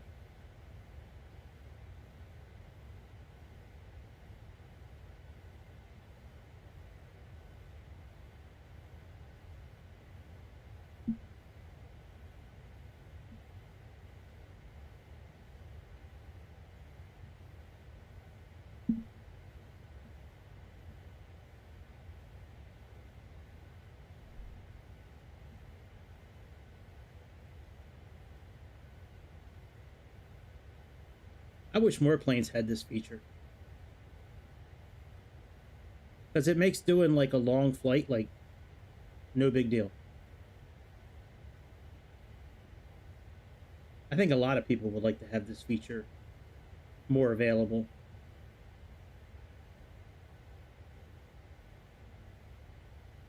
And if you don't want to do the slowing down and the speeding up part, just put less waypoints in. When you get to the cruising altitude, just have like 1 or 2 waypoints. It's a simulator. It'll probably do what it needs. It'll probably follow the plan. Wow, is it really after 12 o'clock already? And we are going late tonight. We are burning the midnight oil on this one. It's the longest I've ever streamed, I think. All thanks to the BAe146. This long-ass stream is brought to you by the BAe146 and their new fucked up flight management system.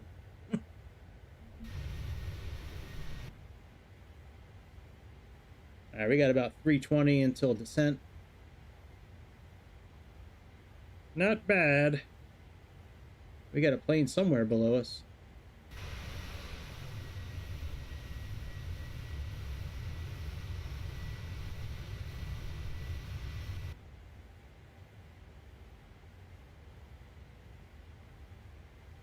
You're cruising at 8x speed right now. Cruise. 315 left.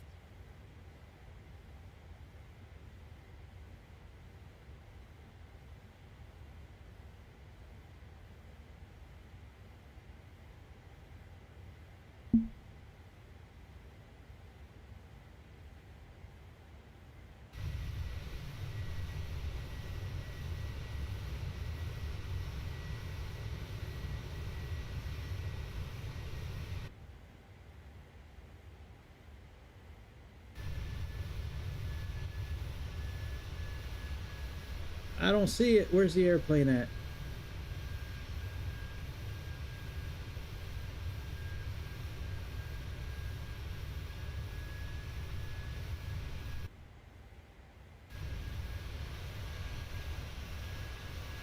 Maybe it doesn't show up. Maybe it just shows up on the radar and it doesn't really show up in the sky.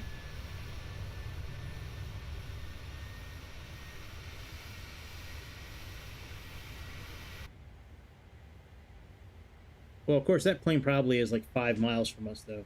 That's probably why I can't see it.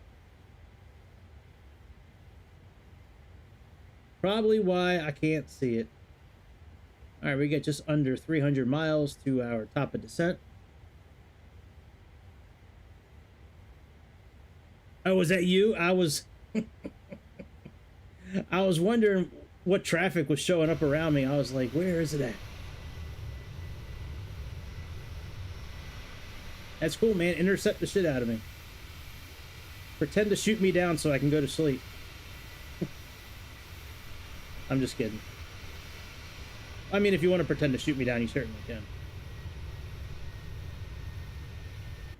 That's really going to ruin Connor's day, though, if you shoot his plane down. He's really trying to get to this Viking festival on time, so...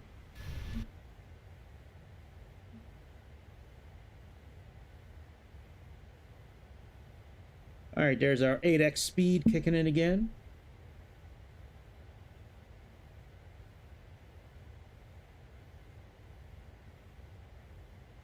Slow down again for another waypoint.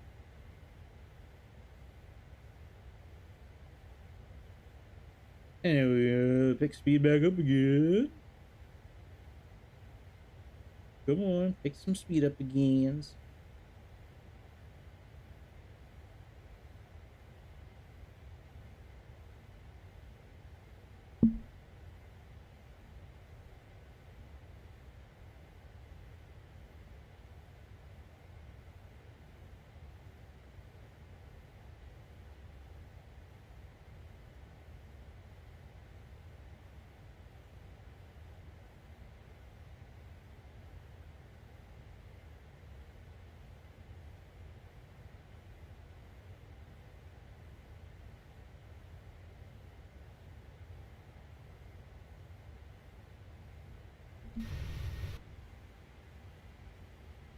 We got about 250. 250 till descent.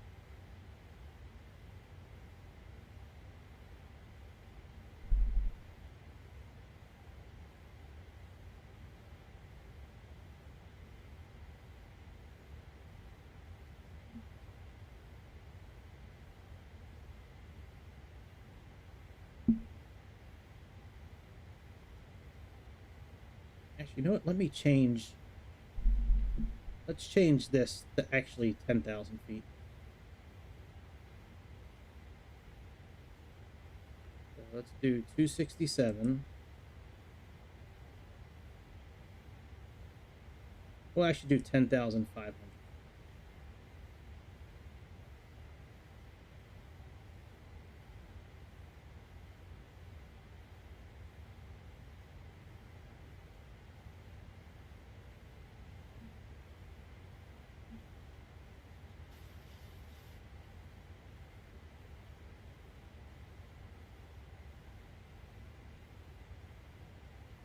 All right, there we go.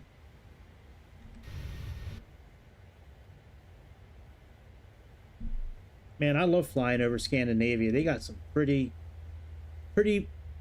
land and property to look at.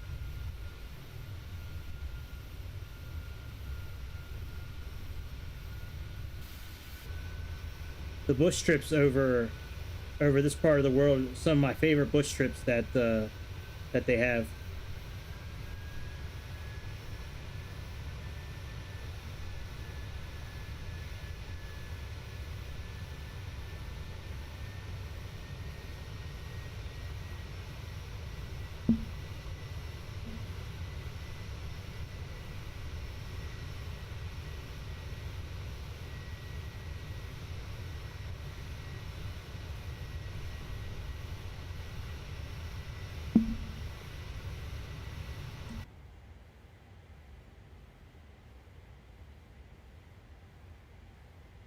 We got about 211 left.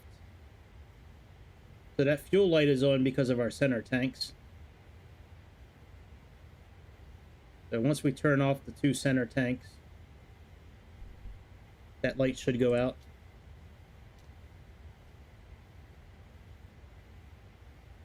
See? Light's gone.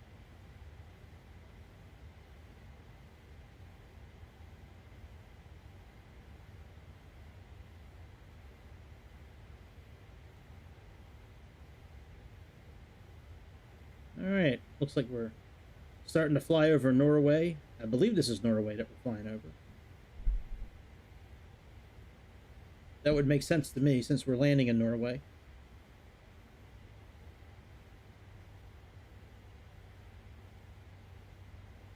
You know, while we're just doing this, let me get my tablet over here and take a look at the documents I have for PMDG. I bet you the throttle question I have, I bet you that's in one of these. I have like, well, every airplane that I own, I have documents on. You know, flight manuals, operational stuff, performance charts, that kind of stuff. I bet you PMDG has something in here for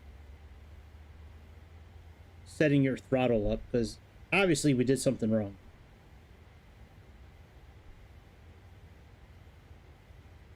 But I had it set up like I have every other plane set up that uses, you know, that has these kind of throttles. I just don't know why it didn't work on this particular setup. I really wanted to use the flight stick on this plane. Alright, 737 intro. Of course, I can always search Google, and I'm sure it'll be in PMDG's forum or something, you know, something like that. Alright, tutorial, installing liveries, setting up sound sliders, realism settings, assisted takeoff, details, autopilot, accessing, understanding panels. Alright, those are the menus. Setting up cockpit camera, choosing mouse interaction, takeoff auto rudder, product activation tutorial flight, installing liveries, choosing mouse interaction, setting up cockpit camera. Oh, maybe they don't have anything on here. See other important settings. So toggle spoilers.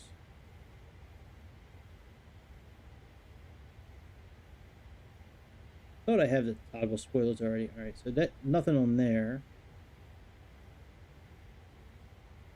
That's an emergency manual. Thought I had 2 manuals for the PMDG.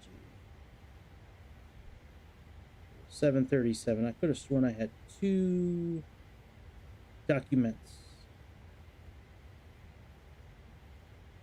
Dornier, DC-6.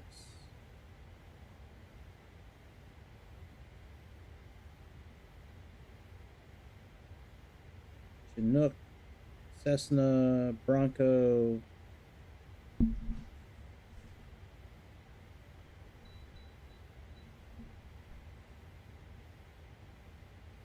Maybe I don't. I bet you I probably have it on my bookmarks. I probably just didn't download it to this particular tablet. All right, we got about 176 left. All right, bookmark bar, aviation, flight aware, sim brief, PM. Here we go. PMDG tutorial. Yeah, I just didn't download it.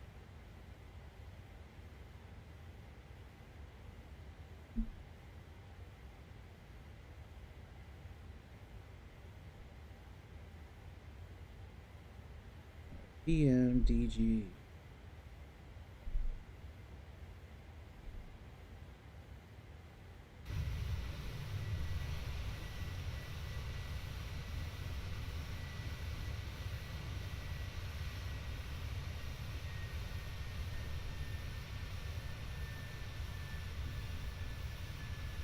Man, look at that. That is awesome.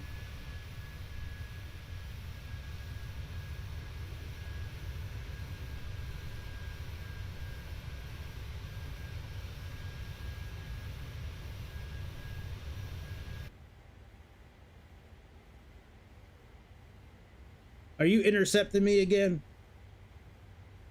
Are you intercepting me again?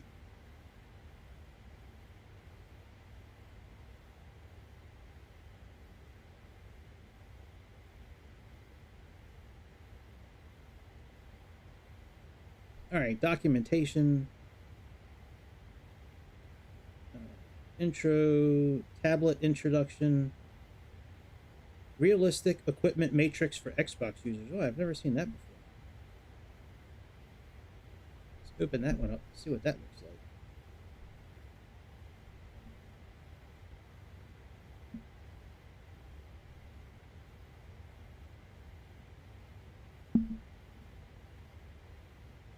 like. Oh, wow. That is really cool. So they have a like a Google Sheets spreadsheet. It's got Delta, KLM, Ryanair, Southwest, United, and Alaska Air. And it goes down the line and it tells you what MCP type, what happens after takeoff, glide slope capture before localizer, auto landing, double D rate. Like it tells you what they have them like actually set up in real life. That is cool, man. Let me download this. That is awesome.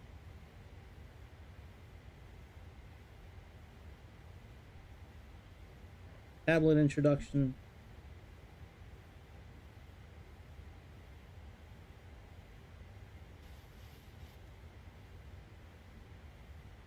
Universal flight tablet.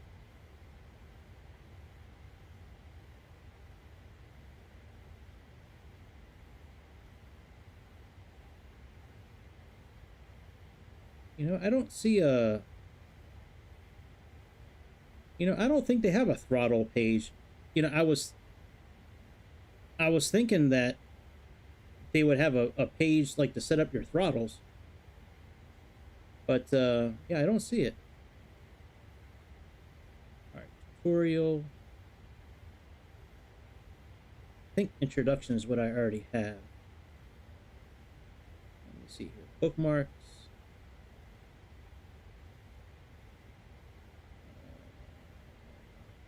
Yeah, I got the intro. Let me look at the tutorial.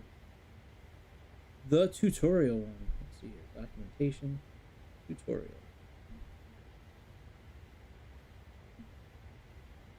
Oh, I already have it on my tablet. Meh. Meh. All right, we got about 100 miles.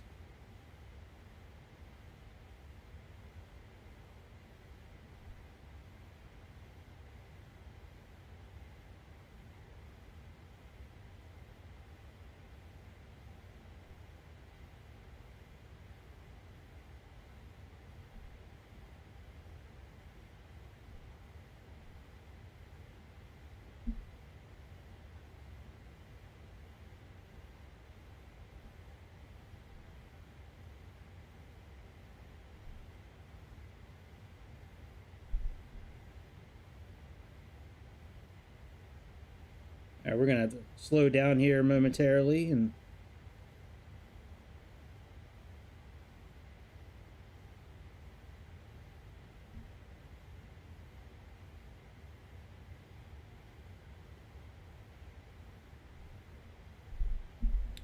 we got about 80 miles into the top of our descent.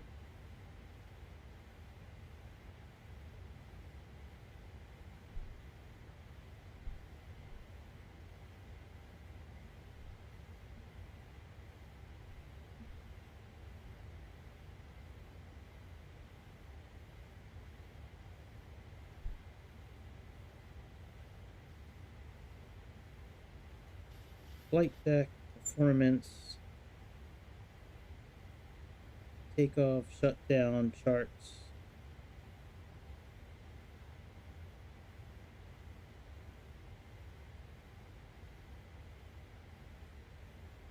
Yeah, it doesn't say anything about the.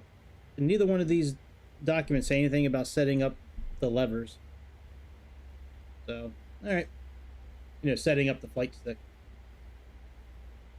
All right, there's our top of descent.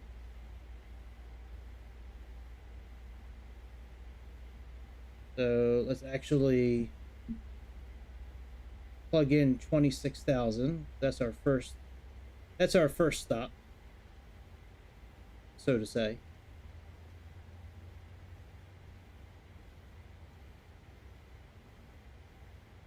So when I do like a stepped kind of descent.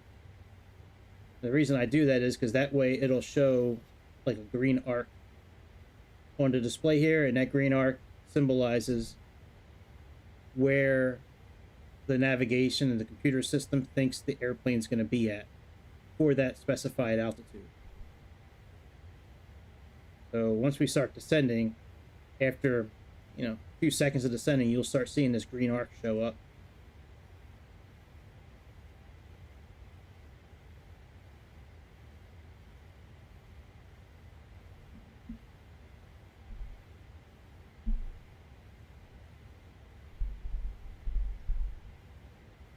Bugga bugga being a nugga luscious.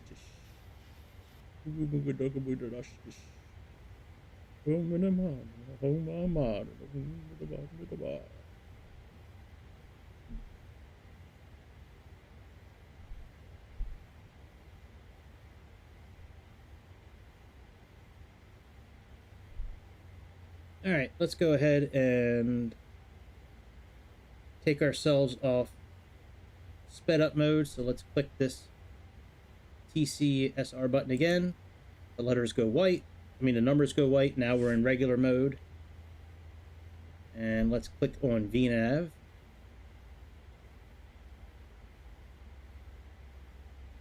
And now when we get to this top of descent, it should descend on its own. I say should. I say should.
All right, that's fine. I thought I went into a certain mode. I thought I went into drone mode, and I didn't, and I wound up deactivating the autopilot because I moved the airplane. So, all right, now let's plug in 26.2.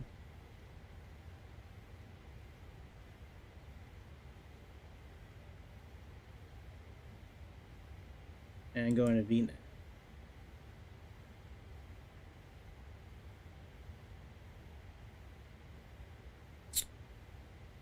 Really, guys? We're just not going to do VNAV? Is that it?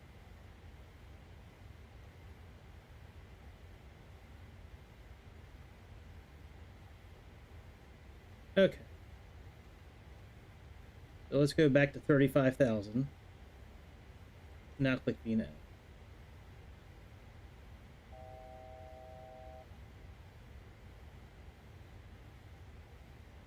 And now we can plug in 26.2. Oh, maybe not. All right.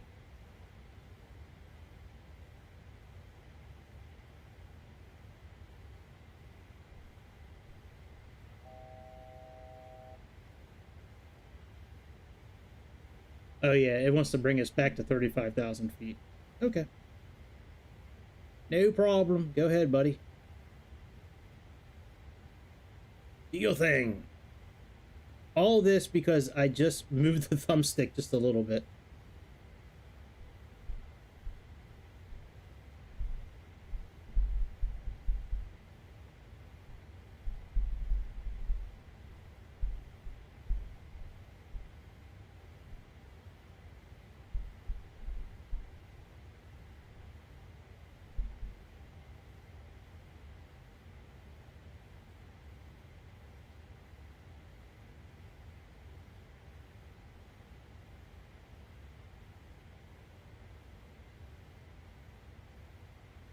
Oh, it looks like there might be an issue with the throttle using the levers like the flight stick with the 737.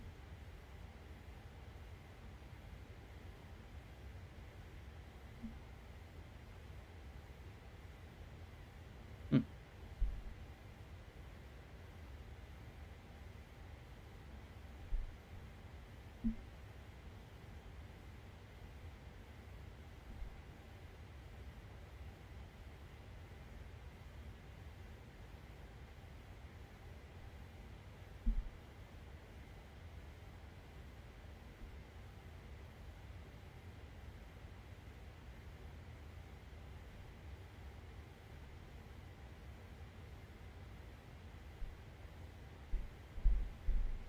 Thrust levers. All right, very good. Now we can click altitude hold. Now we can plug in 26.2.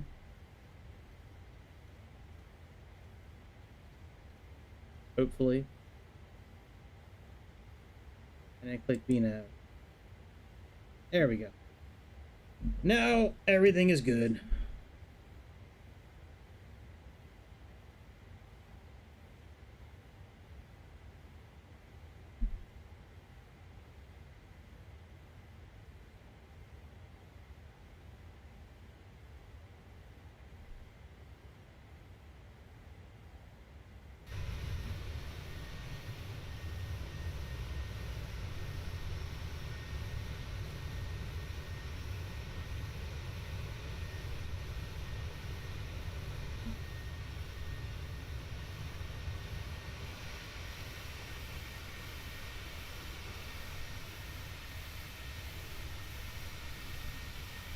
All right, we should be descending any moment.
All right, there we go.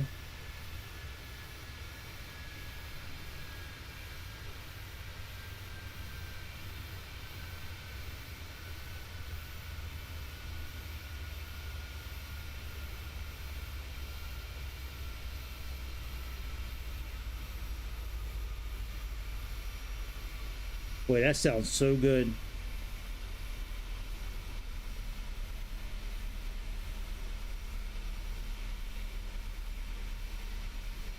Man, that sounds so good.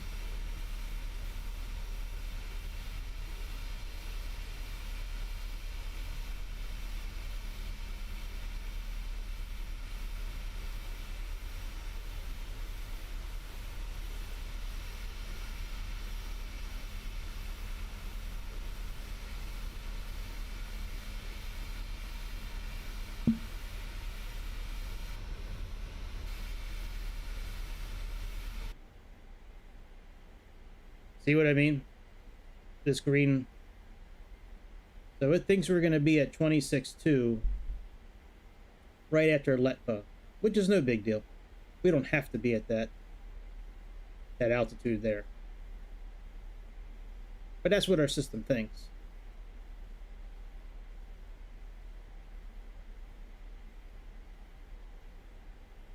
Our required navigation performance is 400. Our actual navigation performance is 151. That's some good shit right there. Now, when we're descending, I like to use this progress page. I like to do page number 4 because it shows our vertical deviation.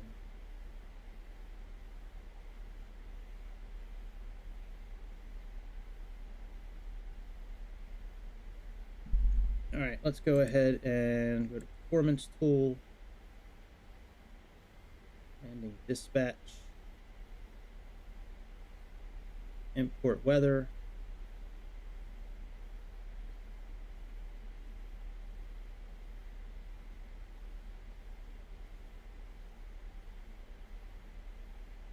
Flaps 40. And let's say engines and wings, in case it's really cold there. We need a VREF of about 147.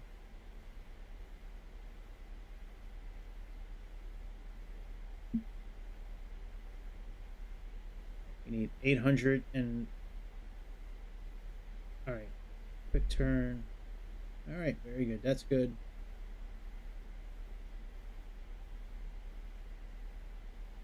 Do that.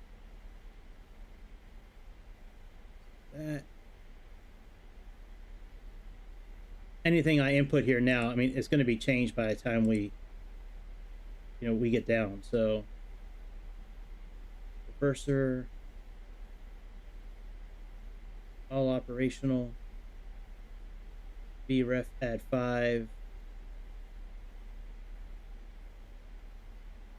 The weight's going to change by the time we get down probably, so that's why I'm saying it. But you know what, we can actually, well, we'll leave it on for now just to see what it says.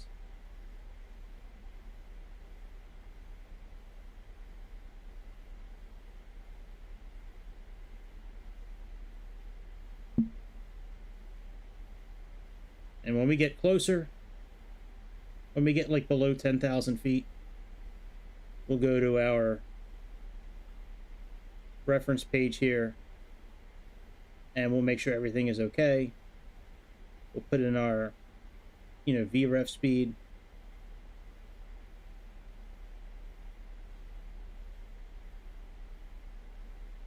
See, that's different than what it was just showing. ILS 11030, course of 86. Let's see if that's correct. Probably is.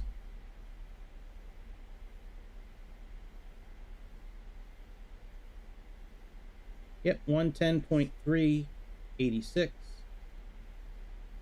So let's go ahead and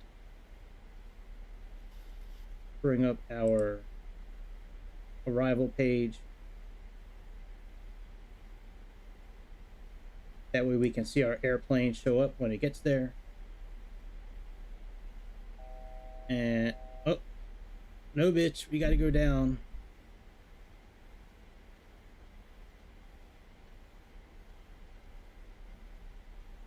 Put you down to 10,500. Alright, so we have a course of 86. So in this airplane, I believe we need to do both sides equally. Some airplanes you have to have both sides set up the same way, and that's what we're going to do in this airplane. 86 here. And then we have 110.3. Let's plug that in down here. 1103. Activate. 1103.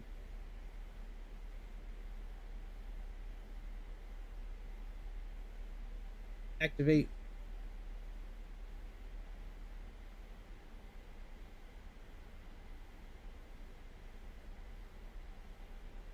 When we get within about 40 miles, we'll switch our display here, to match up more with the mileage.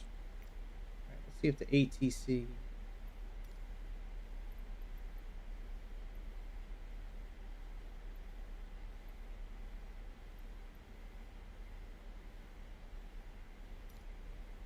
It's amazing how many airports there are around here. Good Lord.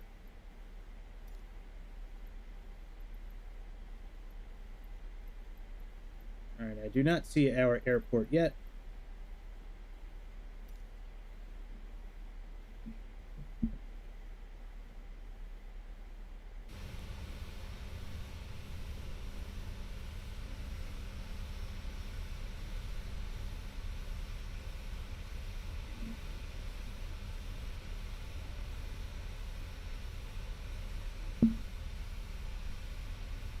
Rugga-digga bugga-digga mushtish.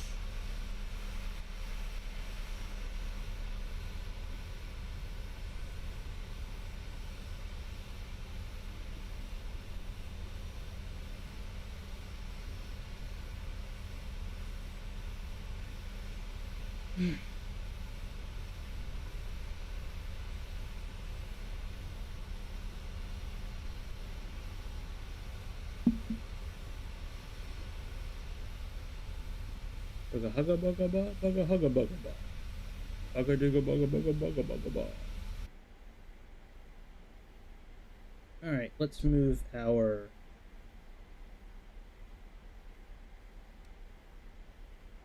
zoom in a little bit. That waypoint's getting ready to cross this threshold here. We're 43 miles out from it.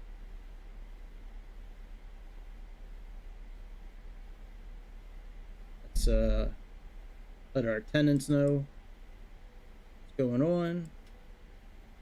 Seatbelt signs on.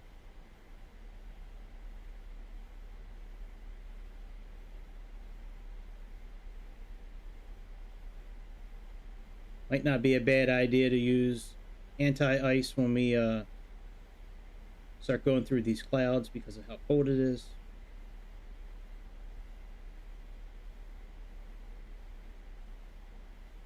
So there's our waypoint starting to come in the fold.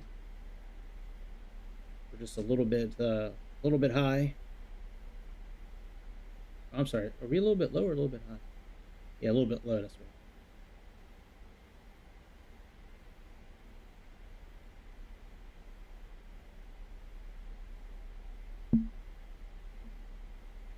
I believe our transition speed, our transition altitude is 7,000 feet.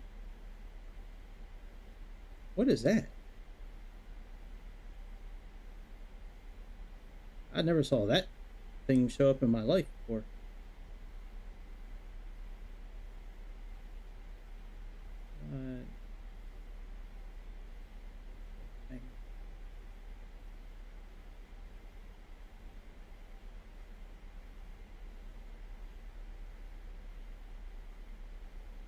Pretty sure it's 7,000 feet.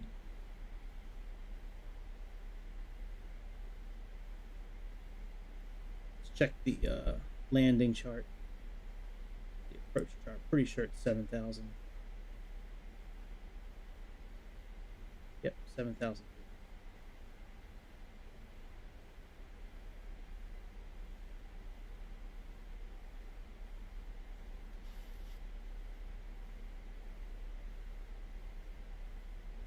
So when we get closer to 7,000, we'll go ahead and check the METAR. That MHA is minimum height allowed, so 10,000 feet. Then 7,000 here, 6,000 here.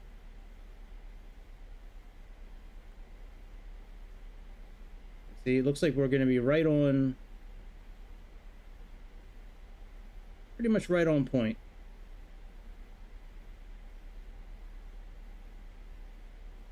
So usually once I confirm that that's the case, I'm going to move the altitude down now to the next one. So let's move it now down to 7,500.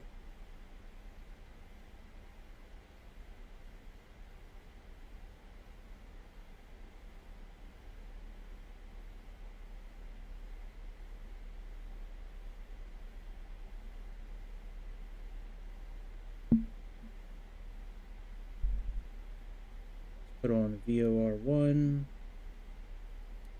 One.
Let's set our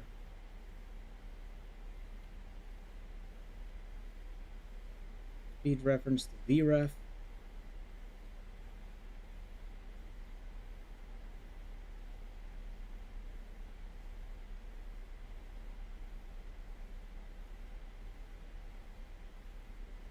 Yeah, it's got a VREF at 100 right now. It's because we didn't put a VREF speed in yet. We'll put that in when we get closer. Our minimums, though, what did it show our minimums at? It showed, you know what, I looked at it and then I forgot it.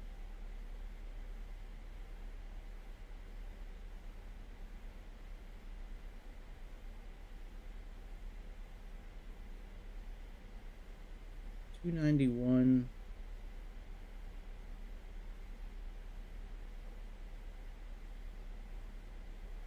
321. See what it says.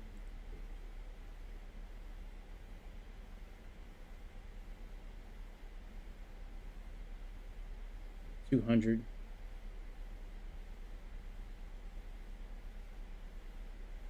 All right, set that 200.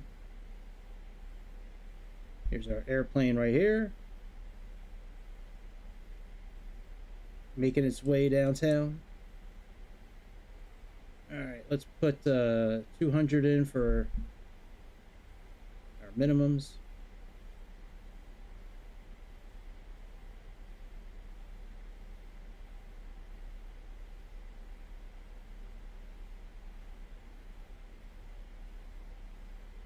Let's put our lights on. Let's lower our altitude here.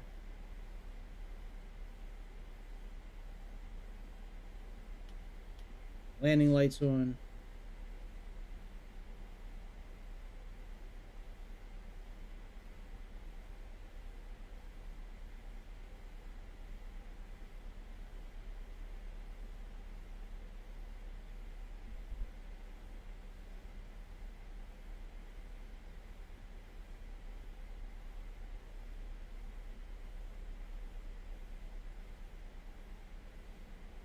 It's still showing 146 right now, so see what it is with anti-ice off. Still 146. All right, so let's just leave it at, let's put it at 146 right now, and then we can always update it if we need to.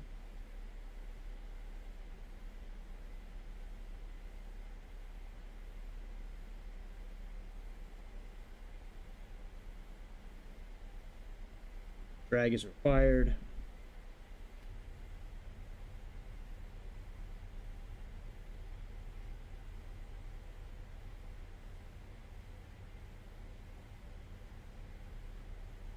/146.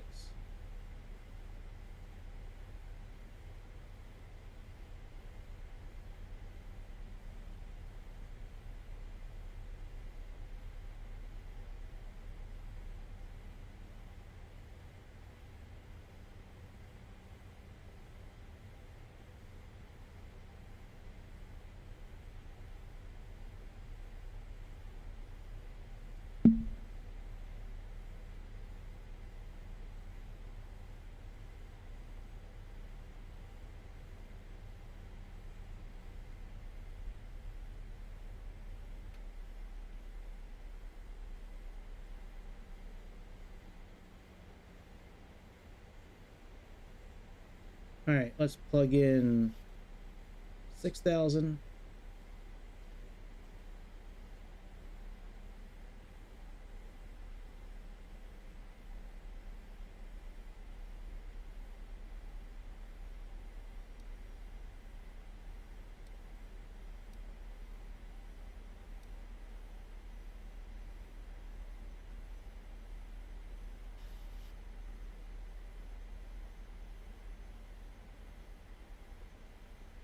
That's interesting. It didn't change the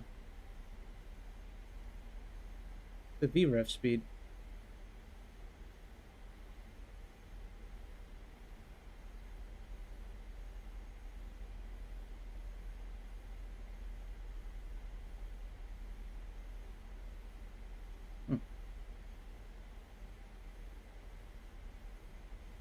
Now let's put this back on auto then.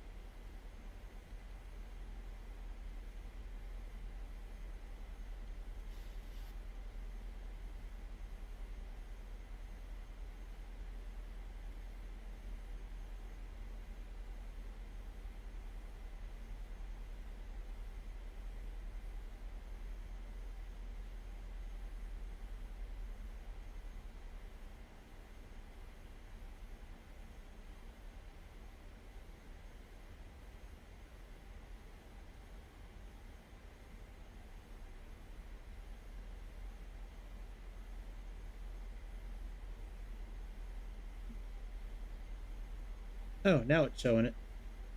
So I guess just leave it on auto is the answer.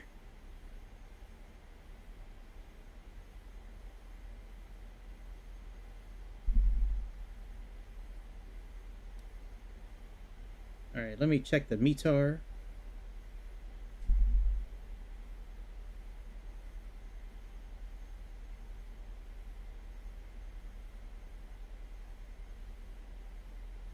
30.21.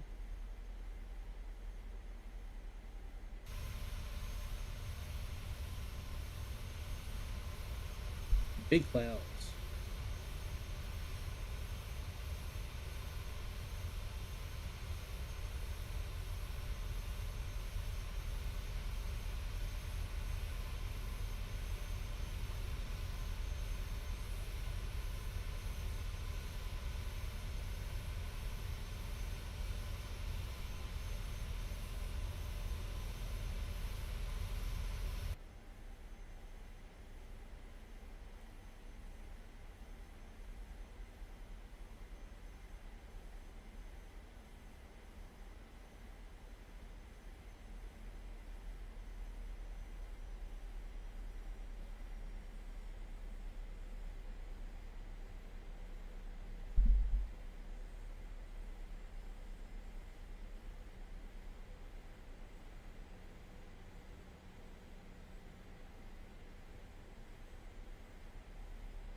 All right, 146 is going to be it.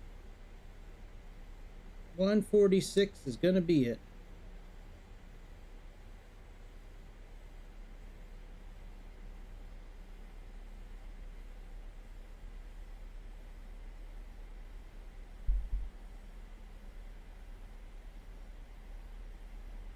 What was the barometer again? What is it? 30.18, I think. 30.21.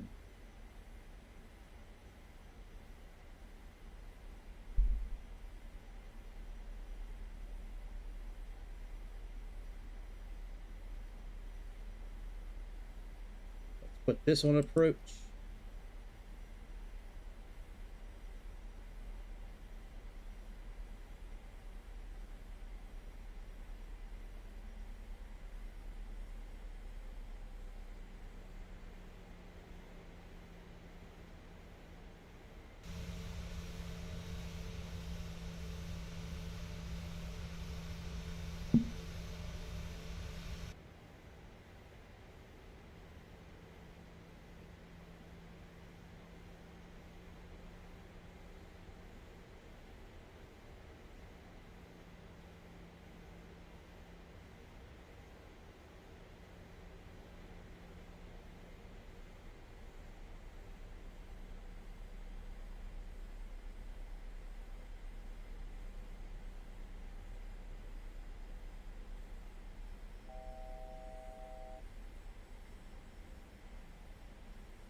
All right, let's do speed intervention. Do 220.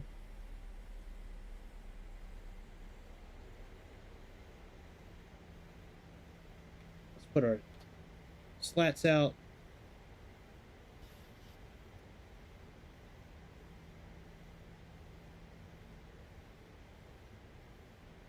And our capture point is, what is our capture point?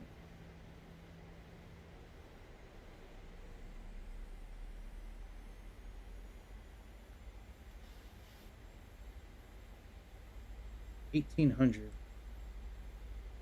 So we need to be at 2,900. Lambo is 2,900. Okay. 2,900 when we make the turn. 2,900 when we make the turn.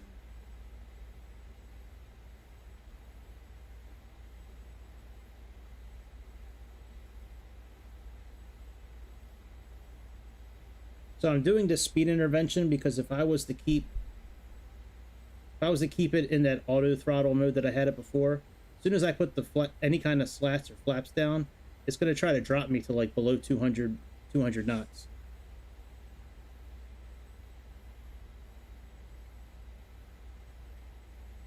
Yeah, that's what I thought. I thought that was you when I saw it on the radar. I was like, man, that thing is coming in fast. I was like, good Lord. I was like, you must really want to say hi. He's coming in super fast.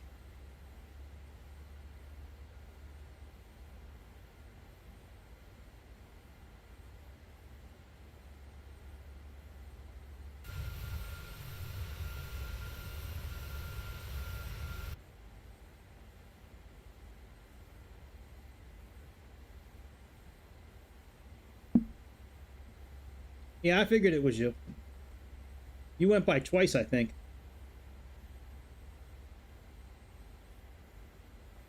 All right, let's do a little VS mode. And let's just go down like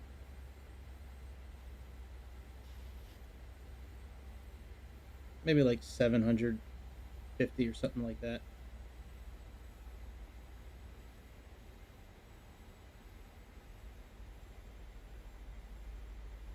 Oh, never mind.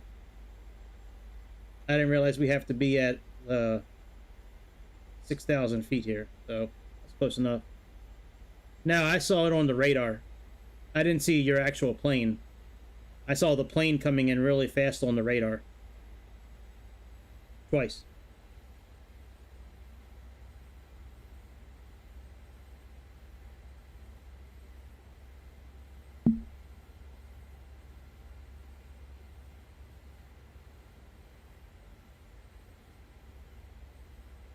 Oh wow, look at the ground. That is cool. Whoa. Whoa, look at my mountain.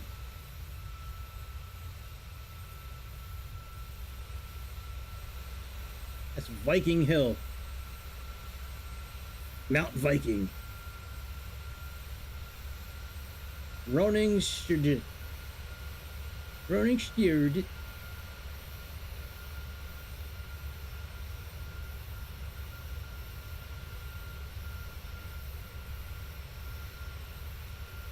Yeah, I didn't see anything. I saw it on the radar, but that was cool, man.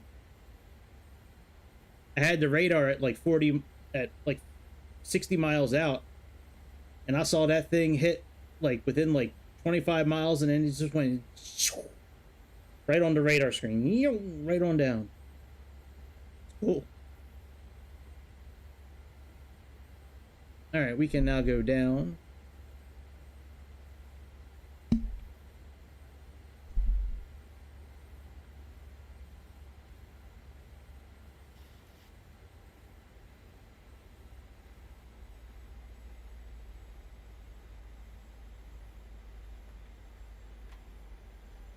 All right, now we're going to put a little bit of flaps in. Let's go flaps 2. Oh, I never did program a fix. I guess it's too late now. Runway 09. Do 5 miles. And 10 miles.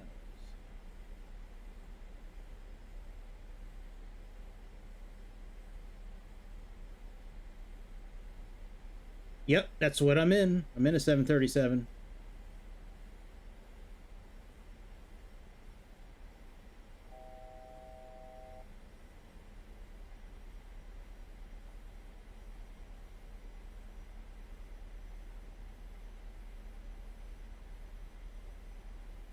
That is the plane that I am in.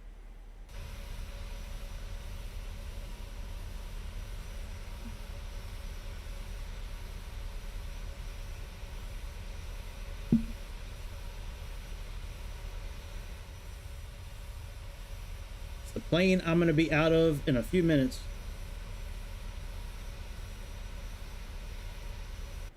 Well, to be fair, I was in 8x speed.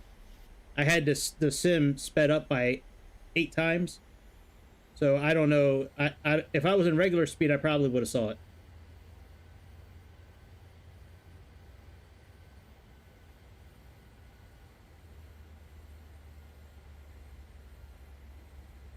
All right, altitude acquired.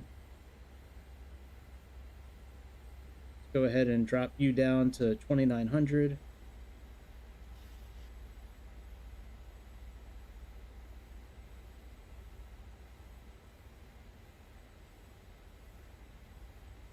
Put the speed brakes on 3.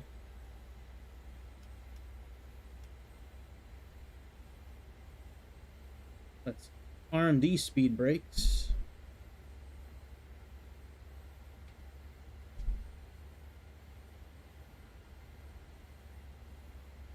Yeah, I think they're gonna have replay when Flight Simulator 2024 comes out. That's supposed to have instant replay. But yeah, I wish it had it now. Absolutely.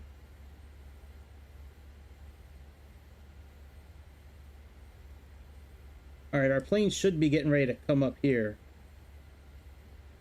And then we'll make that turn.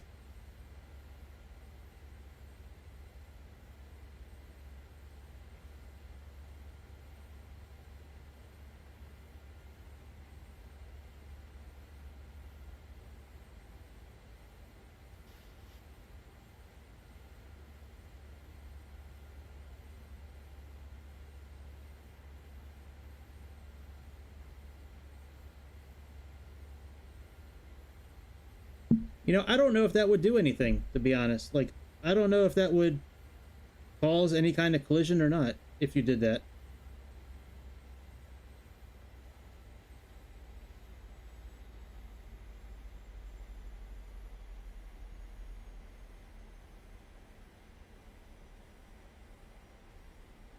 Right. That's right.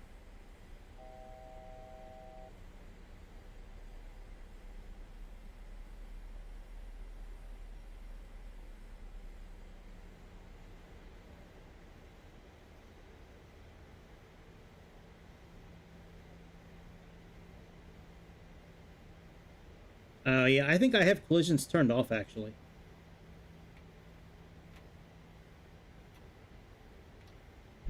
All right, let's click approach mode. And let's click autopilot 1 and 2.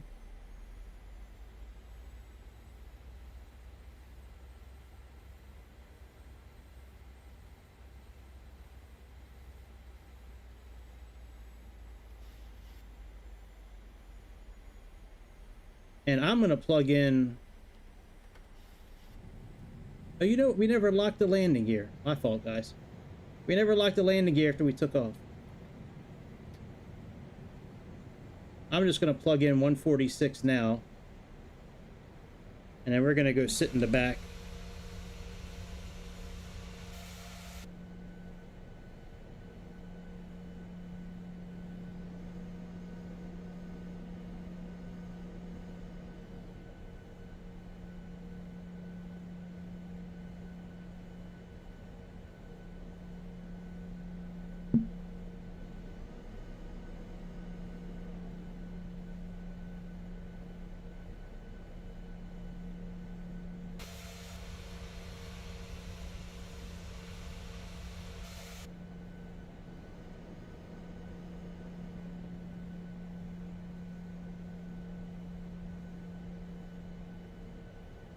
And we'll just let this plane land itself.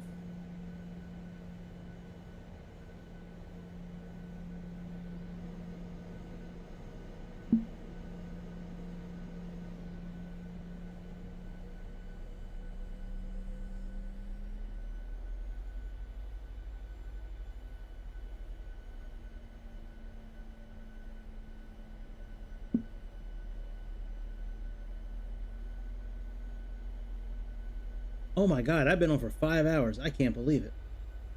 Jesus. Doesn't feel like it.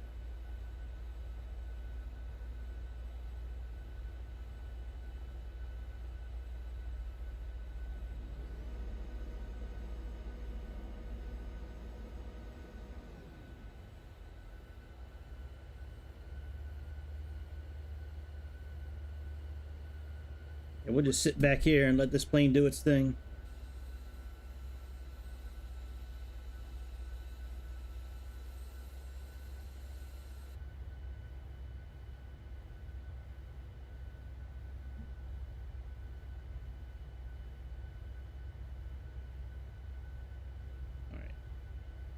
Flaps are down all the way.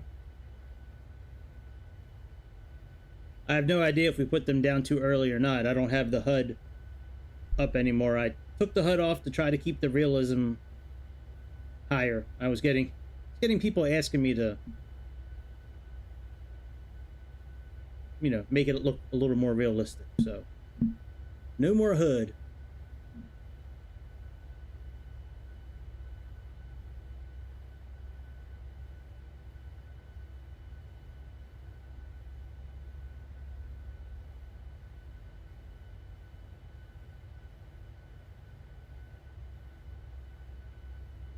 Nice.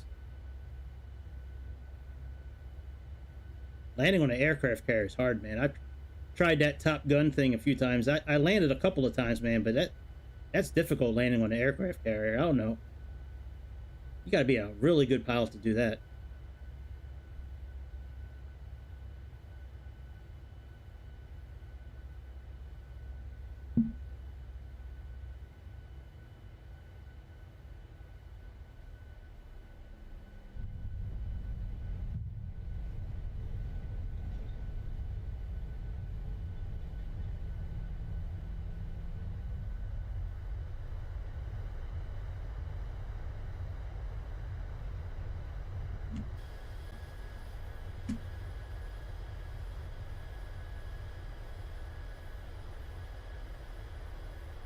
Yeah.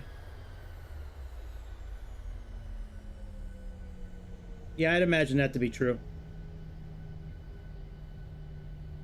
All right. I am tired. I've been on for like double the amount of time I usually am. But it was worth it, I think. I don't know if I'm going to keep that BAe146 flight. I may wind up scratching that. Yeah, butter that bread. That's what I'm talking about, son. Butter that bread, bitch.